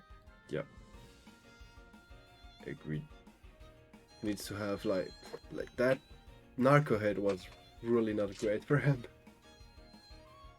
Yeah, as much as the damage was fantastic, the sleeping now is just terrible. Otherwise he would just kill. I know he wanted to heal a bit, but will Clinch be slow enough now? Goulder is still slower than Clinch. Yeah, Bamboozle plus that Beta Burst, it's... Oh no, it's enough to kill Sleepy. That was actually fantastic. Because now Easy. I mean, Yeah. even though the sweatband is still alive, this is Wolfie probably doesn't have any problems here just No, because of exhaustion. for sure And this could not. even Y'all are just this gonna could die. be yeah, this could be a beta burst onto Volarend and a bamboozle onto Naga that kills Vola, and then you can Scyther Jowler next turn. Nah, cause you can bamboozle and a bamboozle like. Oh yeah, you're right. He is still bamboozled. If this lick is enough to kill.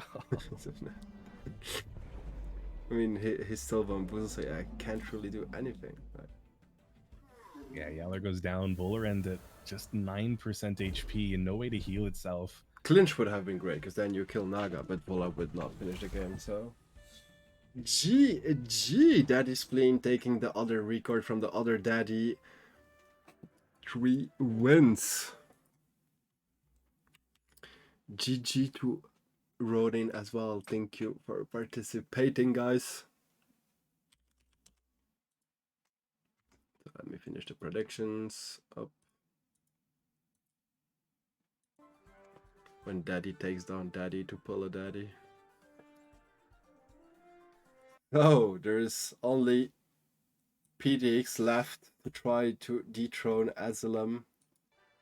Rotter in the place, gonna face Daddy's spleen.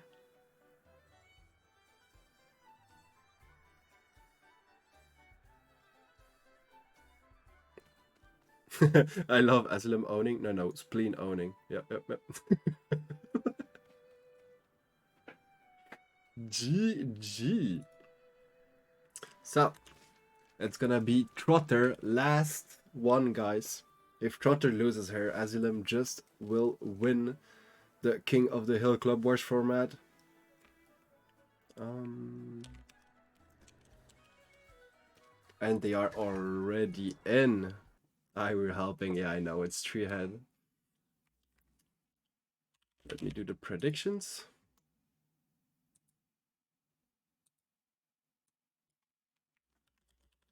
Just in case some people want not vote. So a bit of Doom versus Doom here, and definitely Tortonite over Pocus in that Doom battle just because of the crystal typing. I mean, other than that, though, there's maybe a bit of a type advantage for Spleen side. There are a couple of mentals, so Yowler isn't feeling super happy. What, Tortonite is still annoying for him? I mean, he has Yowler and Wolfie, but that's pretty much all. It could just be the same as what we've seen. Yeah, ban the only crystal Tem. I understand. This thing is annoying. Especially when Trot uses it. He's so good with that Tort. Yeah. I hate it. But Lawali getting first pick, definitely a good pick against Daddy Spleen. His only really good thing against it is colder, if we can call that good. I mean, y'all are definitely still can do something, but...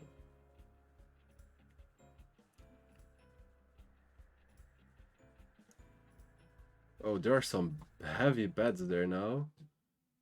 31k on Daddy Spleen. Where are the PDX members showing some love to Trotter here?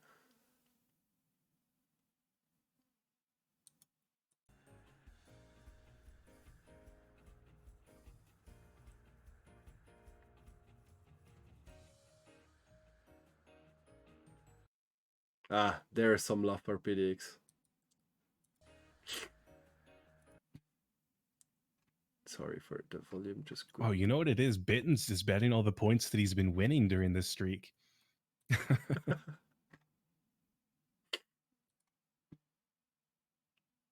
All right, a Grumper and a Sterny. Definitely a good turn one for sure with the Thunderstrike onto Lawali, but Grumper doesn't want to stay in for turn two. All in on Trotter because I just started using Tort today. Let's go.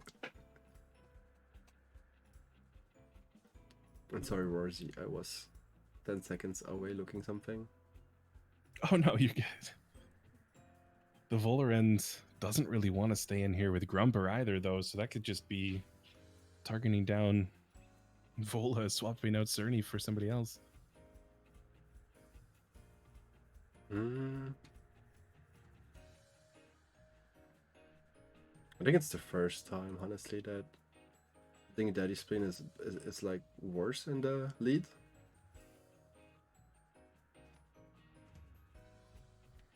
Wally, Valorant, yeah, definitely in a good spot. Even if Grumper is there, I know, but like, what do you do turn 2? Yeah, that's what it is. The turn 1 favors Spleen, but the turn 2 pretty heavily favors Trotter.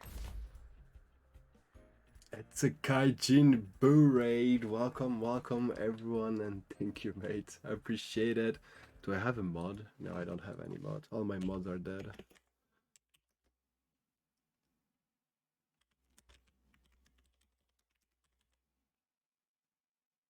He does still bring the Yowler through after successfully banning the Adoraboros. Yowler definitely feels a little bit better. And of course, I mean, Grumper is the only one, similar to 2 games ago, that's going to directly counter this Focus with electric typing. So if he's able to handle it with Cerny, I mean, I think it was kind of a spoof when Cerny got the water cutting Lily on a Grumper earlier today. I don't think that we're going to see something like that happen again. It's definitely possible. Yeah. Ooh, with Turok as well, this Cerny is looking so important for the rest of this game. Cerny seems amazing there against the 3 last pick. And thank you again, Boo. Guys, if you don't know Gaijin Boo, it's a mistake. Go check the link. I'll put it there in the chat and follow him, please. An amazing man and an amazing entertainer.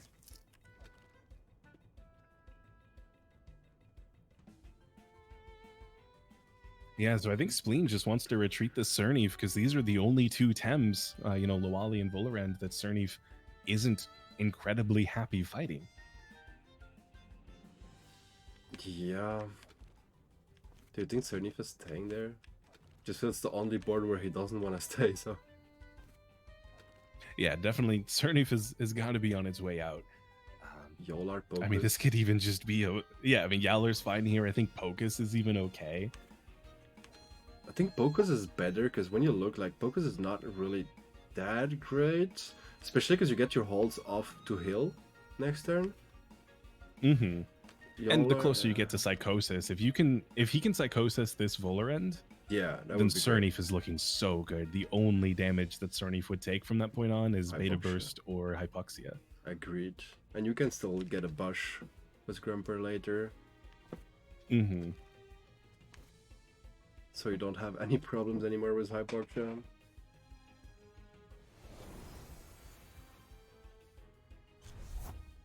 Sound good today. I mean, both of you sound great. Urushal. Oh. Wait, Naga? Wait, what? I didn't expect that one. Me either. That's with... Wow. Okay. So it's dead. So Naga's on its way out. It's a dead Naga. But that hurt it. What do you do now? Yeah, I mean, that is a dead Volarend if he decides to stay in.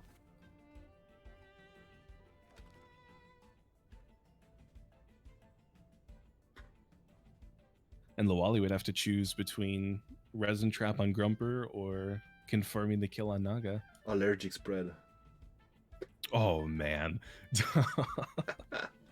That Botanist allergic spread. Let's go. I mean, honestly, when I play Lawali, I most of the time play with it because after a turbo, it's so good to have an AoE. Yeah. You know, I can't even say anything bad about it because Kunders was using allergic spread Saku during both the Joust and our in-house cup, and he did really well with it. Definitely another way to play Saku. That's the problem with like Lawali. I feel like your force move is like either allergic spread, either like Urushal or tenderness, depending on what you need. Yeah, I agree. Don't think allergic spread Saku is great, but on Lawali it's pretty good. But it worked for him, so let's not say anything about it. When Kunders was using it on Saku, it was an air specialist Saku too, because none of us had botanist Saku. I have one actually, in case he gets resin trap or something like that. Oh man, the Fury onto a Turok. No. that no luck switch there. He was like, okay, Naga's dead. Let's not care. Just unleash some damage. No luck. Yeah, that was pretty painful to watch. And Naga's still alive, still with a Psy Surge. Grumper does take the resin trap. That was a lot of damage, but I think that he's still okay to keep going. Sure. I mean, Grumper's like supposed the boss coming now for Trotter, but ouch. Gaijin Wu, not fresh, but not a long time ago, yeah. Was for an event, I should make myself a bit better, you know, not with like my normal Yeah, hurt. so this Grumper is definitely the best damage dealer to Spleen Scrumper for this turn. Mud Shower in its own would be enough, which means Lawali could target down Naga with Hypoxia. But does that mean Spleen just swaps out because he has 3 other Tems with max HP?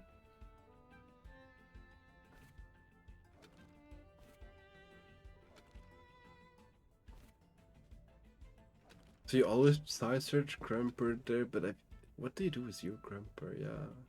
You have no good switching neither. Do you need that Grumper so hardly? I don't think so. The Grumper would be nice for Full Naga, but it's not needed. You still have Cerny's. Yeah, you definitely still have Cerny for Pocus, who can both do some damage there. Looking fresh today, something feels different. Not that you're not always handsome. Thank you. It's all about the new hoodie. Yeah, it's all about the Haikyuu hoodie.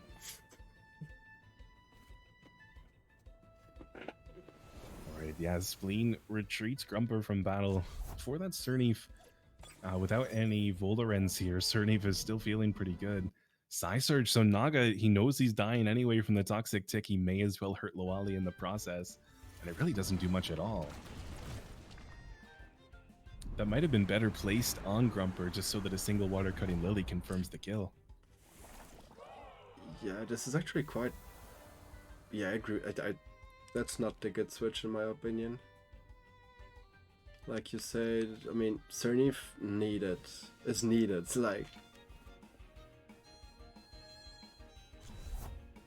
Yeah, I would have preferred to see Yowler or Pocus there, Pocus, even though it was a Grumper. Pocus had like no uses, like... I mean, not much. And thank you, Chili Pepper. Hopefully not like Superman Sako. I love him, but don't want to look like him.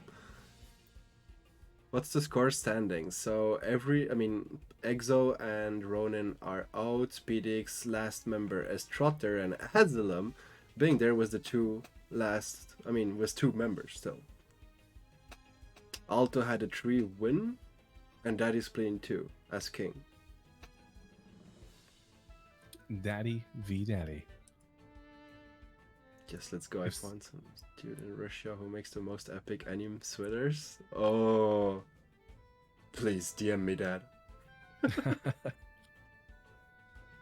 Wait, guys, we have some time. Isn't that still a Pog one, honestly, for Haikyuu? Like, I don't know if you saw Haikyuu, but I love it. If we're talking about clothes, I'm still really excited for the Plus merch to come in. That's going to be really cool. Oh man, that's rough. A Rawrzyyy onto Cernif guarantees its kill in just a few turns. The Revitalize, I mean, if it leaves right away, it's going to just barely survive, but not happily. Ursula was good. Y'all are getting the +1 freely.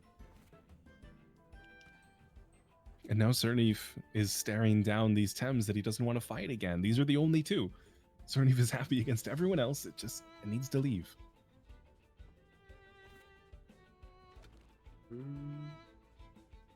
That's such a great sweater. Looks super good. Thank you, bro.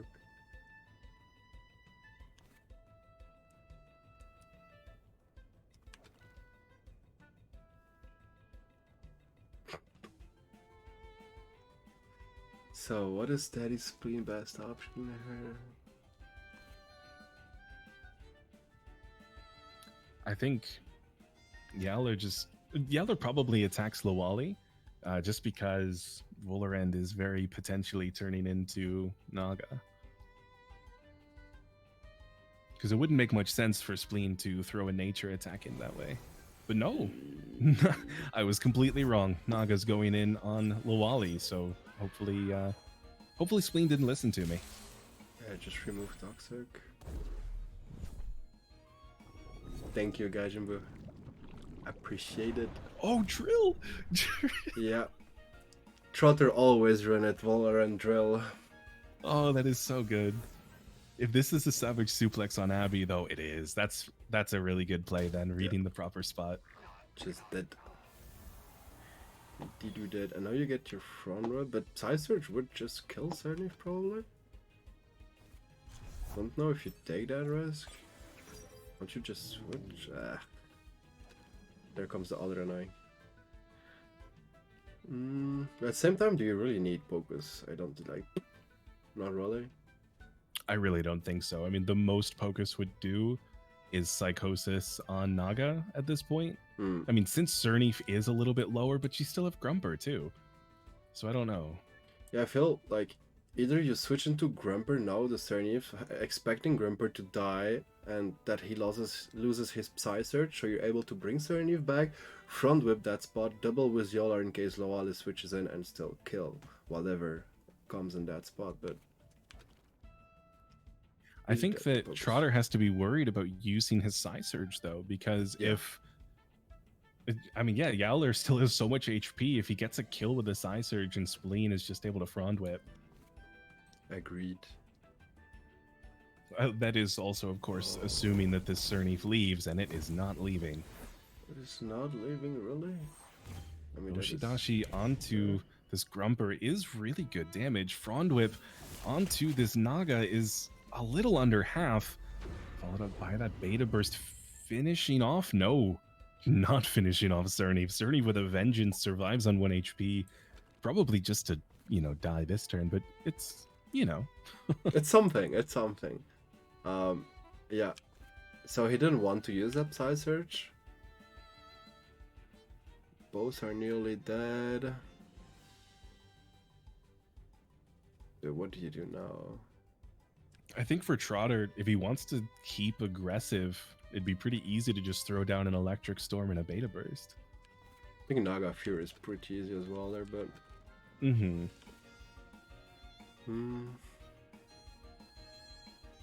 I feel you want to suplex there the Naga, honestly. Just to make him use a lot of stamina, but... You can't lose that Yolar. You need Yolar to kill the 2 last ones.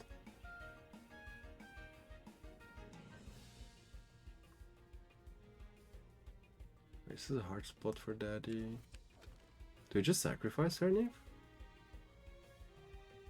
I think so, yeah. Now that it doesn't have Frond Whip anymore, I mean, the most that you could hope for is a Beta Burst onto Yowler this turn so that you could potentially hit somebody else later, but just the clinch onto this Lawali is still really good damage. Really killed. But of course, Fury means Cernif is on its way out. Oh, that didn't do much to Yolar. Imagine if you had Savage Suplex there. It's important to think that, or it's important to remember that this Naga was stonewalled, not Madness buff. Yep. So it doesn't have that +2 special attack. When I look over and just see 2 green arrows on a Naga, I always assume that it's that Madness buff. But in this situation, he's not going to be hitting as hard. But if he had Savage Suplex the Naga there, it would nearly be an overexertion. Because Naga Fury, biggest move from Naga. Yeah, absolutely. But I think this is fine now, because another clinch onto Lawali's spot would either kill Lawali or, I mean, very much almost kill Grumper. Yep. And Pocus can just start to whittle away on Naga. I mean, he just perma-clinch now the last spot. Yeah.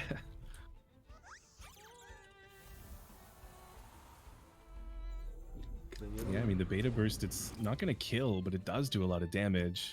It overexerts as well. That is hard. That is huge. Guys, Daddy's spin is gonna close the whole thing. Yeah, he just clinched back.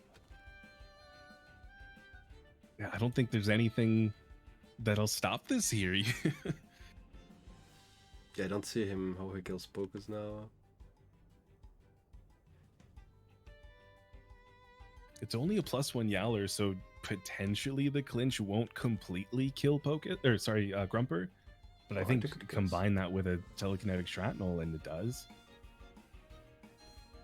I still... Wait, you really think it can? Oh, anyways. Oh, he's dead. Not taking a risk. I guess when you don't need to worry about using Yowler in the future, you can just click Oshi.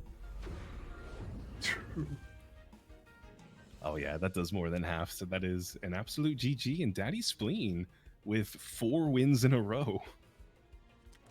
Definitely taking the record of today's Club Ward format. King of the Hill All-Stars. The first king with 4 wins. GG.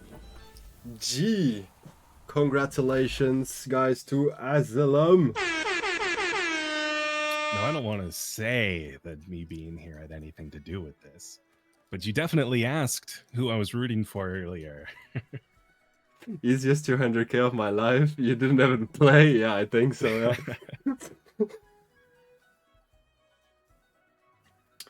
And now, Rawrzyyy, with the prize pool we just... Run. You know, this was when I recommended 50k from everyone. I was really just pushing for that high number. I had foresight or something. I don't know. Yeah, I mean, you got the good one. And Rawrzyyy, because you paid the entry fee. Do you want to take the prize pool for your club? Yeah, sure. I'm still on the dock. I can give it to everybody. 100k for the winners. Again, PDX, Ronin, Exotic, and Asylum. Thank you all for participating. I hope you enjoyed the show. I really loved it. I would have loved to play in it as well. I think the idea is pretty cool. So I hope you all had a good time, players and viewers.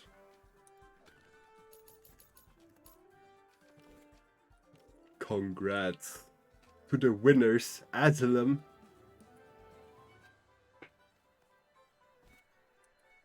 And an important reminder for everybody, in addition to the 69 for good faith trades, you want to give a smoke bomb because that says that you value their time and don't want them to run back to the airship after delivering an Uhuru Eats daily delivery. Did you know Yolar won like 10 games in a row? I mean, I think no one is gonna dispute with you or argue with you that Yolar is unbalanced. Because he's not balanced. Only way to beat did Yowler have an impact? I didn't realize that he had an impact this tournament. I thought he was just another 10. True, did we even saw one tonight? Like, hell. I will always remember that 40% more HP Naga is just getting killed by a Yolar from an attack. That was crazy. Yolar only weakness is ban phase. So, guys, I always do a giveaway. So we're gonna do a giveaway. Let me just go to display. Open actually marble. And we're gonna do a little marble race. We should award the prize for the most enjoying team to watch. Because you think, because you're like, yeah, I can understand that. Oh, by the way, guys, I'm really sorry. I cut it off the alerts because of the tournament, so we could still hear Rawrzyyy and myself. So Bob Chow 87 coming from Gaijin Boo and Sad Face. Thank you for the follow, both of you guys. It means a lot, so thank you for everyone following and being there with us. I'm just going through the Emporium to shout the giveaways after the marble race. So marble up. Let's just take the one I like.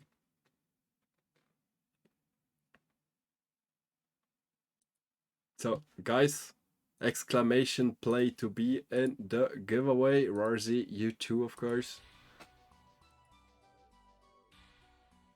I messed up in my game. +2 suplex, lost 66% to max HP, all are. But it didn't go to cock it. GG all, yeah, GG to everyone. I like to even, but seeing 8x Nolder Kino Yolar was painful. I mean, like I say, everyone adapt and plays what is strong, so I can understand. But for once, we didn't see much aggro.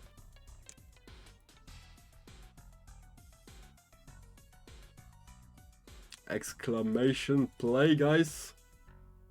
Rawrzyyy, are you there? I am. Question. Tell me. Yes. Oh, wait. Okay. This map has a really high kill. So let's say between 1 and 5. What is your number? Between 1 and 5. What am I predicting now? Just a number. Between 1 and 5. 4. Okay. 3.5. Like, I'm waiting to see how many people we have before deciding the last number to win. So number 4 is gonna win for sure, guys. Exclamation play to be in the giveaway.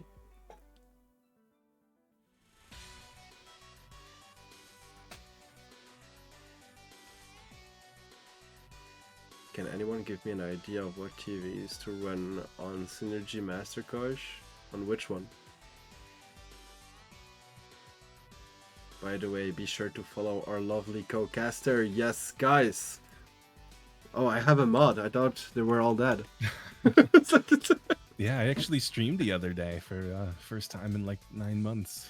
Yeah, the tournament. Guys, if you don't know Rawrzyyy, please go check that link. Give him a follow. He's an amazing dude. One of the OGs, really kind one, and one of the top 2 voices in the game. Leader of Asylum as well. Still recruiting, I think, but not sure. We have Go standards now.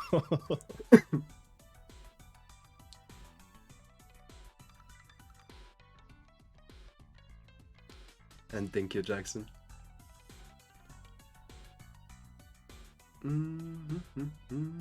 Recruiting good players and others.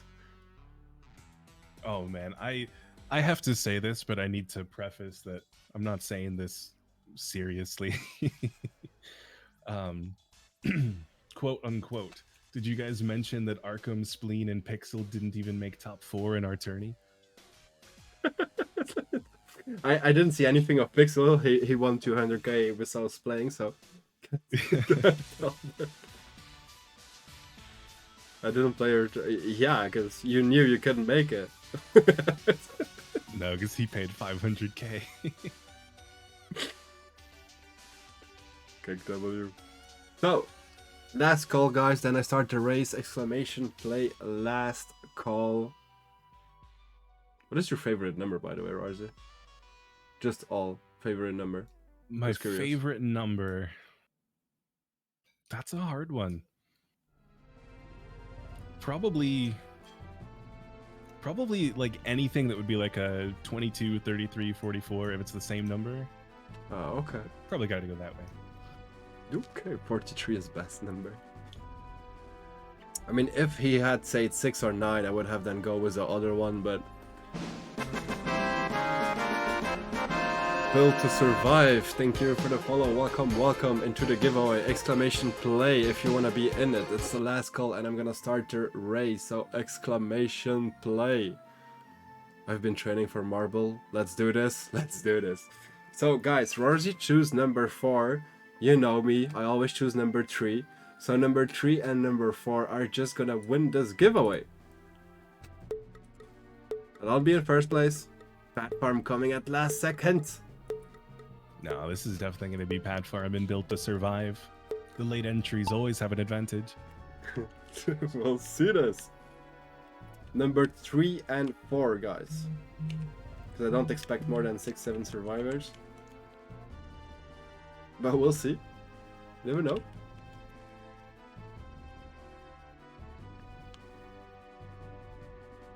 Three is best number because it upsets people who read Traveler's Guide to the Galaxies. Yeah, that's the only reason 43 stands out in my mind. But Minced Matt taking the first spot at the moment, guys. Will he make it? But you don't want to be first, man. Slow down a bit. It's 3 and 4 that wins. Legends following. Saga understanding that he doesn't need to be first. Trotter, you wanna You won enough yesterday. Come on. Ooh, Trotter taking the shortcut and going into first place. Will he make the...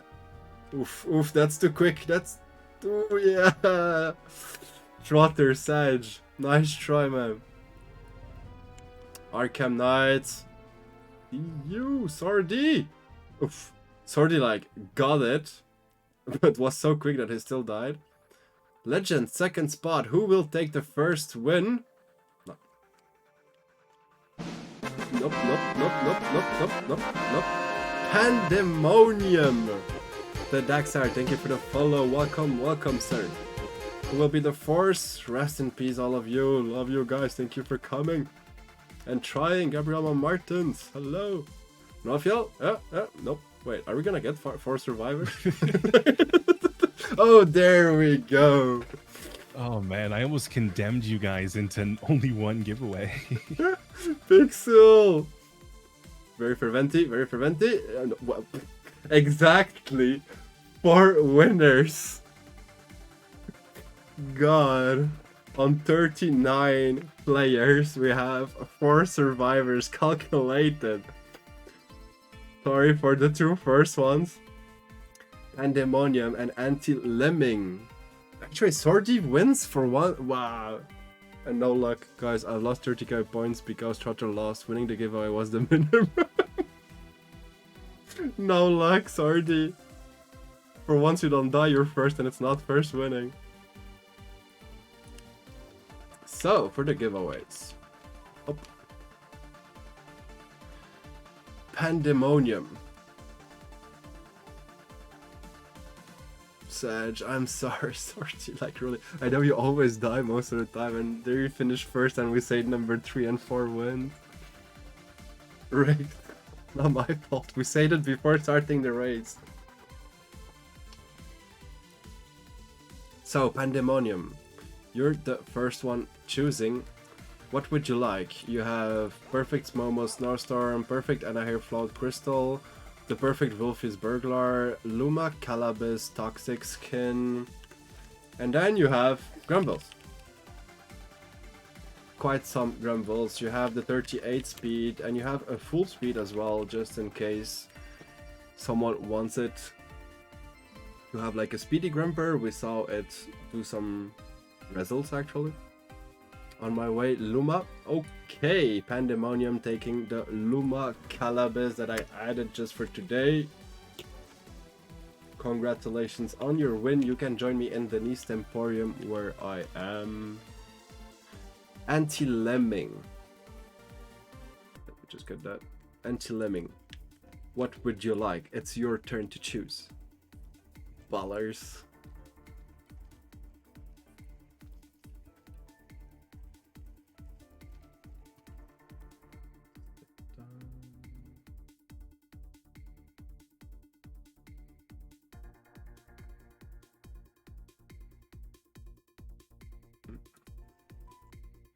I take the Momo? Yes, sir. So, who won Asylum 1, guys? The final club standing alive and the king of the hill. Daddy Spleen making an amazing performance here. Good night, sweeties. Thank you for coming. Shahiraline, appreciate it. Have a good night. What's your EGN? My EGN is Tsubaki-chan.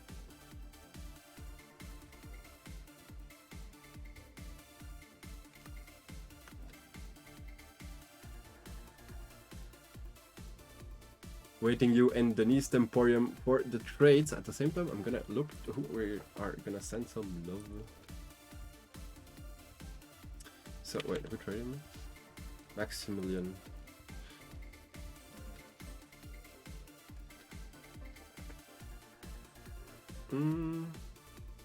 Yeah.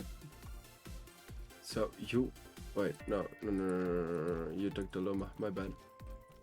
Sorry. Congratulations on your win, sir.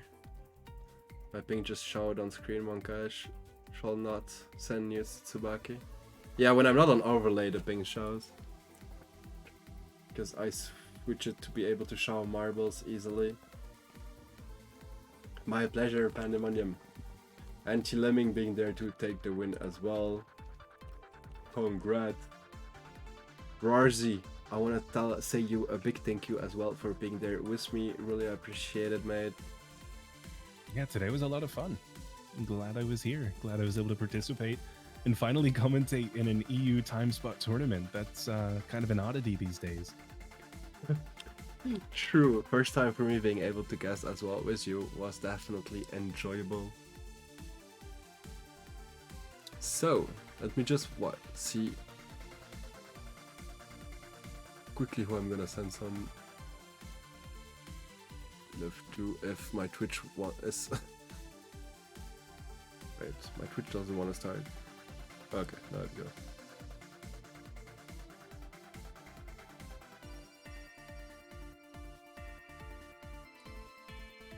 So, is there someone we know? A Fluffy Ari? Oh, what? There was someone I looked a moment ago with 0 viewers at the very bottom that was looked like they were brand new starting their first game. So if everyone wanted to go befriend a new player and try to get them to join the community, whether that's the raid or not. What is a VTuber? Oh, it was a VTuber? Maybe not then. Like... Oh, Saga, I didn't look at the name. I wasn't sure. I just saw the character creation screen and thought that could be cool.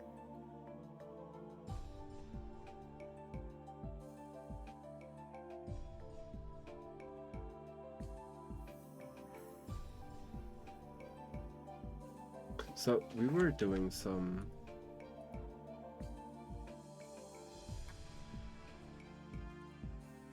competitive.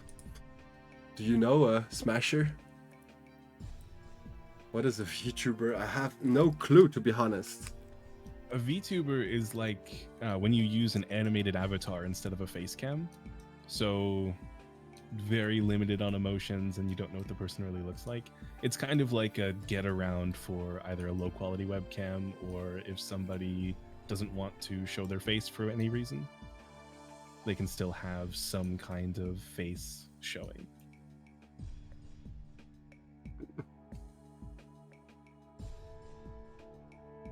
Yeah, it's better than not having a webcam. If your choices are VTuber or nothing, then VTuber's still better. Okay, let's show some love to a new guy, guys. I mean, I don't know him at least. All help is appreciated. That's what he says on his title.